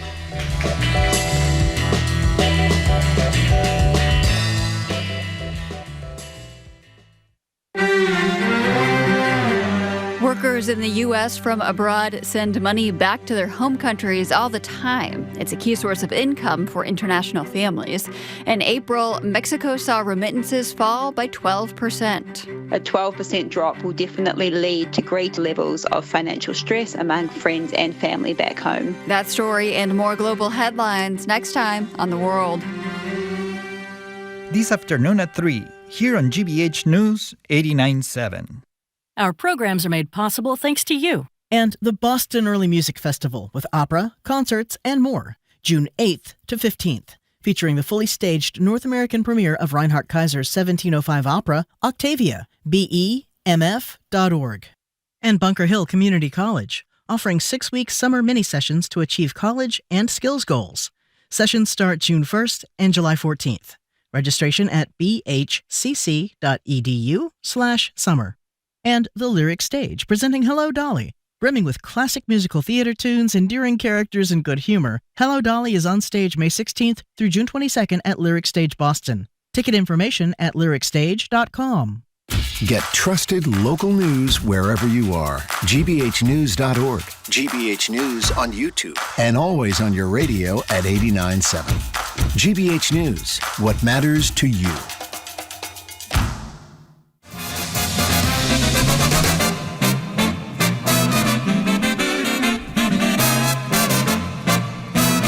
I'm Jared Bowen. If you're just tuning in, it's our Arts and Culture Week in Review. I'm joined by co-host Edgar B. Herwick III and arts and entertainment critic Joyce Kulhaywick. We're going over the latest headlines, which includes Nintendo's Switch 2. Its release excited fans across the globe who lined up for a midnight launch. This is really exciting because it's been many, many years since a new Nintendo Switch has come out. So even to the tune of almost $500, people have been lining up. People lined up and found out that they didn't get their Nintendo Switch. In fact, we know a lot about this because our very own Max Chow Gillette, producer here at the Culture Show, was among the people who I think set his alarm about 3 different times the other night to go to several locations. Here's what he had to say about his experience. I went to GameStop in Coolidge on Wednesday at 3 p.m. when they began checking people out to pick up their consoles at midnight. There were probably 70 people in line ahead of me, and I ended up being around 10 people too late. At midnight, I tried to snag a console online, but the websites all crashed and the bots cleared out the stock. I'd planned on getting up at 4 a.m. to line up at Target since they opened at 7, but decided against it. When I woke up around 7:30, I saw on the Target app that they still had some consoles in stock. I sprinted the mile from my house to the Target in Porter Square, and, as luck would have it, without having to wait in line, I was able to get my hands on a Switch 2. And I can testify that he was at work bright-eyed and very alert at 9 o'clock on Thursday morning. He got his Nintendo Switch. There's no exaggeration, by the way, in that narrative. No, honestly. And by the way, he's not alone, right? Like, I mean, he might have gone to maybe a little bit extraordinary measures, but this is happening. Things like that, I guarantee you, were happening all over. This the was place. adorable. Max is adorable. And when he talked about the intense search for this, like it was the Holy Grail. I mean, it really opened my eyes to a whole group of people who are involved in a platform I know nothing about. You don't do the Nintendo thing? Oh my gosh, I play Scrabble like a demon. I like Scrabble. Scrabble's nice. But I am not What's Scrabble? Scrabble, it's an old Boggle, person game. The Spelling Bee of the Times, Sudoku.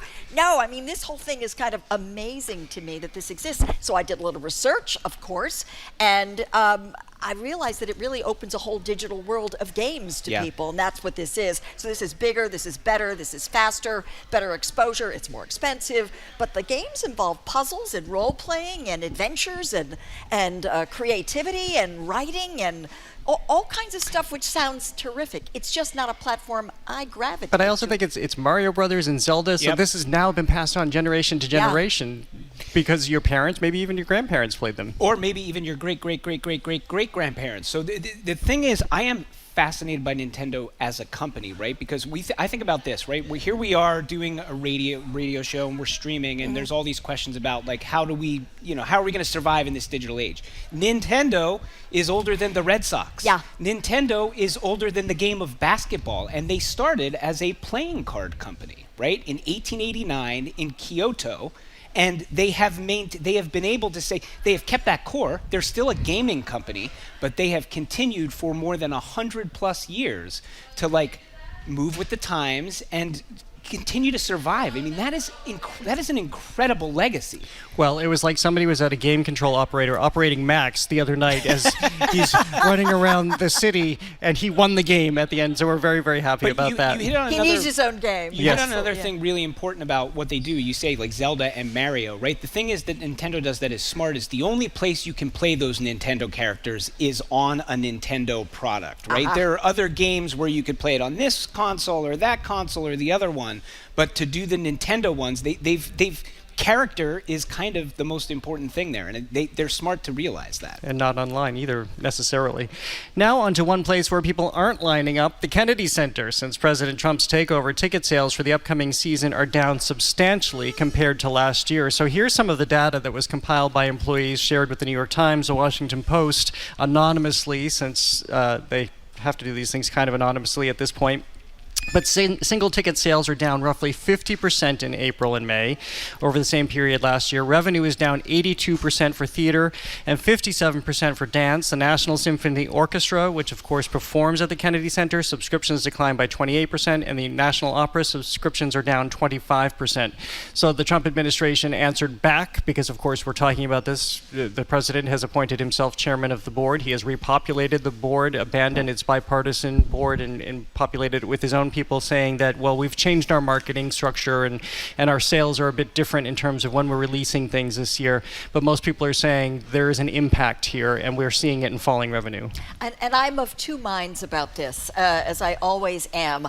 Number one, I don't want to see the Kennedy Center fail, because I don't want to see that platform surrendered to what Trump is trying to do there in this board, which is to repress the free expression of glorious, diverse voices, which is what arts and artistry is all about, and which leads to greater compassion, empathy, connection. But this is all being squashed by a mentality which says, we're going to censor art. You've got to put on what we want you to put on. So a lot of people either withdrew or they were fired. So again, I don't know whether to surrender the platform or not, but I think it's ultimately a terrible thing. I'm glad it's still called the Kennedy Center and not the Trump Center, and I hope that's not coming.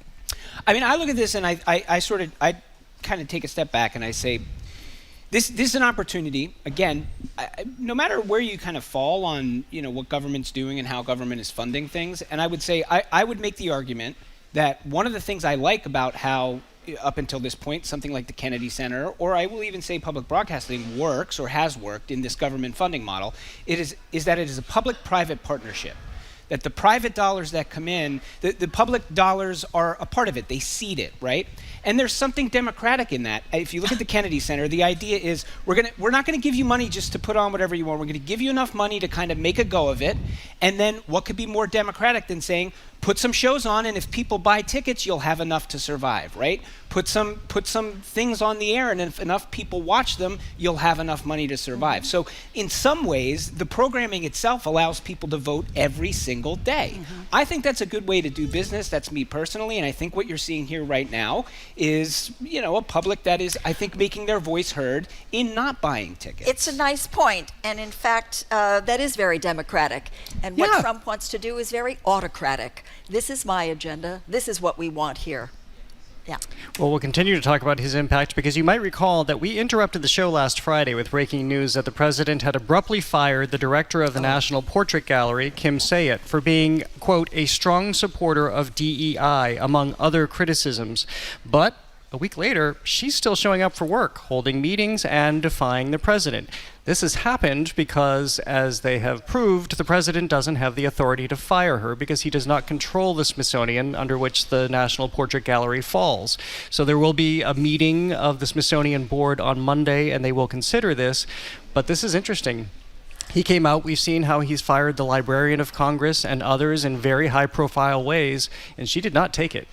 I love what she's done, and it's something that I've been screaming about since these illegal firings in every arena have been taking place.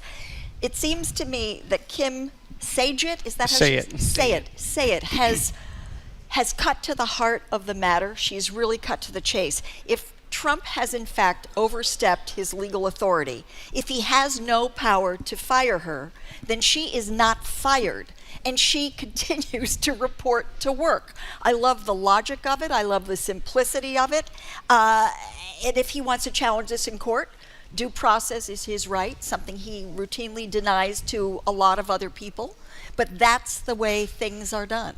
I love that she did not absorb this power. So essentially, she is saying, she's calling out that the emperor has no clothes, instead of playing along and providing him with a fanciful wardrobe, which most of us can see right through. Yeah, I mean, I think you have hit the nail exactly on the head, and I like the way that she's doing it too. Like it is, you know, I'm not fired. Yeah, I mean that whole an ethos that I don't really necessarily even agree with in the workplace, in the business or for-profit workplace. That move fast, break things, like, you know, beg forgiveness, don't ask permission. That's clearly like animating a lot of the behavior of government right now. And to your point, allowing some of these things that are clearly overreach to happen because it's just this chaos everywhere. She, in a very simple way, is just, as a Patriots fan might say, do your job. She's like, this is my job. You can't really fire me. I'm just going to keep doing my job. She hasn't held a press conference. She hasn't really. She's just going to work. I love that. Yeah, I'll be very quick about this. To elaborate on some of the criticisms the president has had of her is that she attended an event at Kamala Harris's house,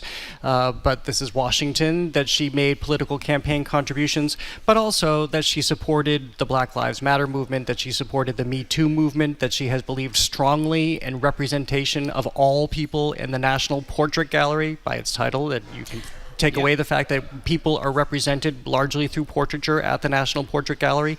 When she came in, she said, this is a permanent collection that largely features the wealthy, the pale, and the male. She wanted to move away from this. And by the way, she came in 2013 as the first woman director, and this was years before these conversations were being had more loudly. So this is why she is under attack. Again, this is because of her stance on diversity. And I looked up what the criteria was for things coming into the National Portrait Gallery, and it says it should depict individuals who have made significant contributions to U.S. history, development, and culture. That is diverse. And if Trump doesn't like it, too bad. But she's also, still on the job. If you don't want her on the job, that there's an avenue that you got to take to get her off the job. You can't just do it because you want to. If you don't have the authority, you've got to. If there's a process to get rid of her, you got to go through that process. Yeah, he's even if I entitled- disagree that she needs to be gotten rid of. Well, we're going to move to our lightning round now. This is the time of the show where, and I lied to you both earlier during the break, I said we have to be really short with our lightning round, but now I'm undoing that rule. We don't have to be short with our lightning round. Rolling thunder round. This is a rolling thunder round, but these are the stories that caught our attention this week. And so, Joyce, what's yours? Okay, I went to see Boston Ballet's production of Romeo and Juliet. This was a Boston premiere of Jean-Christophe Maillot's choreography. I've seen this ballet many times. We all certainly know the story, the tragic story of Romeo and Juliet, but I have never seen it look or danced like this ever before. This was What made it different? Elegant and erotic. The stage, first of all, completely pale, modern, spare, with very graphic, dramatic lighting, and the dancers kind of emerging and thrown into great relief against this very plain background. The choreography goes way beyond romantic love. It captures passion, eroticism, and the anguish of these lovers caught up and destroyed by larger forces around their warring families. And this Juliet danced the entire last act barefoot. I've never seen that before. This thing was sublime. I'm still thinking about it a week later. This will end the last performance on Sunday. So if you have not bought a ticket, go see this at the Opera House right through June 8th, Boston Ballet. It's one of the most gorgeous things I've ever seen on stage. And what is the best thing to do on a rainy weekend? To go to the ballet. Absolutely. There you go. Edgar, what's the story that caught your attention this week? Are you David Lynch fans? Is David Lynch filmmaker? Yeah. I'm a huge David Lynch fan. So we talked about it on the Culture Show. He passed away not too long ago. Twin Peaks, Blue Velvet. Amazing. Yeah. So he has passed away, and now his estate, item by item, is being auctioned off. And you can participate in this online. So if you want to get your hands on something that David Lynch owned, you are welcome to go to Julian's auction and bid. And it is, I encourage you, even if you're not going to bid anything, if you like David Lynch, just go to the site and look at these items, because it is almost exactly what you would expect. What kinds of things are there? So there's stuff that is from the movies that he's made, that he's kept, or things from Twin Peaks, but it's his a notebook, his coffee maker, audio equipment, weird a chair, a couch. It is any estate sale that you've ever seen, but it's David Lynch's stuff. But it's very cool. So it's super, super crazy. And also I love the fact that right now the coffee maker, so that you remember if you're a Twin Peaks fan, people love the whole coffee and a piece of pie. Yeah. So the coffee makers are bidding at extraordinary numbers. Obviously there are a lot of Twin Peaks fans out there, but I think you still have a couple weeks to get your bids in, but yeah, go auction off. I know, I do that. I'm some of David Lynch's stuff. The equivalent of people who go to the open houses just to see how people live. I love when celebrity auctions come up and you can just scroll through and see it and think, wow, I always pictured Barbara Walters had completely different tastes, but I was wrong. Yeah. But yet she also had a John Singer Sargent painting, so that's pretty extraordinary taste. Well, mine is Back to the Future. Are we Back to the Future fans? Do we realize that Back to the Future is celebrating its 40th anniversary this year? And so as part of this, you might remember in the original Back to the Future film when Marty McFly goes back to the big dance that his parents are having. The Enchantment Under the Sea dance. The Enchantment Under the Sea dance, where he's very desperately trying to have his mother stop hitting on him.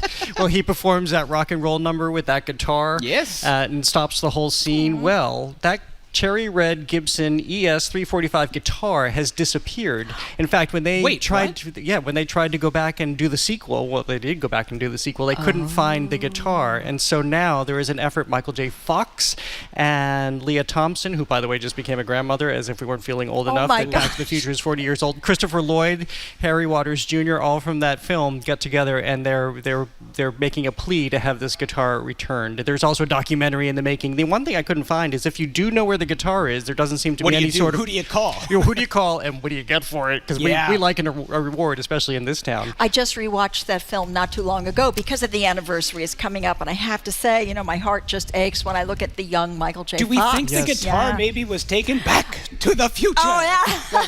All right. Well, I think you've got something there. That is all for this edition of The Culture Show. Thank you, Joyce Kilhaywick, for co-hosting today. Joyce is a Culture Show contributor, Emmy Award-winning arts and entertainment reporter, and president of the Boston Theater Critics Association. You can find her reviews on joyceschoices.com. Thank you for listening to another edition of The Culture Show. Tune in Monday for poet and author Kwame Alexander on his new Acoustic Rooster animated series on PBS Kids. Thanks today to engineer Bill Piacatelli, the BPL technical and logistics crew, Maddie Geyer, Bill Francis, Sandra Lopez-Burke, Juan Jose Cadena, Chris Hanks, Pat Lally, and Olivia Corcio. Thanks to the Lennox Hotel and the Newsfeed Cafe. Thank you to everyone who came down here to be with us at the library today. We love seeing you. Thank you so much. I'm Jared Bowen. Read For Whom the Bell Tolls, and have an art-filled weekend. The Culture Show is made possible in part by a generous contribution from the Fiducia Fund, proud to support this station's arts and culture programming. Where's Mary? Where is she? Where is she? She's just about to close up the library! Spend your afternoon with us.